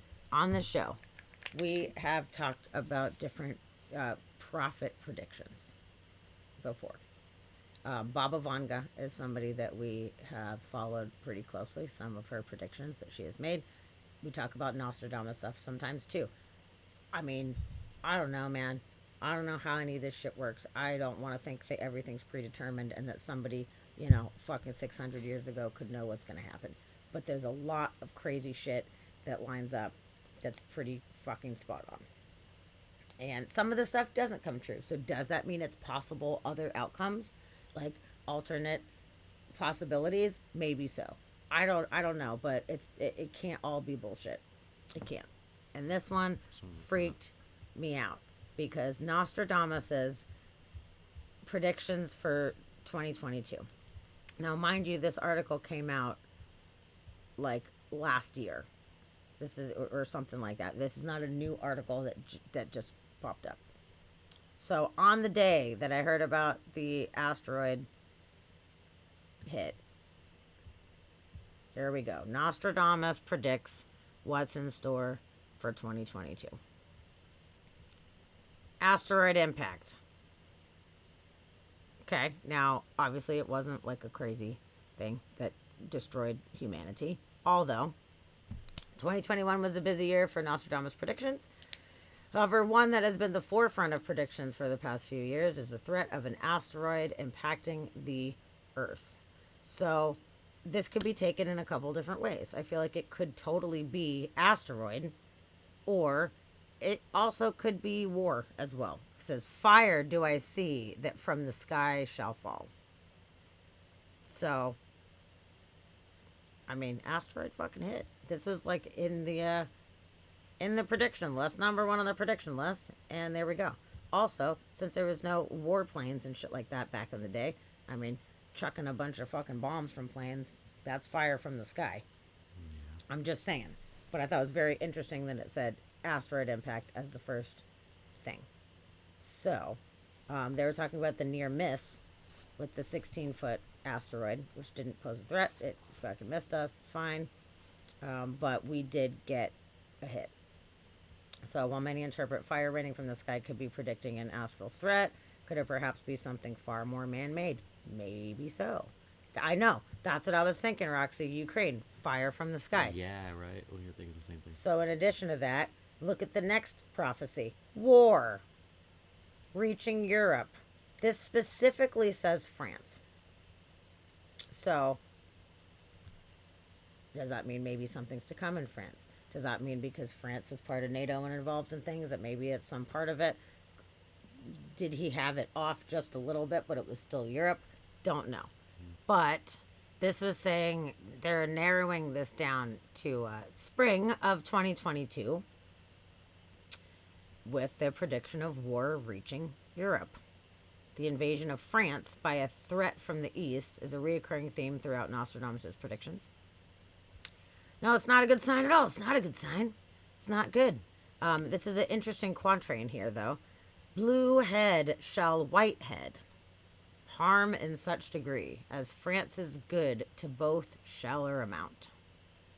I don't quite know what the fuck that means. But there's people that are like trained to be able to figure out what this means. So they're thinking it sounds like war. Okay. So it says, much like all of Nostradamus' predictions, it is delightfully vague. Could this prediction be alluding to the breakout of World War III? I mean, maybe. I mean, it fucking might. It freaked me out. I was like, oh, man. Okay. So then I just kept scrolling. This is what is fucked up. So, you guys, a lot of times this shit's pretty vague. And without having a frame of reference beforehand, they might be like, oh, some of these things are like theoretical or it's metaphorical. I guess that's the word I'm looking for. Metaphorical. This is so fucking literal. Inflation and starvation. Dude. Warns against the rising prices in a failing economy. Nostradamus stated, no abbots, monks, no novices to learn. Honey shall cost far more than candle wax. So high the price of wheat. Yo. The man is stirred, his fellow man to eat in his despair. There have already been riots breaking out because of the wheat prices and the wheat situation, because most of the world's wheat apparently comes from Ukraine and Russia, and Egypt is having a real hard time, and a bunch of these other places are already having problems with the wheat shortage. And this straight up is talking about inflation and starvation, so high the price of wheat. That's crazy. And it says, either way, it's safe to assume that he was telling us not to be surprised if 2022 is the year that inflation and hunger lead to rebellion. It's definitely going to cause turmoil at the very least. And when if people are starving, there's a lot that comes from that. Yeah. People yes. And it's already becoming an issue. And it's just recently started because a lot of the places still had backstock of their wheat on their shelves and whatever. And now it's starting to get to the point with no new deliveries. Now everybody's freaking out. At least here in the lovely United States of America with our giant grain belt, like we have a lot of wheat here, so that will help us. We don't have to import everything, but a lot of these places in Europe, like everything's imported from there. Yeah, for sure. No, it's okay. It's okay because as far as this conversation, binge box. No, you're right. If Putin gets pushed into France, man, yeah, that's it's not going to be good. Yeah, it's not going to be. If it does end up good. being a France thing, that's no good at all for sure. No. And there's still a lot of time in the year. Dude. We're only in March. I know. It's just fucking started. It's crazy. Yeah. Like, I'm terrified that things are going to get substantially worse before they get better. Yeah. But it looks like maybe there's some things shifting potentially a little bit, which was a way for Russia to just kind of like bow out a little bit. Like, I've been paying attention a little bit, and it looks like they're trying to be like, oh, we're totally changed. This is our strategy all along. It's fine, you know? So I'm hoping that it just works itself the fuck out, because I do not want a full-blown World War III. And in a Nostradamus fucking prediction, I mean, I don't know. I can't imagine anybody just going straight up into France specifically at this point. But, I mean, who knows? It could fucking happen. Who knows? Yeah, it's totally good. I don't fucking know. I mean, France isn't really, like, on the agenda specifically, but... Yeah, we do try to discuss it. It's just like our news that we don't really cover all the political news. Yeah. Just to try to, like, we try to keep it fun.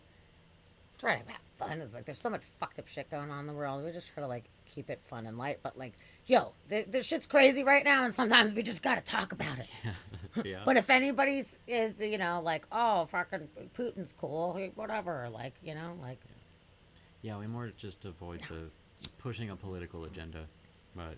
discussing the ongoings is one thing. Yeah, man, and this is just crazy shit that's going right now. Obnoxiously Pink. Hello, thank you for the follow. Thank you for following us. That is a That's great awesome. name. We Thanks appreciate for coming in. We Welcome do. to the crew. But yeah, so high the price of wheat. Boom. Yeah. That is just the fact that he called crazy. out wheat specifically, and right now is not good for wheat. Like, that's trippy. And honey. Yeah. I'm wondering what the deal is with that. Honey shall cost far more. That's very specific. Far more than candle wax. Why? I mean, that's like random. But I don't know. You know? I don't fucking know.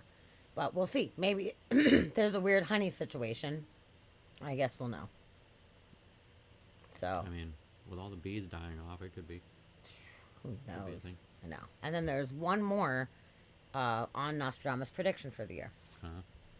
And we haven't hit summertime yet, so let's hope that this doesn't happen. But global fucking warming. I mean, this was, you know, he made these predictions. This one was in 1555. So this is way before this whole ball was rolling. Yeah. And he said, like the sun, the head shall sear the shining sea. The Black Sea's living fish shall all but boil. When Rhodes and Genoa half-starved shall be, the local folk to cut them up shall toil. So this is basically saying that it's going to get so fucking hot that the sea will almost boil. Yeah, the Black Sea's living fish shall all but boil. Dude. When Rhodes and Genoa half-starved shall be, the local folk to cut them up shall toil. Yeah. Yeah. So if, you know, a lot of these people fish from there, and if it starts killing shit off, man, it's not good, man. Ice shelf the size of New York broke off. Yep. I mean, you know what? It's fucked up that like it keeps happening so much. We keep having chunks of the ice sheets breaking off so frequently that I hate to fucking say it, but I'm getting desensitized because I was like, okay, this one's only the size of New York City. This wasn't that big. It's only the size of New York. Because some of them were like way bigger than that, like gigantic, you know, and it's still fucking horrible. I mean, New York's a reasonably sized place. It's like 6 by 6 miles or something like that. So it's like still reasonable size. Big chunk of ice to be falling off anyway. It is, but compared to like the Larson ice shelf and all that stuff, like it's not good. Like things are not good out there in the world right now. Yeah, dude, rock on. If the nukes don't get us, our ignorance will catch up quickly. You are absolutely correct. And this is something that's been a topic of discussion a lot in our household, is that, like, you know, humans have made such bad choices always. Like, from pretty much the beginning, especially since we've been civilized, you know? They act very uncivilized. And now with all the technology and with all this shit, and we're just fucking our planet up, and everybody's making really bad choices, and everybody's out for a buck. Everyone's trying to make a profit, and that's taking over doing what's right. So this ignorance and this greed is going to destroy us. Yeah. And we're literally in the 6th great extinction right now, and it's man-made, and there's no debate to that. Like, the fact that we are causing the 6th great extinction, that's crazy. And we're just like, whatever. And like, global warming or not, like, human activity is causing an extinction. That's we're terrifying. fucking a lot of shit up. So whether it be nukes, whether it be, you know, the climate just burning us all the fuck out. I mean, there's about to be water wars like in 2.5 seconds, you know, food shortages, all this stuff, and people just being greedy as fuck and, you know, trying to keep everything for themselves. Like, it's not good, and it's not gonna be good in the end, which is super sad. It's really sad. It's a very unfortunate situation that we're in as humans, but you know, our mantra and our goal is to enjoy what we have while we have it. That is the most important thing, is to just live in the moment and enjoy everything, because we're lucky to have every single thing that we have. I mean, electricity right now, like, I'm stoked to have electricity. At any point, you know, solar event happens, boom, knocks that shit out, like, we're fucked forever. So like every day I remind myself to appreciate the things that we take for granted. Like a refrigerator, you know, how awesome is that we can just like put food in there and it keeps it cold. Like, that's awesome. Cold. You know, a lot of people don't think about that shit. They just take it for granted because we've always had it. But I really do have that perspective where I try to think about those things all the time. A lot of times I'm having a glass of fucking water. Man, this glass of water right here. Sometimes I'll just be taking a sip of water. I'm like, I'm so glad that I have like filtered good water. I have an entire glass of water. Like, there could come a time in the future where this glass of water, like, you can't drink an entire glass because there's not enough to go around. You just drink a fucking little bit, you know? And like, I drink a lot of water, and I do think about that shit a lot. So that's my advice for everybody, is just be grateful for the things that we have and really appreciate the things that we have, because you never fucking know when a time might come where we just don't have these things ever again, you know? So that's all we can do. I mean, we can't stop stupidity. We can't stop people from shooting nukes. We can't stop fucking asteroids from popping up out of nowhere and we don't even know they're coming. Like, we are completely powerless to most of these things that are happening in the world. So we got power over our own lives and what it is that we're going to do, and the fun things that we're going to do, and the places we're going to visit, and the things we're going to see, and the people that we're going to have in our lives. Like, we have so much control over those things that if we just focus our efforts on those things and really try to enjoy what we've got, I think that that's how we can handle how fucked up everything is. At least for myself. Like, I had to work through a lot of this stuff. I had to work through, how do I handle how fucking shitty that humans are and how fucked that the planet is. And I came to that conclusion where I'm like, all right, just accept it. It is what it is. Happiness comes from within, no matter what's on the outside. Yep. And Crystal, nice to see you. Crystal! But yeah, you said a beekeeper friend of yours told you that recently there's been almost a 50% rate of bee deaths between 2021 and 2022. So that might account for the honey. That's what I was thinking too, with the bees dying off. Like, there could totally be some kind of a honey shortage because of that. Because the bees are bees are important in so many different ways. They are. It's so true. Yeah. Wow, that's very interesting. Thank you for that insight, Crystal. Yeah, and the price of honey in the Nostradamus prediction, the price of honey might be the least of the concerns, if that is the cause. Like, it might not be the main problem. With the price of honey going up comes a lot of problems, probably. That's so true. Wow, that's very, very interesting. Yep. And yeah, Scott, or Steve, the clean water is definitely a luxury in many parts of the world, for sure. It is. Yeah. It is. And that makes me really sad too. Yeah. Think about some of these kids drinking out of streams and shit like that, and like catching giardia and like all this fucked up shit. Like, oh man. Yeah. It makes me so sad when I really sit and think about all that stuff. And it's not that I don't think about it. It's not like I'm trying to just like hide my head in the sand. I acknowledge that these things are happening, but I realize that I can't save everybody. I physically can't. Like, I don't have the ability to save everybody. I'm not fucking, you know, Elon Musk with all the billions of dollars, you know, where I could just like help everybody like I wish that I could. But I can't. So I just have to appreciate what I've got. And I give what I can when I can. And yeah, that's pretty much all I can do and try to live a good life, you know? Like that is the goal. That's all we can do. That is the freaking goal. But yeah, what creepy Nostradamus that's predictions. Oh, and then there was one more. I forgot. Yeah, this is the last one. And this is something also Baba Vanga talked about in her predictions for this year. Is she said that people were going to start to confuse reality and technology. Yeah, what was she saying? What was the quote exactly? There was going to be a loss of sense of reality. Yeah, that's what Baba Vanga was saying, which we were talking about with virtual reality and the whole metaverse coming up. Like, everybody's going to get sucked into this virtual world, and there's probably totally going to be people who just lose their sense of reality because it's going to be a new reality. We're creating a new reality. Yes. So this reality is going to become not quite null and void, but, you know, it's definitely, its pedestal is going to get shorter anyway about it. It's so true. what did Nostradamus say? So he said, well, basically, I'll just read the whole thing. Technology has evolved so much over the last few decades that it's hard to predict what developments will be made one year to the next. This makes it even more impressive that Nostradamus appeared to hypothesize about artificial intelligence almost 5 decades ago. So the quatrain is, the moon in the full of night over the high mountain. The new sage with a lone brain sees it.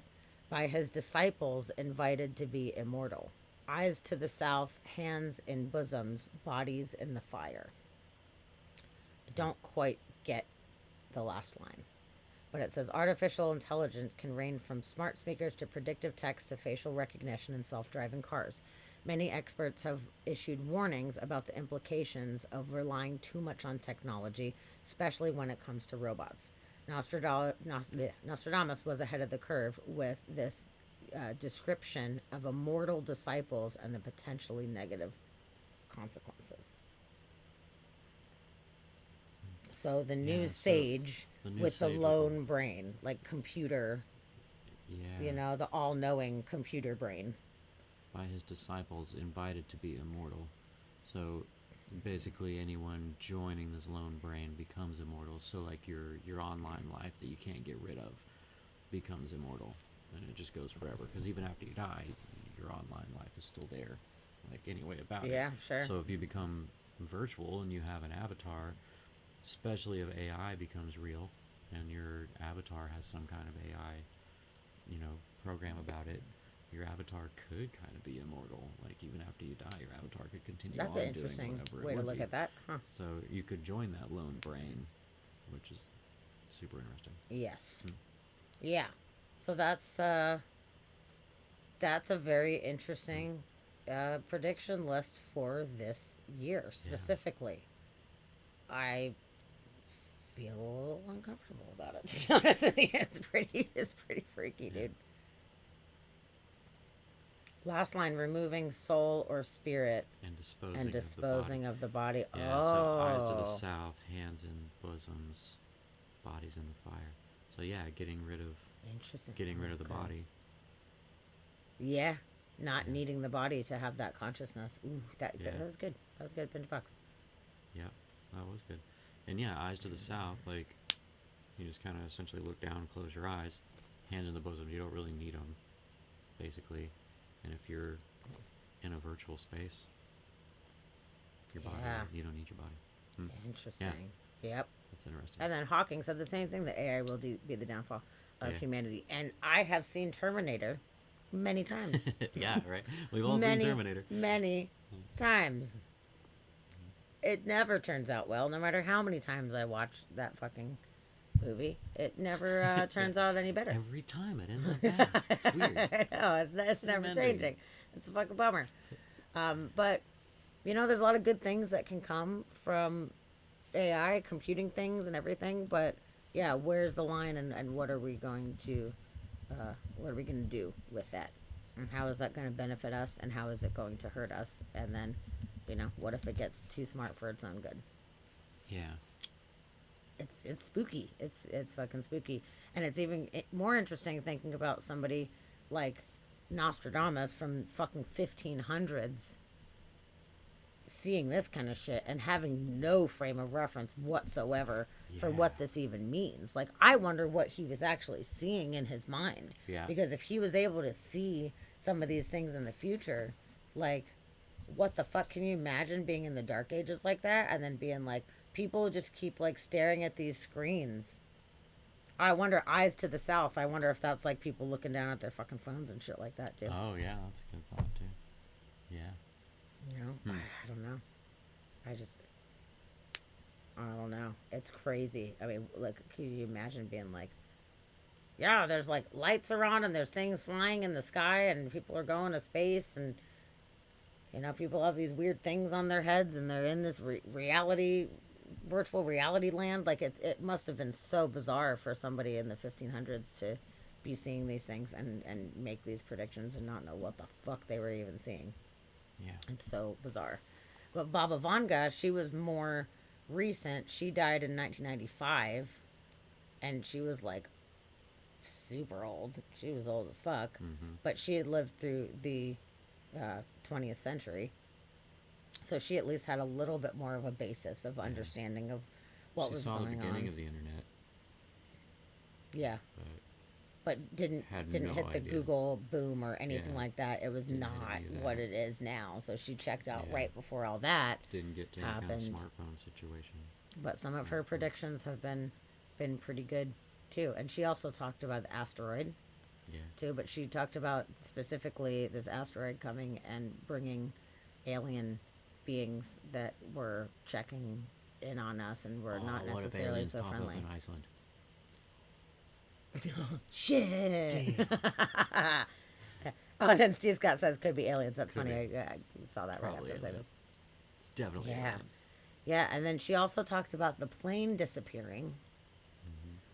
Oh, you know what's interesting though? I didn't think about this. She talked about a plane disappearing and then reappearing later with no time had passed. But there was that like epic plane crash that happened too. Mm-hmm. And that was right around that same time. Oh, now I'm really curious. Which I read something the other day about that plane crash. They were saying that the pilots were highly trained and skilled. Like, I don't know if it was like military trained or something like that. But for the plane to react like that, they don't understand why. Dude, and it nosedives straight down. Boom. Yeah. That's fucking horrible. Yeah, that did you guys really hear bad. about that plane crash? Did you tell about the plane crash? I did not. No, it crashed in China, and it was like 100. Whiz break. Mod whiz break. Okay. No, I'm pulling up Baba Vanga's predictions. Since we're just here talking about predictions right now, I'm just gonna run through. We talked about them a while back, but we're gonna do a recap here of this is funny. Baba Vanga's disturbing predictions for 2022, and then this little video is good things that happen in 2021. That's nice. Trying to balance it out, I guess. So, yeah, she has had about an 80% success rate in a lot of her predictions. There's a couple that are very interesting here. So, an increase in catastrophes. She specifically said that Australia was going to be struck by terrible floods, which it in fact absolutely did. And there was horrible, I don't know if you guys happen to see it or not, but like, oh my goodness, the flooding that happened within the past couple months in Australia was absolutely atrocious. It destroyed so much stuff, and it was like massive, horrible flooding. So she specifically said that, and with the increase, the possibility of tropical cyclones, you know, with the flooding, there you go, bam, bam, bam. This one totally concerns me. Lethal virus in Siberia.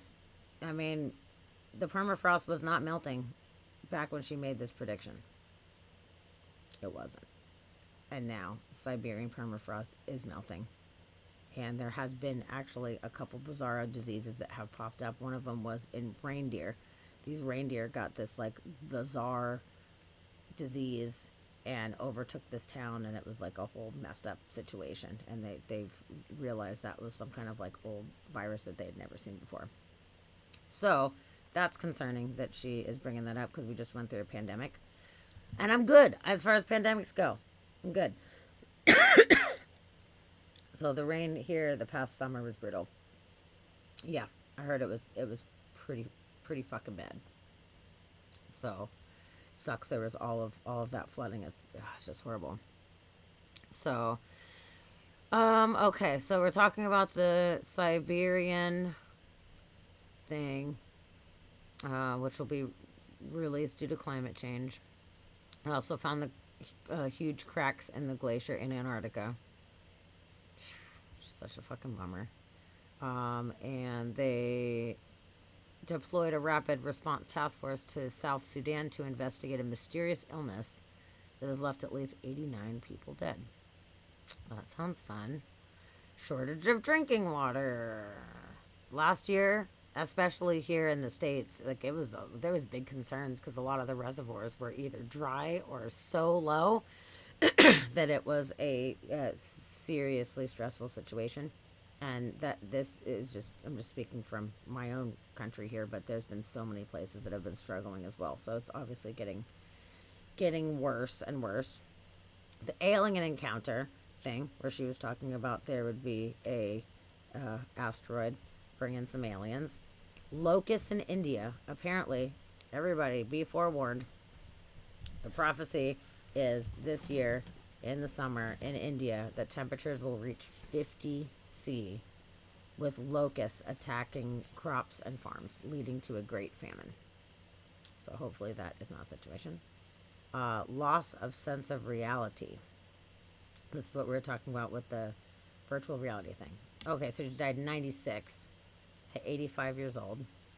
She predicted that people will be drawn into a downward spiral due to increasing addiction to technology, which would see people confuse fantasy and reality. Suddenly the metaverse seems a little less appealing. So there's that, but there's also, I don't know why this was not on the list, but I need to pull it up real quick, because she specifically made a reference to Putin by name. Oh, yeah. Which is That's right. freaking me out. Yeah, I forgot about that. Yeah, she called him out by name. Yeah, this one is not sitting well with me. It really freaked me out. Okay, here we go. All right. Oh, come on. I'll do it later. Leave me alone. Leave me alone.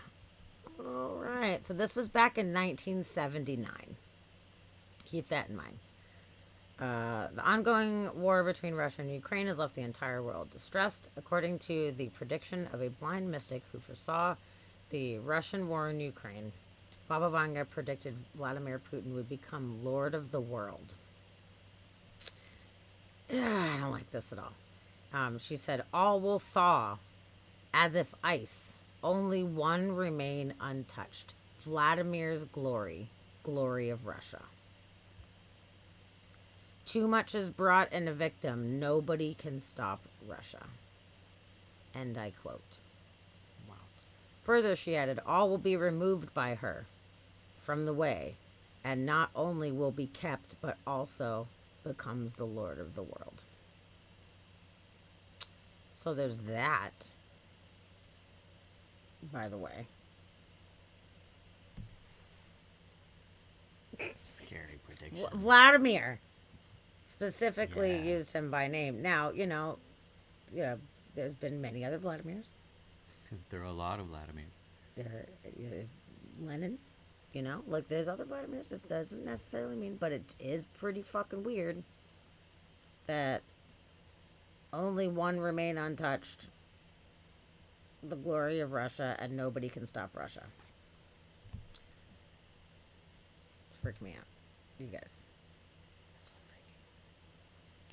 And also in 1989, she said Horror, horror, the American brethren will fall after being attacked by the steel birds. The wolves will be howling in a bush, and innocent blood will be gushing. That was her 9/11 That was her one. 9/11 prediction. Yeah, dude. That's trippy. She said it in 89. Wow. Wow. Yeah. Wolves will be howling in a bush. So, there's that. There is that. So, That's okay. I think it's really interesting to cover this stuff just to see. And actually, there was another prophecy that she'd had that was something about the plane. I'm going to look up the plane one.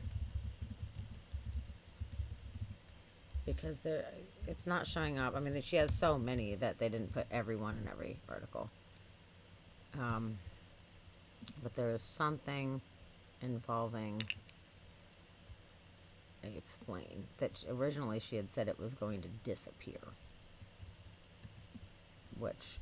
And it was in March. Yeah. And I want to say it was March 25th. Because we tried to make a date where we're like, let's remember the date. When it's supposed to happen. I probably saved it somewhere. But now it's not coming back up, which I find interesting. Yeah, because it was like aliens. No, it was that was the asteroid. But yeah, the plane disappearing. Plane.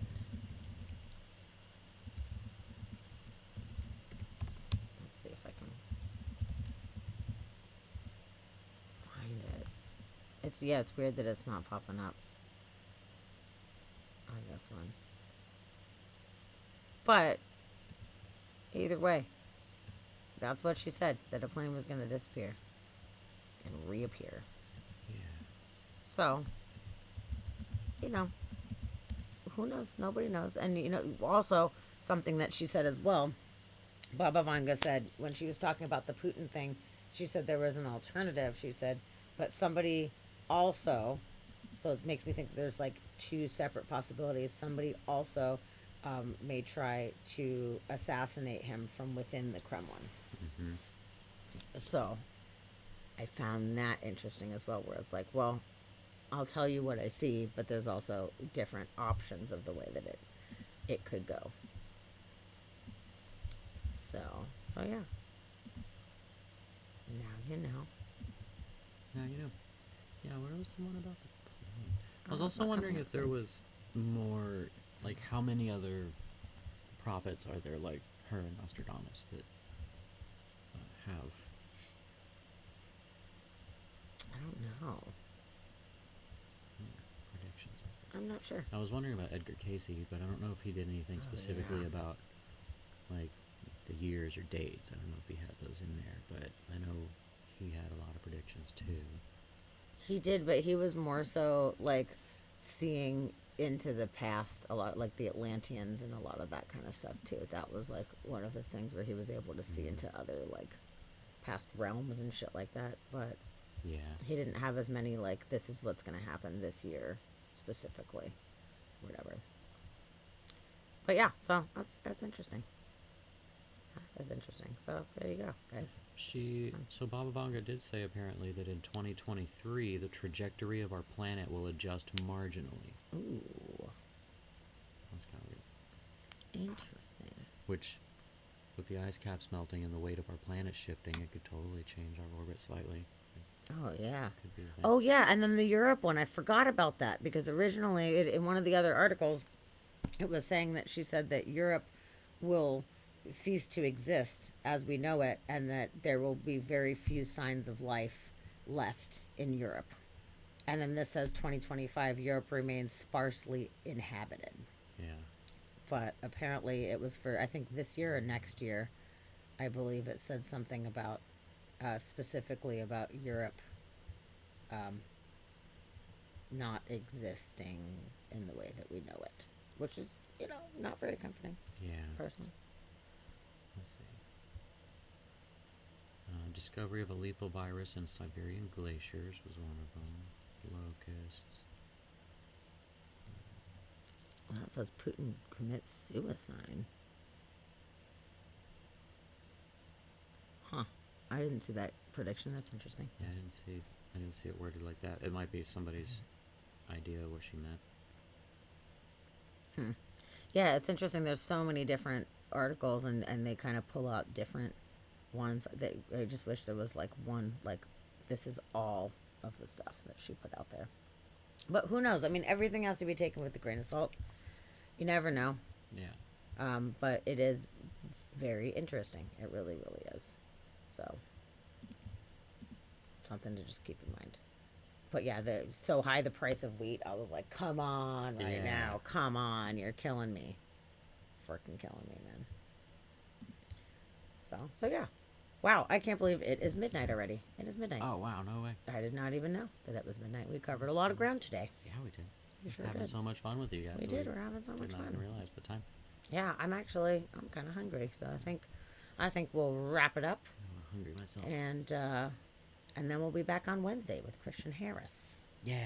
Oh, which that's is going to be super so cool. fun. So anybody that excited is for that. interested in learning about astrophotography, Yeah. which I certainly am, I'm into it. Come on Wednesday. Well, Bingebacks, why were you attracted? What was it that attracted you to us? Yeah. Or Tell me, was it just, now you're here and you're like, this is good conversation. that's Like, I picked good. the right spot. I hope so. Oh, you are so welcome. I'm so glad that you were here. I'm seriously so happy. It's really awesome that you just kind of stumbled upon us and you gave it a try. And I hope that you come back. I Yeah. really do. I hope you come and hang with us. Absolutely, please do. For We're here sure. Every Monday and Wednesday. Yep, Monday and We are here. Wednesday are our days, and Monday is the weird news, and then every Wednesday, for the most part, we do interviews. I interview somebody, whether it be space weather specialist, astrophotographer, artists, musicians, teachers, shit, like so many different people. I have Morticians. the mortician was so good. That was so fun. Ghost hunters, like paranormal investigators. We have lots of different kind of people, so you never know who it's going to be on a Wednesday. It's so fun. Anyone interesting? Sometimes it's your lovely Mod Roxy. Yes. Who is the coolest? The coolest. Let's give some mod love to Roxy, who is the coolest mod in the whole land. Mod love for Roxy. I love you, Roxy, my love. Pew. Throw that in the chat. No, you are fantastic too. Please come back. Don't Please forget come back. about us. Yeah, don't forget about us. We'll be here. You know what? I want to gift you a subscription. I need to figure out how to do that. Hold on. I'm going to do that on my phone. How can I do that on my phone? I've never done it on my phone before. Let me see. It's gonna be. Oh, I got it. Yeah. Good job. Boom. Boom. Okay. Binge box. You're in. I got you. Now you're subscribed, so now you have to come back and hang out with us. It's an Yeah, emergency. hooray. Yay. Sasquatch approves. Sasquatch loves it. Yay. Yeah. No, please come back. We're super stoked that you came and hang out with us. Yeah, we're always talking about weird shit and Yeah. having a good time together. So it's pretty great. Yeah. And let's see, who are we going to raid tonight? Who is doing stuff? Who do you raid? Who's doing stuff? Honestly, I'm hungry, so I just want to be able to like pass the torch and go. I don't want to have to be too fucking chit chatty. I know, right? Something. Let's see. Can we raid MXC again? Oh yeah, MXC is back on. Because that would be so cool. I would like to just sit and eat something and watch MXC. Oh, you were gonna give me Prime when you reset in a couple days. You're so sweet. Oh, next month. Let's get it next month. Next month. Go. I got you on get the a free first one. Yep, I got you. Definitely. So, but yeah, I hope that you come and hang out with us. We are always. And just Crystal, having a thank fun you time. for coming as well. Yes, Crystal. Have such a good night. You're awesome. And Waybug, I'm so glad you're here. Yeah, Lord Waybug. Waybug. Shadowstorm. Yeah, Shadowstorm, I'm glad you've been coming back around. This is awesome. This is so cool having you. Absolutely. Having you around. This has been great. And I Steve love. Scott. Oh, and Steve Scott, I'm so glad that you were here too. I'm so glad that you were able to pop in after your concert. That's so VIP. cool. Yeah. Thanks for coming to hang out. Yeah, no, it's really fun. We have a nice little crew. I really enjoy our chatters, our fellow chatters that support us all the time. It's great. Yeah. Because otherwise it would just be me and Dusty like talking to ourselves. We would just be talking to this True. thing. And we'd still Which have a we've great done. fucking time, man. We still would, but it's really nice having you guys here. Ah, it won't let you fucking raid. Why will they not Why let can you not raid MXC? Man, I love MXC so much. That's bullshit. Put up a link and tell everybody to go there. Damn it, Everyone go right? here. Yeah. Why will it not let us I don't raid know. MXC? I don't know. I mean, there's MST3K. There is? But that's not... Whoa, Grimm's got 5.8 thousand right now. Wow. And Grimm is badass Grimm's also. badass. Grimm's pretty fucking sweet. So, I don't know. I'm thinking something easy. Maybe we do Turtles. Should we do some Turtles and Chill? Turtles you guys and ever Chill? seen Turtles and Chill? They just have a camera on their turtle tank, and they have, like, happy little music, and you can just, like, check the fucking turtles out. It's pretty awesome. Okay. Watch Little Turtles. Chill. Let's do it. Let's do Turtles and Chill. I wish Fetchbug was still on, because if Fetchbug was on, we would raid her. Mm-hmm. She's awesome. She didn't She's raid so us? Awesome. Oh. I know, she didn't raid us. What a biatch. We're never raiding her again. Oh, Roxy, good job. She's like, here's the link. Yeah, here's the link. Because Okay. we're pretty much going to That's put where on we're really MXC. going to go, but we'll raid Turtles and Chill. Oh, I love Uncle Scar. I appreciate you so much. I'm so Definitely. glad that you're here. Oh, yeah. You're still here, too. Good. Oh, you came Good, in a so little glad. late. Dang. Oh, I'm so glad you're here, though. Aw. That is awesome. Cerise and Aaron. I'm so Yeah, glad well, you guys popped thanks in. for coming in. You guys are super cool. I'm so happy to get to meet you guys in real life at Roxy's show. It was great. Real life. It was so fun. Real life meetings. Yeah. Super fun. Oh, shoot. Yeah, next time you got to Yeah. come in a wee tad earlier. A wee tad. Just a wee tad. A wee bit. A wee But bit yeah, early. we've been going Yeah. for about 4.5, and we just started talking about all these chicken nuggets before, and it made me really hungry. Yeah, there was a chicken nugget Guinness record, and The chick ate 19 chicken nuggets in 1 minute. And I was like, damn, that sounds really good right now. Yeah. Sounds good. but we're gonna raid Turtles and Chill I'm going to raid Turtles and Chill, and we're going to make because some we food. can't raid MXC for some reason. So if you'd rather go to MXC, Roxy dropped a link up in the chat. Yes. Up there. So we're probably So, yeah, gonna go there. choose but your own we're- adventure, you we're know? Shit. raiding Turtles and Chill. But seriously, thank you everybody so much. Thank you to my lovely mod, Roxy. Yes. Thank you you, found Roxy. some great weird laws. Yeah. She's the weird law captain. It's her Weird favorite. law It's captain. fantastic. Definitely. And it's pretty cool because Roxy's going to be here in just a couple weeks. That's exciting. Free. Yep. Oh, we're gonna have so much It's gonna fun. be good. That's gonna be good. We're making plans of what to do. It's going to be good. Yay, Binge Box. We love you already. Yes. Don't be a stranger. Welcome to the family. Don't be a stranger. Yes, that's a future episode. Choose your own adventure. Yeah, Yeah. it is. Definitely. All right, you crazy kids. Well, have a wonderful rest of your evening. And I hope right. your guys' week starts out okay. I hope your, Monday went well. Yeah. And I hope it was more fun because we got to share it with you. Definitely. Yeah. It was more fun for us. It was. It was totally more fun for us. All right. Well, we'll check you guys later. Yeah. Bye. Bye, everyone. Goodbye.